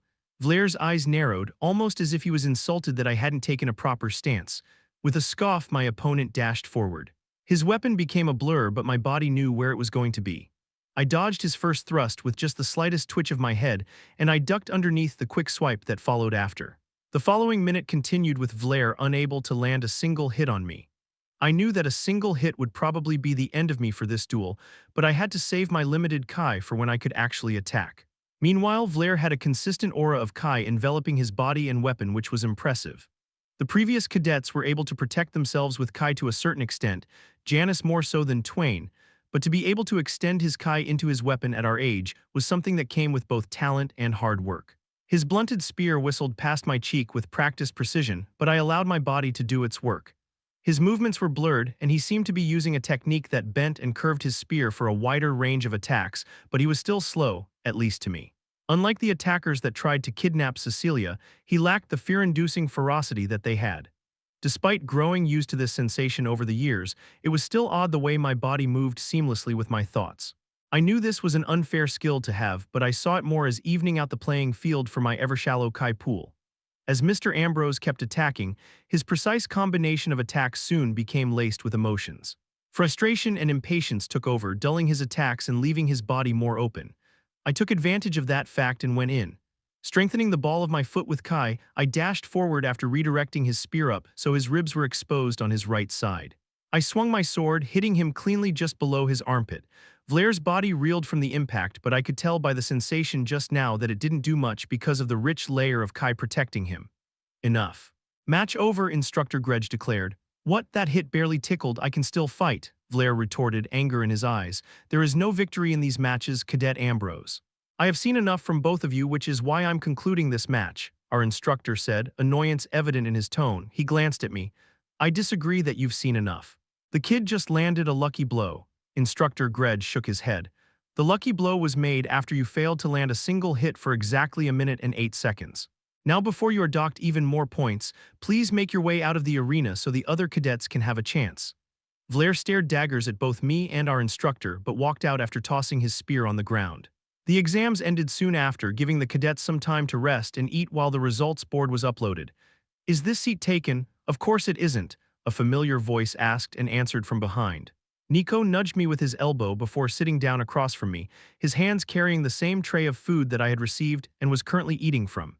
Cecilia followed close behind, shooting me a smile before she sat down next to Nico. I ignored Nico's little tease, swallowing my steamed vegetables before asking, "How did your guys' tests go? Did the amulet work?" Cecilia held up her right hand to show me the little coin-sized pin in the center of her palm. "It worked like a charm. Judging by the tester's reaction, I was probably somewhere around average to not significantly above average." "I should have named the amulet the not significantly above average Kai displayer," Nico chuckled as he pointed his fork at me. "I told you it'd work." I respected Nico's resilience and ability to adapt. Nico was undoubtedly affected by Headmaster Wilbeck's death, but he didn't let that get to him for long. He bounced back and pushed us, especially me, to keep working toward a goal.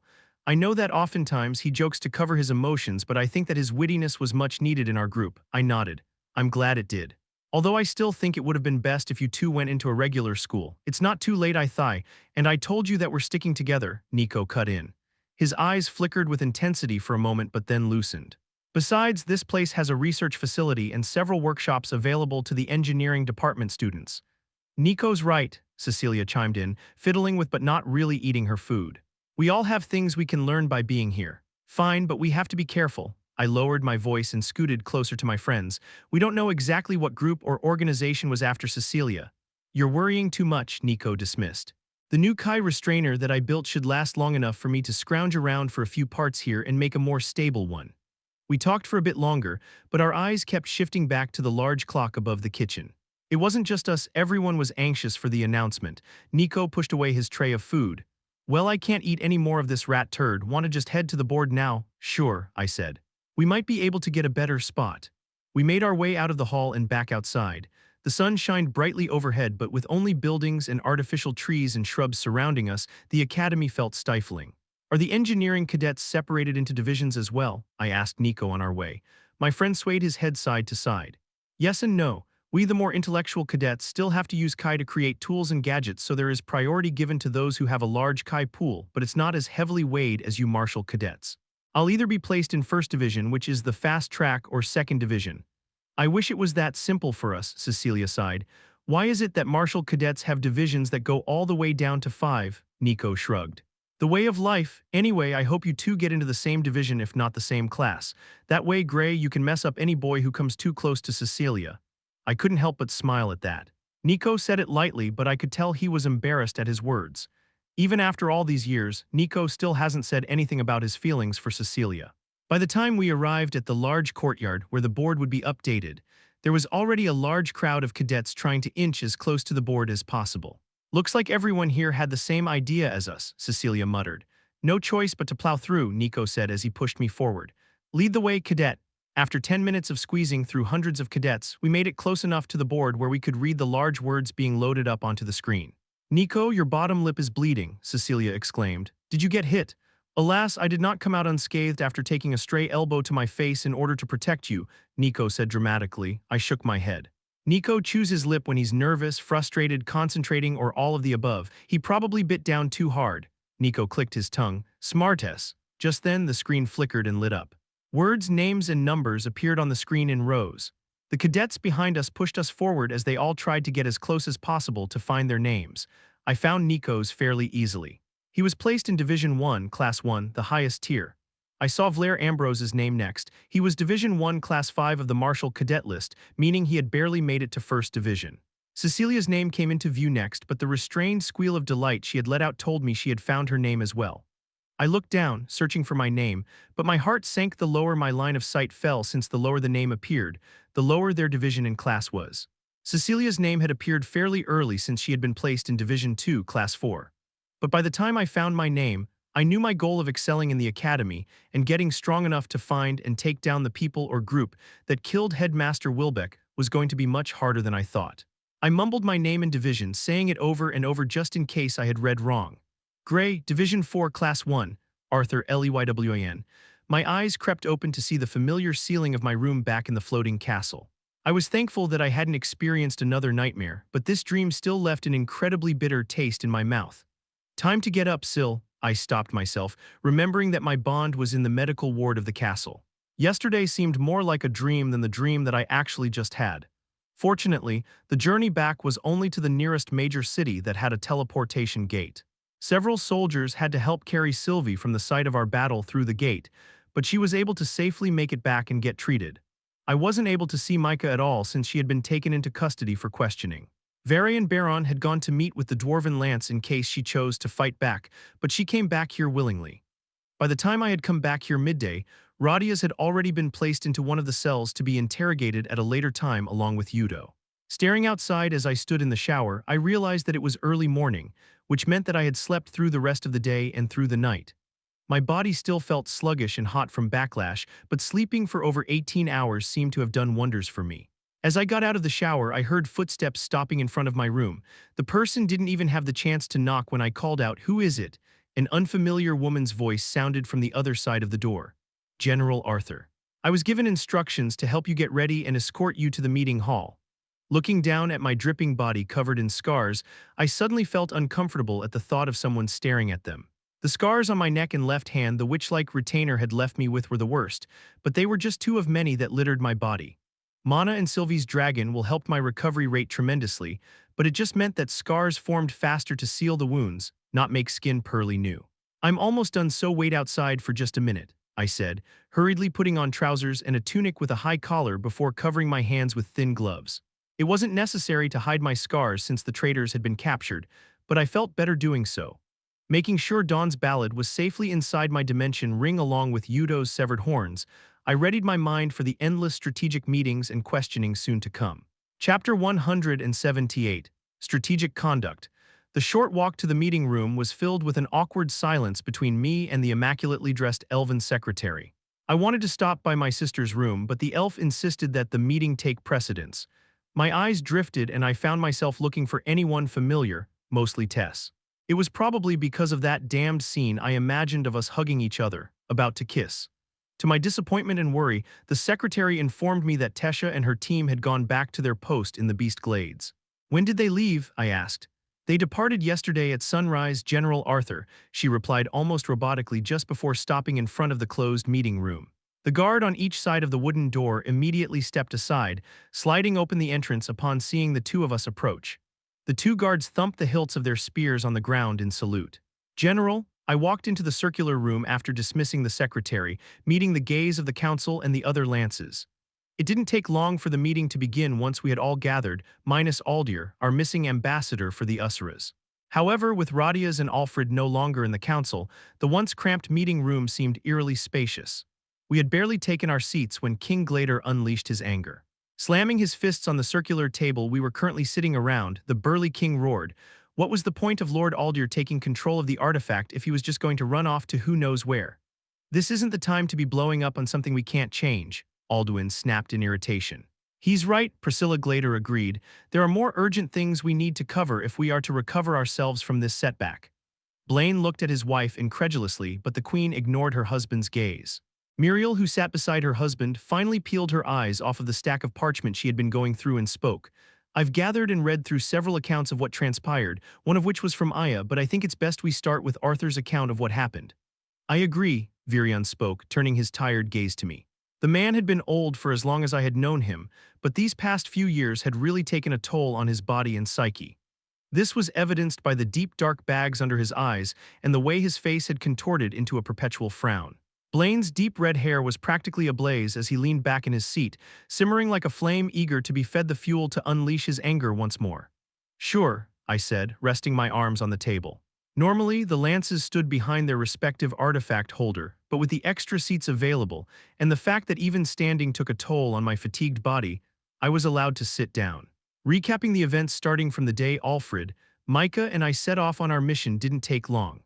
The members of the council stopped me every once in a while if they needed clarification or further details, but otherwise let me talk. Aside from omitting the detail that I wasn't the one that had defeated Yudo, but rather his ally, I told the council everything I knew. By the end of my story, Virion nodded thoughtfully. "How is it that Arthur, who's not yet reached the White Core stage, was able to defeat not one but two retainers while a lance had been killed so helplessly?" Blaine asked, suspicion laced in his voice. Virion's eyes narrowed. "What are you trying to gain by being so skeptical of General Arthur? Perhaps knowing how he had come out victorious on both accounts can better prepare the rest of the lances in future battles against the retainers and scythes," Blaine said with a shrug. Priscilla put a placating hand on her husband's arm, trying to intervene. "Dear, King Blaine has a point," I cut in. "The first retainer I had fought against wasn't as strong as Yudo, the retainer that we now have imprisoned.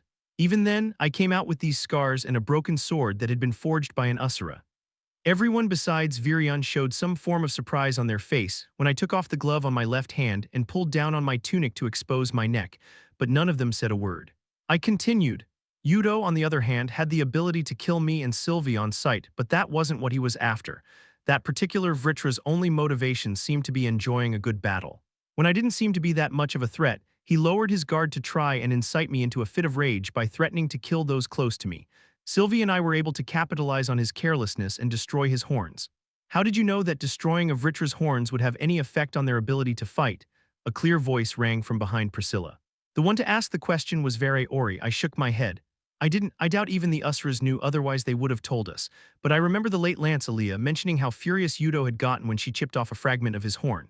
My lie wasn't the most well thought out, but bringing up Aaliyah seemed to convince even Blaine and Baron, who had both been studying me critically throughout my story. It felt wrong deceiving everyone, especially Virion. But I didn't trust anyone at this point, and I knew that telling Virion now, without any idea of what the Saris goal was, would only burden the commander more.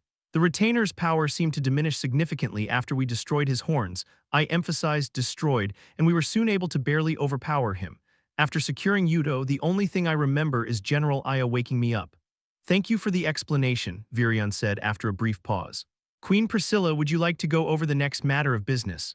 With a nod, the queen spoke. "The most crucial factor in this war right now is the alliance with the dwarves.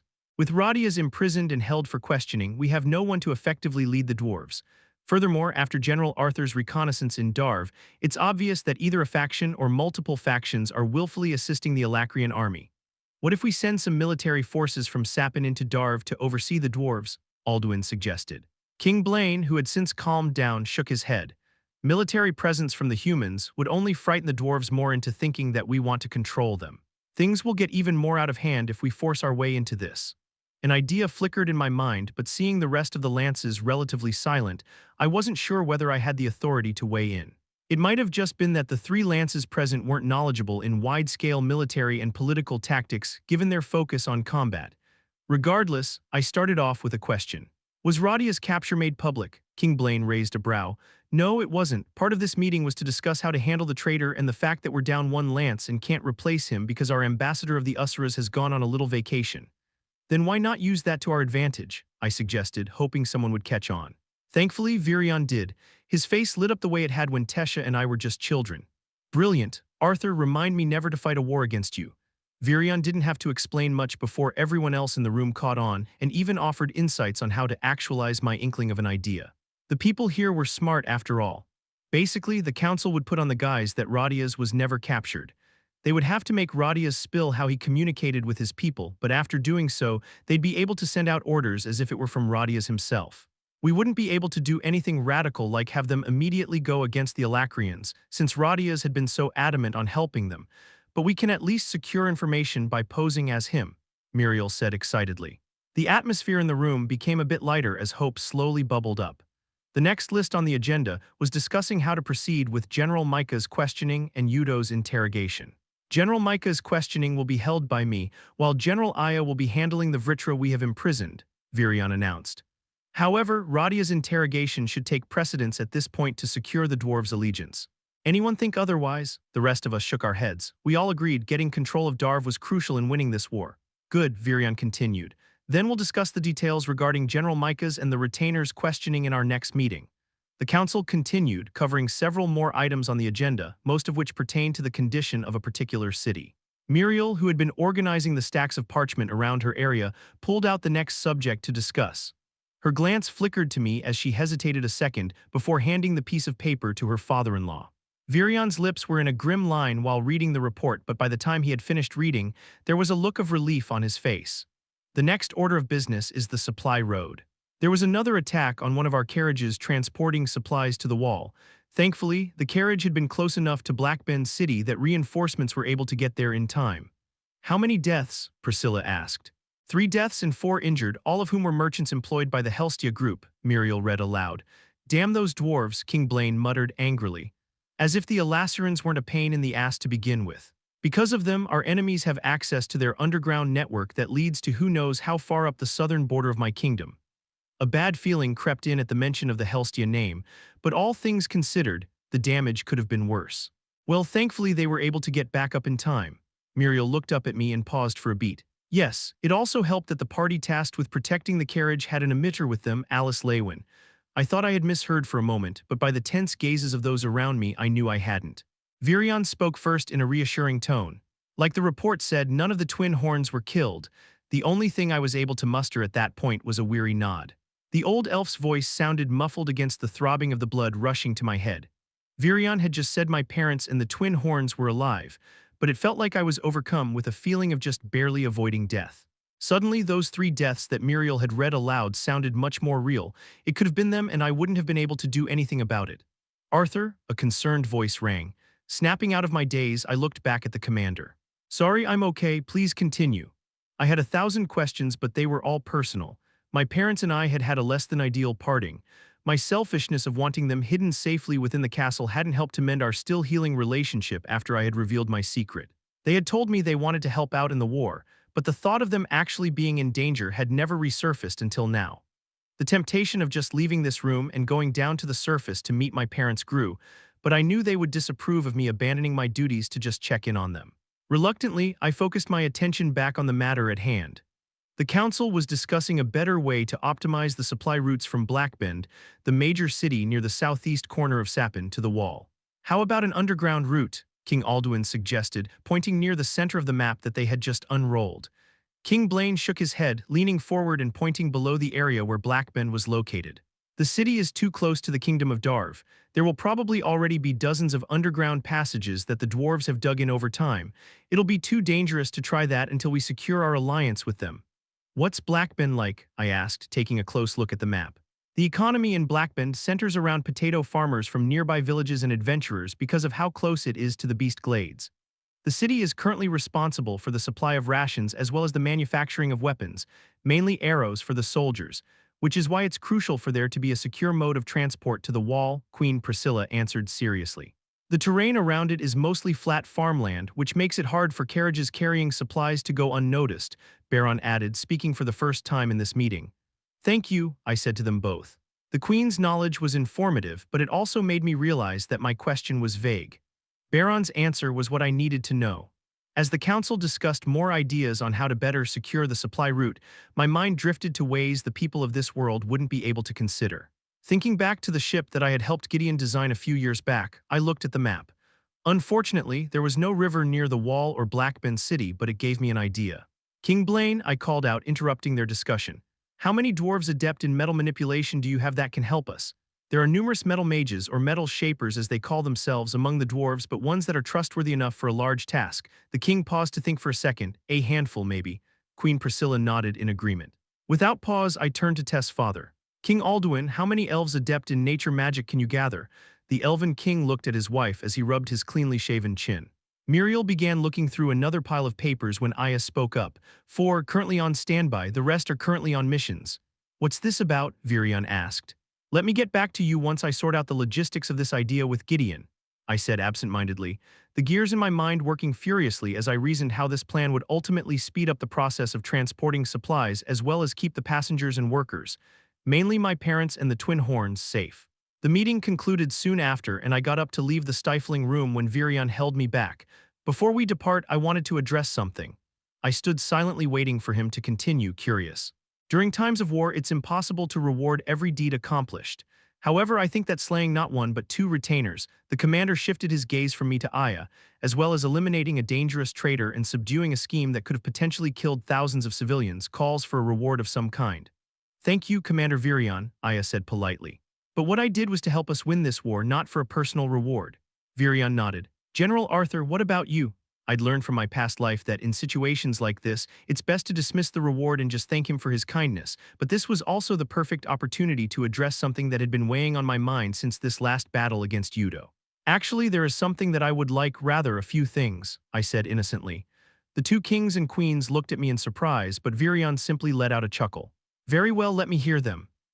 I made my way to Ellie's room so we could visit Sylvie together, feeling much more lighthearted, happy, even. Even Virion was stunned at first when I told him that I wanted to withhold going on missions for the near future. I didn't blame him, we had just lost a lance, possibly 2. Having another one saying he wanted a break would take a huge toll on our side. However, I needed some time to train, and after explaining that, with the war escalating at the pace it was, I wouldn't have much chance to later on. He agreed, somewhat. 2 months is the most I can offer, and even then I can't promise that you won't be sent out if something major occurs, he had said reluctantly. Something major seemed a bit ambiguous, but it was fair. In addition, since you won't be going on missions, you'll be required to take part in the council meetings, he had added. If the past is any indication, I know having you here weighing in your thoughts will prove useful. This was a bit harder to swallow. One of the few things I dreaded now, and in my previous life, was meetings like the one today. However, I needed time to study and absorb Yudo's horns that the Scythe had referred to as an invaluable resource. Out of curiosity, how do you plan on training here in the castle? Alduin had asked before I left. It's part of what I need next as my reward, I had answered, holding up 4 fingers. I need 4 conjurers, each of different elemental affinity. 4, Virion had repeated. The members of the council were obviously confused, but I knew by the glimmer in the lance's eyes that they understood what I had planned. The halls were empty, so my walk to Ellie's room went uninterrupted. I thought of how to greet my baby sister. I knew it was hard for her waiting for me and our parents, not knowing when we'd come back. So being the considerate brother that I am, I knocked on the large wooden door that had been remodeled to fit her bond, and in a shrill, breathy voice I wailed, "Ellie. It is the ghost of your brother. I have come to haunt you." I didn't need to be a genius to deduce that my sister was less than amused when she coldly muttered from the other side of the door, "Boo, attack." Unfortunately, it was only after a 700-pound bear came charging at me that I realized that perhaps my sister's sense of humor more resembled that of our mother. My body flew back to the other end of the hall as Boo's body slammed against me. More impressed that the walls hadn't crumbled from the impact, I pushed the hulking mana beast at arm's length. "Good to see you too, buddy," I chuckled wearily, avoiding the pool of drool forming underneath him. The beast let out a grunt, spraying a mixture of saliva and froth on my face. "Ghost. Really, brother?" my sister grumbled, her arms crossed in mock anger. I pushed aside Boo and wiped my dripping face with a sleeve. "Haha, I can't say I didn't deserve that." It didn't take long for Ellie's stern scowl to soften. She walked up and wrapped her arms around me. "Welcome back, brother." I gently patted my sister's head, and I could feel the tension in my body unwinding for the first time since arriving at the castle. "It's good to be back." Chapter 179, Landship. A bolt of light streaked through the trees, curving ever so slightly before reaching its target, a wooden post no larger than my head. A satisfying thud rang as the mana arrow lodged itself in the center of the post, creating a hole through it before dissipating. "Great shot," I exclaimed, applauding. My sister curtsied in response before her lips curved into a satisfied grin. "I know," she said haughtily. Stepping down from on top of Boo, her titanic bond who was lying lazily on his belly, Ellie skipped over to Sylvie and me. My sister picked up my bond. "What did you think, Sylvie? Are you impressed?" "Very impressed," she answered aloud, her gentle voice laced with fatigue. "Sylvie's still recovering, Ellie," I scolded. My sister set the white fox back down on the cushion she had been curled up on. "Hee hee, sorry, Sylvie. It had been only 2 days since we got back to the castle. Sylvie gained consciousness just yesterday, but she has been recovering at a remarkable rate." While Virion and the rest of the council gathered the 4 conjurers that would be stuck with me for the next 2 months, I spent some time with my sister. I kept the fact that our parents and the twin horns had gotten attacked a secret from Ellie. A part of me knew that she deserved to know, but I also wanted to keep her ignorant until it was no longer possible. A selfish wish from a selfish brother. "So are you able to fire that accurately while Boo is actually mobile?" I asked with a snide grin, my gaze turning to the mana beast sleeping flat on his belly. Ellie sulked at my jab. Not yet. Helen made it look so easy when she showed me, but I haven't been able to land a single decent shot while Boo was moving. It doesn't help that this klutz runs like he's purposely trying to throw me off his back." The bear-like mana beast let out a grunt of denial from the distance. "You so do," my sister quipped back before she bent down to pick up her bow. My gaze fell to her hand as she reached down for the weapon. Calluses covered her fingers while freshly formed welts filled in the rare places of her hand that wasn't already hardened from overuse. "How much time do you spend practicing, Elle?" I asked. My sister thought for a second before answering. "I don't really keep track, but the sun goes down while I train, so maybe about 6 or 7 hours." My eyes widened. "Every day?" Ellie simply shrugged. "I guess so." "What about studying or playing with friends?" "The classes in the castle are only once a week and I can finish the study material they give me in a day," she answered. Ellie then hesitated before continuing. "As for friends, I'll have you know that I'm very popular." "Really?" I said with a raised brow. Caving under my unrelenting gaze, she let out a sigh. "Well, it's not my fault that I have absolutely no interest in the things they talk about. How is it possible for a group of girls to talk non-stop about boys and clothes for hours?" A chuckle escaped my throat, and I could feel my expression soften. "I'm sure there are a few kids your age with interest in magic."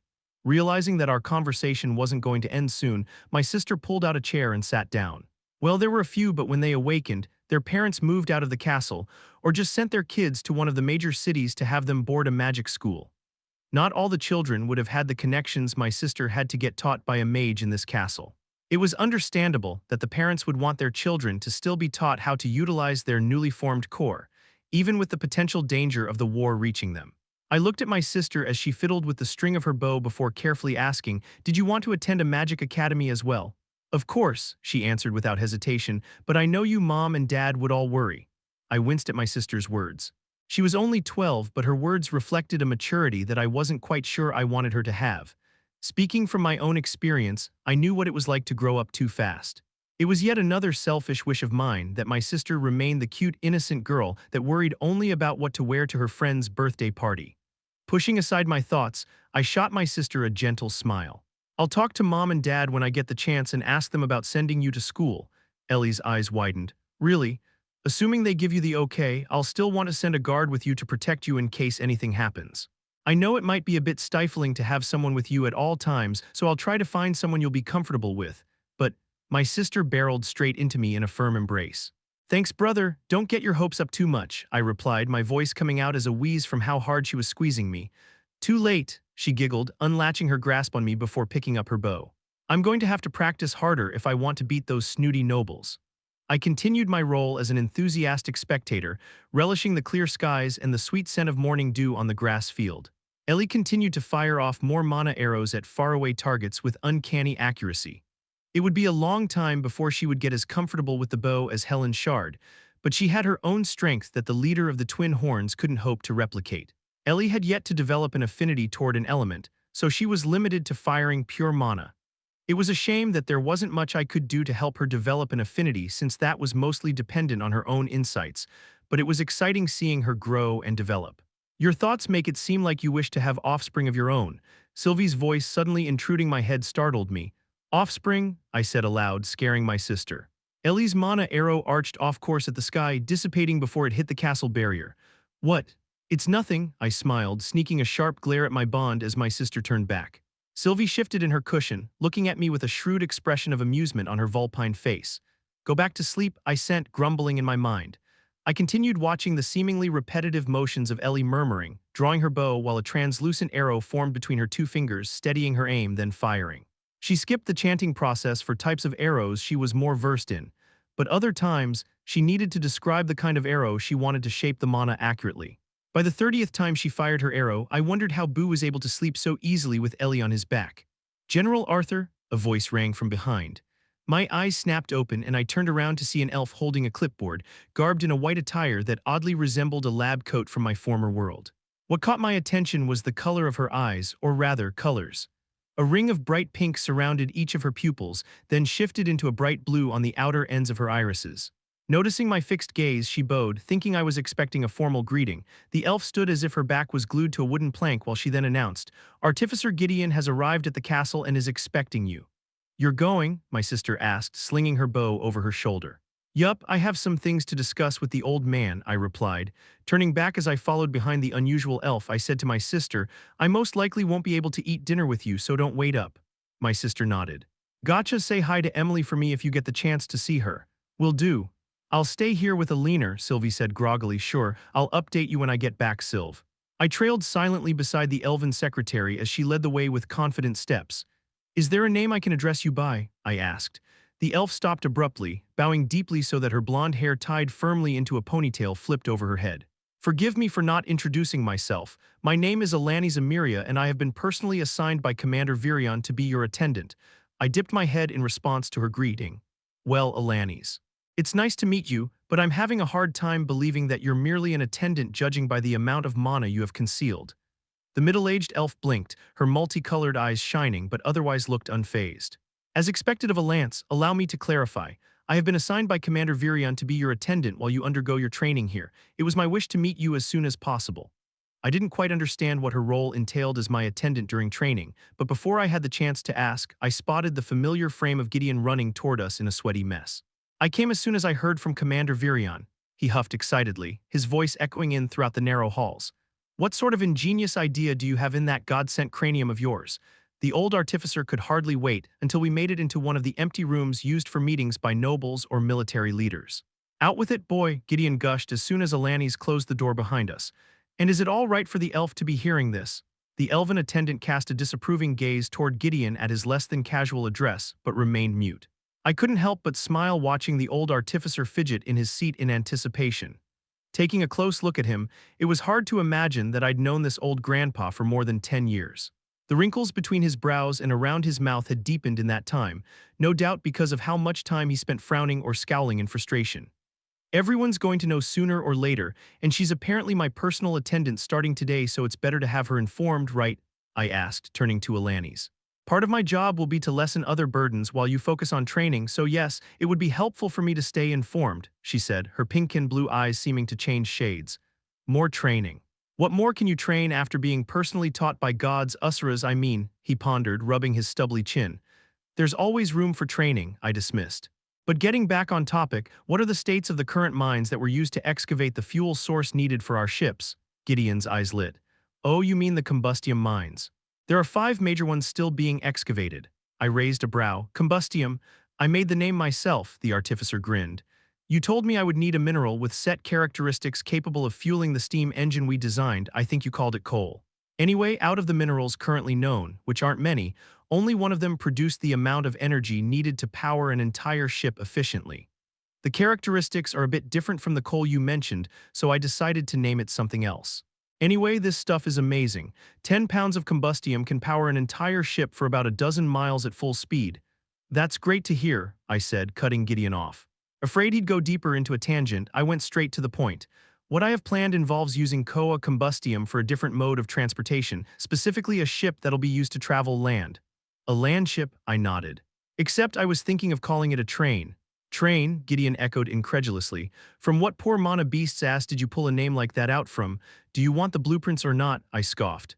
Gideon raised his arms in a placating manner. Train it is. The artificer prepared for the design immediately. He practically dumped out a whole lab from the dimension ring shoved on his thumb. While Gideon caught on quickly to how the train would work, it still took a few hours explaining the details of how the railways and stops would work. I didn't realize how much time had passed until my stomach twisted and grumbled in hunger. I think I covered everything you need to get started, I said, scanning over the designs and specifications on the large parchment we had hung on the back wall of the meeting room. This is going to change everything, Gideon muttered, more to himself than to Alanis or me. The rivers are going to be a pain in the ass if we want to connect Blackben City to Kalburk or Exir, but with a few water and earth mages. Let's focus on the railway from Blackben to the wall, I interrupted. Of course, creating railways to other major cities will be important, but we need to create a secure route for supplies heading to the Grand Mountains if we want our troops there to survive. Of course, but this. Gideon paused for a second as his eyes scrutinized over the large map of Dicathen we had rolled out on the table. We'll be able to form new major cities with this. While I respected Gideon for his boundless vision, it was frustrating having to keep him on track. However, his last statement piqued my curiosity. What do you mean by forming new major cities? I asked, looking over the map. To my surprise, Alanis, who had been dead silent up until now, spoke. I think what Artificer Gideon means is that, until now, cities in all 3 kingdoms were predetermined based on where we found or excavated teleportation gates. If this does come into fruition, then a secure mode of transportation that, while not nearly as fast as the gates, can carry mass supplies and goods on top of people will enable us to build major cities in any location. Couldn't have said it better myself, Gideon said approvingly. Feeling stiff, I stretched my arms and back, glad to see my idea changing the course of history. Boy, saying something like that so flippantly to a renowned artificer. I should just hand over my brown robe and take up a new hobby, Gideon sighed helplessly. I've always had a knack for fishing. You can't retire just yet, I smirked, heading over to the door. You'll be in charge of pitching this idea to the council at their next meeting. Me, as much as I love the limelight, why are you giving me credit for this? Gideon asked. It'll be easier to garner the support of the entire council if the idea came from a renowned artificer. We'll need their help if you want a team of capable conjurers and some merchants or adventurers familiar with the area to map out the best route from Blackben to the wall, I answered, mentally checking off some of the things we'd need. Anyway, I'm starving. I'm going to go see what I can scavenge at the food hall. I can have the chef prepare a balanced meal and deliver it to your room, Alani suggested. I waved my hand in dismissal. It's okay. No reason to trouble the chef just for a meal. Wait, how soon are you going back out to the field? Gideon asked. I looked at him over my shoulder. I'm staying for a couple of months. I'll mostly be down in the training space, but I'll stop by to check in on how you're doing if that's what you're asking. The old artificer let out a scoff, rolling his eyes. I'm honored, but that's not why I asked. Emily has been working on a few things that need to be tested. You realize you're asking a general to be your test dummy, don't you? I asked with a smirk. Relax, oh great one. I promise they'll be helpful to you as well. I looked over them myself, and though I don't want to admit it, if the artifact works, it'll change the way both conjurers and augmenters train. I shifted my gaze to Alanis, who also expressed a degree of curiosity. Well, you'll have to convince my training attendant. The old artificer let out a gruff laugh as I walked out the doors. I could hear him muttering to himself from behind, the kid's come a long way. Chapter 180. A Lacrian glimpse. With my stomach filled with leftovers and Alanis, my training attendant, dismissed for the night, I retrieved Sylvie from Ellie and arrived back in my room. Are you ready? I asked my bond, who had been waiting on the bed while I'd taken a shower. So what is it that you're so excited about? She replied, fidgeting impatiently in her fox form. It wasn't easy trying to steer my thoughts away from the loot that I'd gotten from fighting Yudo in order to surprise Sylvie. I had to distract myself by thinking random thoughts and numbers to confuse her on our way back. After making sure the door was locked and activating both earth and wind perception spells, I finally withdrew the 2 obsidian horns from my ring. My bond's sharp eyes widened as she gazed at the black crystals that were once embedded on a retainer. Don't tell me. Yup, I said excitedly, they're Yudo's horns. Why? She asked, confused. Realizing that she never heard the full story, I summarized everything that had happened after she had been knocked out after saving me from Yudo's last attack. By the time I had finished my story, Sylvie's vulpine face was twisted to show a mixture of emotions. It's scary to think how easily we could have been killed, she said after a long pause. I nodded. I couldn't do anything when Saris showed up, but even if she hadn't, I'm not sure we would have been able to defeat Yudo. It seems like as we grow stronger, so do our enemies, she sighed. Her gaze shifted back to the 2 horns on the bed. So these horns supposedly contain vast amounts of mana that you can extract. Is it really safe to trust the scythe? Considering the Usras are forbidden by the treaty to help us anymore and Saris could have killed me whenever she wanted, I don't think it's too much of a risk. Sylvie thought for a moment as she pawed at the horns that were each the size of her head. Well, if they help you get into White Core, it'll certainly help us. I picked up only one of the horns. This will be enough for me, you extract the other one. My bond opened her mouth, ready to argue, but I cut her off. You said that your body is still undergoing the awakening process that Lord Indrath made you undergo. I know your body has been constantly extracting ambient mana, which is why you've been sleeping more, so I'm sure extracting mana from Yudo's horn will help quicken that process. To be honest, I haven't been as active in trying to hasten the awakening process, Sylvie replied. I'm afraid that with my awakening as a full Usra, I won't be able to assist you anymore. You nearly died in that last fight, Sylv, I said, putting my hand on top of my bond's small head. Besides, your mother cast a pretty powerful spell before you were born to conceal you. It's why even in your draconic form, no one was able to tell you were an Usura. Grandfather mentioned that, but as I get stronger it's going to get harder to hide what I am, Sylvie replied bitterly. A wave of grief flooded my mind, and I could feel the bits and pieces of the story that Lord Indrath had told Sylvie about her mother. I'm not exactly sure what's going to happen when you get strong enough to awaken, but we'll overcome that hurdle once we get there, I comforted. We always do, my bond agreed with a smile. Holding the black horn gingerly in my hands, I peeked a glance at Sylvie. So, should we start now? Sylvie placed a paw on the horn in front of her. I don't see why not. After repositioning myself more comfortably, I took a deep breath. I started slow, probing the insides of the horn with a thread of my mana. With elixirs, the contents stored inside would be distributed upon contact with a mage's purified mana. With the horns, however, there were no noticeable reactions even after searching deeper. Minutes trickled by with no sign of anything stored within Yudo's horns. I started to consider the possibility that the mana inside might have dispersed upon being severed from the retainer's head, when suddenly, an indescribable force pulled at my very mind. Unlike any elixir or anything for that matter I'd used in the past, my consciousness seemed to be getting sucked in. I felt a surge of panic as I felt myself blacking out, quite literally. A shroud of shadow spread, covering my vision and all of my other senses until I was simply in darkness. Calm down, Arthur. Your body is still safely inside your room. That didn't help me at all. The fact that my mind had been forced into a certain state and was vulnerable scared me. Coming to this world, I was born with a new body, new physical features that took me years to adjust to, but my mind was the same through both lives. My brain, or every part of my brain responsible for my memories and personality, was mine throughout my years as Gray and Arthur. Right now, I felt my consciousness at the full mercy of whatever force had dragged me into wherever I was. I was surrounded in darkness, but it wasn't pitch black. The shadows around me warped and stirred like various shades of dark ink. It was a surreal feeling, perceiving something without a body. Somehow, I could feel the force around me, slithering in the darkness, but I didn't have a body. After what felt like hours of floating mindlessly in the sea of darkness, the force surrounding me slowly began shifting. It was different from the erratic, chaotic movements up until now. The shadows felt like they were being pulled away. The obsidian veil slowly began lifting, and what I was left with wasn't the view of my own room like I had been expecting. No, I was standing in front of an unfamiliar man inside an extravagant cathedral with a vaulted ceiling, beautifully stained glass, and endless rows of pews packed with observers glowing in reverence. The man, who looked no older than my father, wore a ceremonial robe and was kneeled in front of me in respect. "Speak," I snapped impatiently, except the voice that came out wasn't mine. It was Yudo's. Even the word that I spoke wasn't by my will. I, Carnal of Blood Vale, humbly come before you to seek your guidance, the man said, his gaze lowered so I could only see the crown of his short ash-brown hair. A feeling of annoyance bubbled up in me but eventually got washed down by resignation. The same voice that took over my own spoke with restrained courtesy. Vale. While your line is thin of Vritra blood, your ancestors have served us well. Remove your robe. Carnal bowed deeper in gratefulness before slipping out of his black ceremonial robe. He then turned around to show me his back. What I saw was an engraving down his spine that seemed to be 3 separate imprints by the spacing. A thin figure standing off to the side, face covered by a loose hood, took a step toward me and read aloud from a book. 1 mark upon awakening and 2 crests, 1 earned for an act of valor and another unlocked through mastery of initial mark. Unceremoniously, I nodded and motioned for him to dress. The man, still kneeling with his back to me, put his robe back on before turning to face me. His gaze was still lowered, which seemed to bore me. Thoughts of the person I was assuming seeped into me, revealing his inner feelings. I seemed to be vaguely impressed that the lesser in front of me managed to unlock a crest by mastering the mark he had been given, but the fact that both crests were of defensive magic dampened my mood.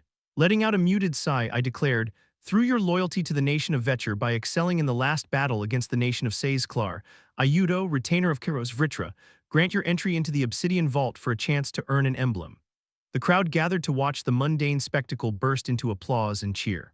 The man knelt in front of me, allowed himself to shed a single tear before he rose to his feet and finally met my eyes. He raised his right fist over his heart and left palm over his sternum in a traditional salute. For the glory of Vetcher and Alacria, for the Vritra.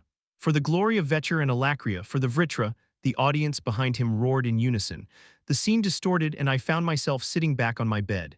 An umbral haze-like substance was spilling out of the horn I had been holding and getting sucked into the center of my right palm, where Renkine had embedded the achlorate. I quickly dropped the horn, separating my hand as far as possible from it. I took a second to inspect my mana core, and to my dismay, there were no signs of my core improving even a shred. Damn it, I cursed. Rather than my core absorbing the mana out of Yudo's horn, the mana had been siphoned into the achlorate. Just like Renkine had warned, the gem was capable of altering depending on the changes in my body, my actions, and even thoughts. The achlorate was constantly feeding off the mana inside me, constantly molding its eventual form, so to say that the addition of Yudo's mana into the gem filled me with unease was an understatement. What's done is done. I didn't like the idea of my future weapon resembling Yudo's powers, but at this point, anything would help if it meant hastening the process. Turning to Sylvie, I wasn't surprised to find her still absorbing the contents of the horn. Unlike myself, she seemed to be having an easier time absorbing the foreign mana. What did surprise me was the fact that the sun was already coming up. I had spent the entire night reliving one of Yudo's memories, which begged the question. What did his memories even mean? The actual event occurring in the memory wasn't very cryptic, but there were so many unknown terms being thrown around that it felt overbearing. I knew from overhearing the word blood inside the cavern in Darv that it most likely was just their term for family, but words like mark, crest, and emblem flew over my head. I knew what they meant in the literary context, but they had used them as if they meant something entirely. These marks, crests, whatever they were either earned or unlocked, or was that only the case for the person kneeling? Except when Yudo declared that the person, Carnal, would be granted a chance to earn an emblem in the Obsidian Vault, everyone seemed to be ecstatic. Ignoring the ominous name of Obsidian Vault, which frankly sounded like some storybook warlock's evil lair where he held his stolen treasures, the man himself seemed blatantly proud. This meant that even the chance to earn an emblem was a big deal. Another series of questions that came to mind pertained to the mention of Vetcher, a nation presumably at war with Saizklar, another nation. From the salute, I could extrapolate that the nation of Vetcher made up a part of Alacria. Also, assuming that the Usras weren't lying that Ephiatis, Alacria, and Dicathen were the only 3 continents in this world, that would mean Saizklar was another nation in Alacria. Why would 2 nations of the same continent we were at war with be fighting amongst each other? Maybe the nations swore allegiance during this war. Or was there a separate army composed of all the nations and trained together in order to dispel any enmity that members of the nations had toward one another? I shook my head, physically trying to get rid of the never-ending stream of questions and thoughts running rampant in my mind. This memory got me curious, though. I made a mental note to learn more about this, perhaps from Yudo himself. The council had ordered our forces to take in prisoners when possible to interrogate them, but in most cases, it led to the prisoner committing suicide or being too low in the chain of command to know anything useful. This was the first time we'd had a potentially helpful source of information in our hands, though knowing him, he'd make us work for it. I was beginning to fall into another bottomless ditch of questions. Thankfully, my attention was roused by a perfectly cadenced series of knocks that sounded more like someone was hammering a nail into my door. General Arthur, it's Alanis Emiria. I am here to escort you to the training grounds to meet with the 4 training assistants you had requested, she said in a clear, taciturn voice. Coming, I replied, chuckling to myself. It's not just her speech, even her knocking's robotic. Without washing up, I changed into a more tight-fitting outfit suitable for sparring and followed my personal training attendant to the training ground on the lower floor. I debated whether to take Sylvie with me, but I thought it'd be best not to disturb her. On our way down, we ran into Emily Watskin, or rather she ran into us. So sorry, she huffed, most of her face hidden behind a large box she was attempting to carry on her own. Here, let me get that. I took the box out of her arms, surprised by its heft. Thank you. Oh, General Arthur, perfect timing. The artificer was practically gasping for breath, but she had a wide smile on her face when she recognized who she'd almost trampled. Emily turned to Alanis, adjusting her glasses.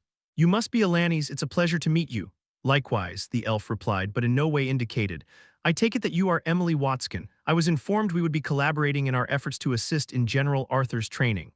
By the wrinkle between Emily's brows, she seemed to have been processing Alani's string of words, but eventually nodded. Yes, as you'll soon see, I think that your particular magic and the set of artifacts that I made will work nicely with each other. I'm glad you two are getting along, but let's get to the training room first. This box feels like it's actually gaining weight, I joked, lifting the large box. Oh, sorry, and thank you for carrying it. I thought my arms were going to fall out of their sockets, Emily exclaimed, hurrying down the hall until the entrance to the room was just up ahead.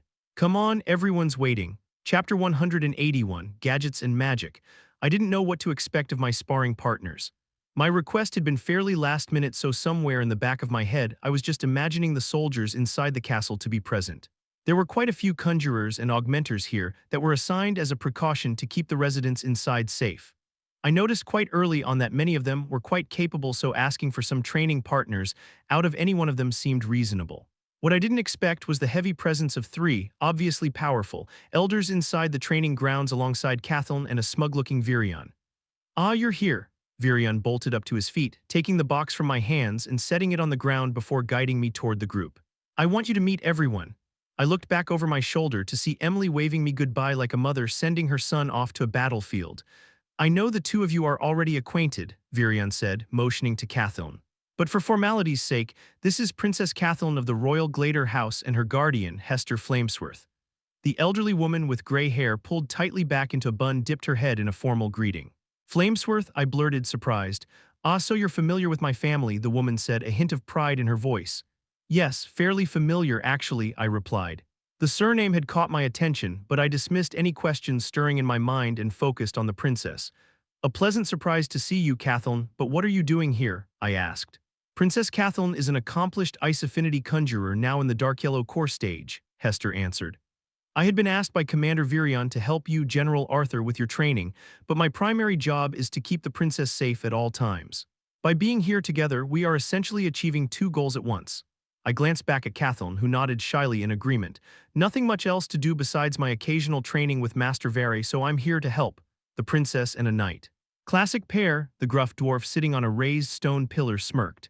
He scratched at his large bulbous nose that led to a thick bush of white covering the lower half of his face. He was tall in comparison to most dwarves I'd seen, but that might have been from the illusion caused by his elevated seat. One thing for sure, though, was that his body looked to be composed completely of muscle. With thick, striated bulbs of hardened flesh covering his arms and body, I winced when he gripped my hand with his large calloused one. Pleasure to meet you, young general. My name is Boondamog Lonwid, but most call me Boond, he said, his grip unrelenting. Whether it was to gauge me or to assert his dominance over a young, possibly arrogant Lance, I didn't know, but I reciprocated his greeting with a firm grip of my own. The assimilation I had gone through as a child after inheriting Sylvia's dragon meant my body was stronger than it appeared. That, with the fact that I had practically lived this whole life with a sword in my hand, meant that I could hold my own even against this bearded ball of muscle. The tiniest smirk cracked the corner of his lip and he let go. Not bad, not bad. Careful, Boond. The kid didn't become a lance with just a pretty face, Virion teased. Arthur, this musclehead has been a close friend of mine for quite a few years. He may look like this, but he's a genius when it comes to earth affinity magic. I guarantee you'll learn a lot. What's wrong with my looks? Boond snapped. I'll have you know that I'm still quite the ladies' man back home. No one said anything was wrong with them, Virion dismissed. Now stop being sensitive. I studied the two bickering, holding my tongue from all the questions I had. Just by the thick silver aura he emitted, which was almost visible to the naked eye, he was definitely a powerful individual. If he was so close to Virion, I didn't understand why he hadn't been chosen to be the dwarven representative rather than Radia's. Because of the recent events, it was obvious that Virion had introduced Boond as a friend to alleviate my initial suspicions of him, but just the fact that he was a dwarf I had never seen before put me on edge. I guess that makes me racist. I suppressed a chuckle. Race in this world was much less subtle than back in my old world, but I never considered myself one to discriminate based on outer appearances or locations of birth. However, witnessing a fairly large faction of dwarves cooperating with our enemies, as well as being personally betrayed by a powerful dwarf, did harden me of my previous fair-mindedness. My attention abruptly turned to the only person I had yet been introduced to by a loud, surly yawn. As if the yawn had been his cue to be introduced, Virion spoke. "Arthur, this is Camus Cellaridden. The boy doesn't need to know any more than my name. I'm here to spar with him. Any information beyond that is irrelevant," Camus cut him off. I was shocked to see Virion being told off. He was the leader of this continent's entire military, after all. Again, I held my tongue after seeing Virion's unperturbed expression, but made a mental note to ask the commander who exactly Camus was in secret. Assuming the mysterious elder wouldn't be fond of an excessive greeting, I simply dipped my head and introduced myself before taking a closer look at him. Long silvery blonde hair fell down to his shoulders in disheveled locks, covering his forehead and eyes. Long pointed ears poked out from the sides of his head, indicating he was of elven descent. Unlike most elves I had met, though, he took no care of his outward appearance and by the stench emanating from his clothes and body hygiene. "Well," Virion broke the silence. "I'm sure all of you are going to be well acquainted these next several weeks, so, while I'd love to stay and watch, I get the pleasure of spending my time looking over mountains of paperwork." With a tired sigh, our commander left the training room, his shoulders just a bit more slumped over than before. Virion's departure left us a moment of silence, which I used to survey the training room. The place wasn't anything extravagant, just a large dirt field a little less than 50 yards long and no more than 30 yards wide, enclosed by walls and a ceiling of mono-reinforced metal. There was a small pond off to the far left corner of the room, but other than the door on the opposite wall, it was just a large space to train. The sight of Emily enthusiastically waving her arm at us got my attention. "I finished setting up for the most part. There's a bunch I want to go over before you start your training," she said, wiping the sweat off her forehead. Looking down at the equipment that had spawned from the giant wooden box I had carried inside, I was surprised at how familiar it looked. It was a metal panel about the length of my arm span, littered with gauges and knobs. It resembled some sort of ancient control center on a ship from my previous world, with the exception of the crystals on either side of it. One was large and clear, while the other smaller crystal had a blue tint to it. The panel had a cluster of wires leading to the wall of the training room, more specifically a large disc attached to the wall. I hadn't paid much attention when I looked before, but the metal discs didn't seem to be a part of the design. They looked to be embedded into the wall and were spaced out evenly. The panel that Emily gingerly stroked looked like an archaic form of the technology from my previous world. "Ah, one more thing," Emily exclaimed, practically diving headfirst into the box. She pulled out what looked like pieces of a leather armor, but with the same wires connecting the different parts together. Embedded in the bottom center of what appeared to be the breastplate of the set was the same blue crystal that was on the right end of the metal panel. Emily heaved the leather armor in her arms and walked to me. "Miss Emiria, if you wouldn't mind helping me put this on General Arthur." "Of course," Alanis nodded, and I found myself being dressed in a rather ridiculous-looking getup. The armor seemed more like a sensory receiver rather than protective clothing. I would be forced to wear the gloves, breastplate, arm and leg bands, and shoes throughout the training. "Perfect.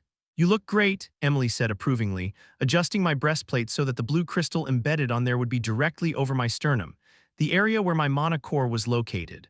"Thanks," I replied sheepishly, completely unconvinced. The armor looked bulky, but it was soft and flexible enough where I wasn't too worried about it hindering my movements. Dicathen and the three elders watched silently, enraptured by the sight of this unusual equipment, until Boond finally spoke up. "So exactly what is the point of all of these toys?" Emily shifted her glasses and spoke. "I don't want to spoil anything, but I guess a bit of a heads up is fair. General Arthur is an anomaly in our continent, being the only known quadri-elemental mage and all, so while he's been excelling in most aspects of mana manipulation, it's come to my attention that he's begun to plateau in utilization of elemental magic." "What about his training with the Usuras?" Dicathen asked. "That was mainly technical training for augmented close combat," I answered. While I did pick up a few techniques, Emily is right in that I've been relying heavily on ice and lightning magic these days. I'm hoping that by training with all of you, I'll eventually be able to better utilize all of the elements that I'm capable of controlling. I see. Boone idly stroked his beard before shivering.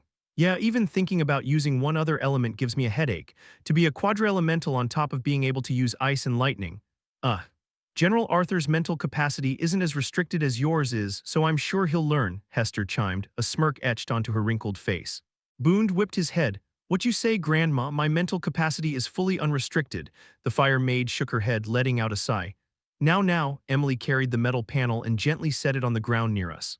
Instead of arguing, I'd appreciate it if all four of you place your hands here and infuse some of your mana into the clear crystal to power up the device. She pointed to the left end of the metal panel. Hester and Boone looked at one another, mentally trying to decide which one of them would go first, when Camus stepped up and placed his palm over the clear crystal. Like this, right? Suddenly, a vast whirlwind ripped out of his body and swirled around him protectively. Emily let out a startled shriek before tumbling to her back from the sudden force. The rest of us were able to brace ourselves and watch as the fierce gale condensed into the hand on top of the crystal. The once clear gem lit up in a shade of gray just before the entire panel whirred to life. The gauges swayed erratically before settling into place. Show off, Boone grumbled. I had been so focused on the panel that when the room suddenly buzzed from all directions, I instinctively raised a layer of mana around my body. It's just the apparatus powering on, Emily quickly consoled. From the way the other mages present all got into a defensive stance, it seemed they were just as surprised as I was. I shall go next, Hester said, stepping forward calmly. After placing her hand on the crystal, she muttered a single word. Burn, a blazing inferno erupted from her body, making her red robe appear to be completely made of fire. The ground around her became scorched, but what amazed me was that when one of the tendrils of flame lashed at me, there was no heat. What seemed like a brazen display of strength turned out to be a demonstration of her control over her element. The metal panel whirred once more, this time a little less so. Also, it might have just been my imagination, but I swore I heard Hester clicking her tongue. My turn, Boone declared, flexing his fingers before placing it carefully over the crystal that had returned to its transparent state. There was a beat of silence before the ground beneath us began trembling. Loose pebbles and rocks began hovering off the ground as an aura of brilliant topaz surrounded the bearded dwarf. Elders, I love the enthusiasm and all. But this wasn't meant to be a contest, Emily muttered weakly, her voice unsteady from the shaking ground. To a real man, everything's a contest, Boone grinned wickedly before letting out a sharp breath. Immediately, the earth cracked, spreading from his feet while the yellow aura gathered into his hand.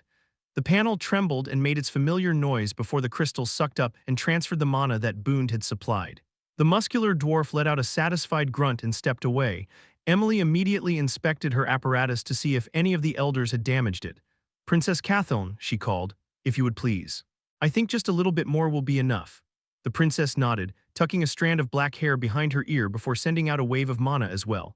Just by the tense expression on Catherine's face, I knew all too well that she had no intention of backing down from the unsaid challenge between the elders. The temperature dropped to a noticeable degree as a haze of frost swirled around the princess. Some of the rocks near her already began freezing when the frost began taking form into what looked like translucent serpents. The frost serpents slithered in the air around her before coiling down her arm and disappearing into the crystal she had her palm on top of. Emily's apparatus buzzed with fervor while the clear crystal began swirling in a motley of colors. The artificer began to turn a few knobs and flip a few switches before rotating the now colorful crystal until a loud click occurred. I'll turn it on now, Emily announced, her eagerness unconcealed. She pushed down on the crystal until it was fully inside the panel, and I could almost see the mana traveling from the device through the thick wires and into the rods on the wall. Everyone watched as strands of multicolored mana began shooting from one rod to another, spreading exponentially until the strands connected the metal rods to one another in a honeycombed pattern. What in the world? Boone breathed, his neck stretched out as he gazed at the walls and ceiling of the room. The floor has the same sensors buried, Emily added proudly. Now, before I go over what all of this is, General Arthur, I believe Miss Emiria has something she needs to do. I turned to my training attendant. Alanis, she walked to me after putting down the clipboard she had been holding. It won't take long, General Arthur, please give me your hand. Curious, I took off the glove, letting it dangle by the wire it was attached to. Alanis gently wrapped both her hands around my mine and began chanting with her eyes shut. Once she finished, Alanis' eyes snapped open. Her eyes had surely been pink and blue, yet when she gazed at me once more, her eyes had turned a shimmering silver. A faint emerald aura pulsed around her and began spreading onto me as well. "Please, stand still for a moment, General Arthur," she said, her voice seeming to echo. Alani's silver eyes darted left and right, up and down, studying me in depth until her green aura faded and her silver eyes reverted to their normal colors. "Scans are complete," Alanis announced before walking back and scribbling furiously. "What was that?" I asked. The hand that the elf had held tingled. Alanis looked up from her clipboard and opened her mouth to speak when Emily quickly covered her mouth. "Hee, we'll tell you everything later. For now, why don't we start with the training? The lady has spoken," Boone agreed, swinging his arms. "My limbs were beginning to calcify from staying still for so long." Hester rolled her eyes. "I hardly think that's possible, but I agree with the dwarf. Princess Kathleen had told me much about you, General Arthur, and I'm quite curious to see if you live up to her exceedingly high standards." "It's not like that," Kathleen quickly amended, pushing her guardian away. Smiling, I followed her and the three elders to the center of the room. We distanced ourselves roughly 30 feet from each other, and I was surrounded on all sides. The princess positioned herself close to the pond in the rear corner with Boone to her left and the silent Camus to her right. My mind raced as I tried deciding which one I should start with my back to. Adrenaline coursed through my body, coalescing with the mana streaming through my limbs. The familiar feeling of my dry mouth and cold sweat rolling down my cheek told me all I needed to about the situation I was in. The pressure that the four of them gave off sent chills down my spine, but my smile only grew wider. I licked my lips and lowered myself into a defensive stance. "Let's begin."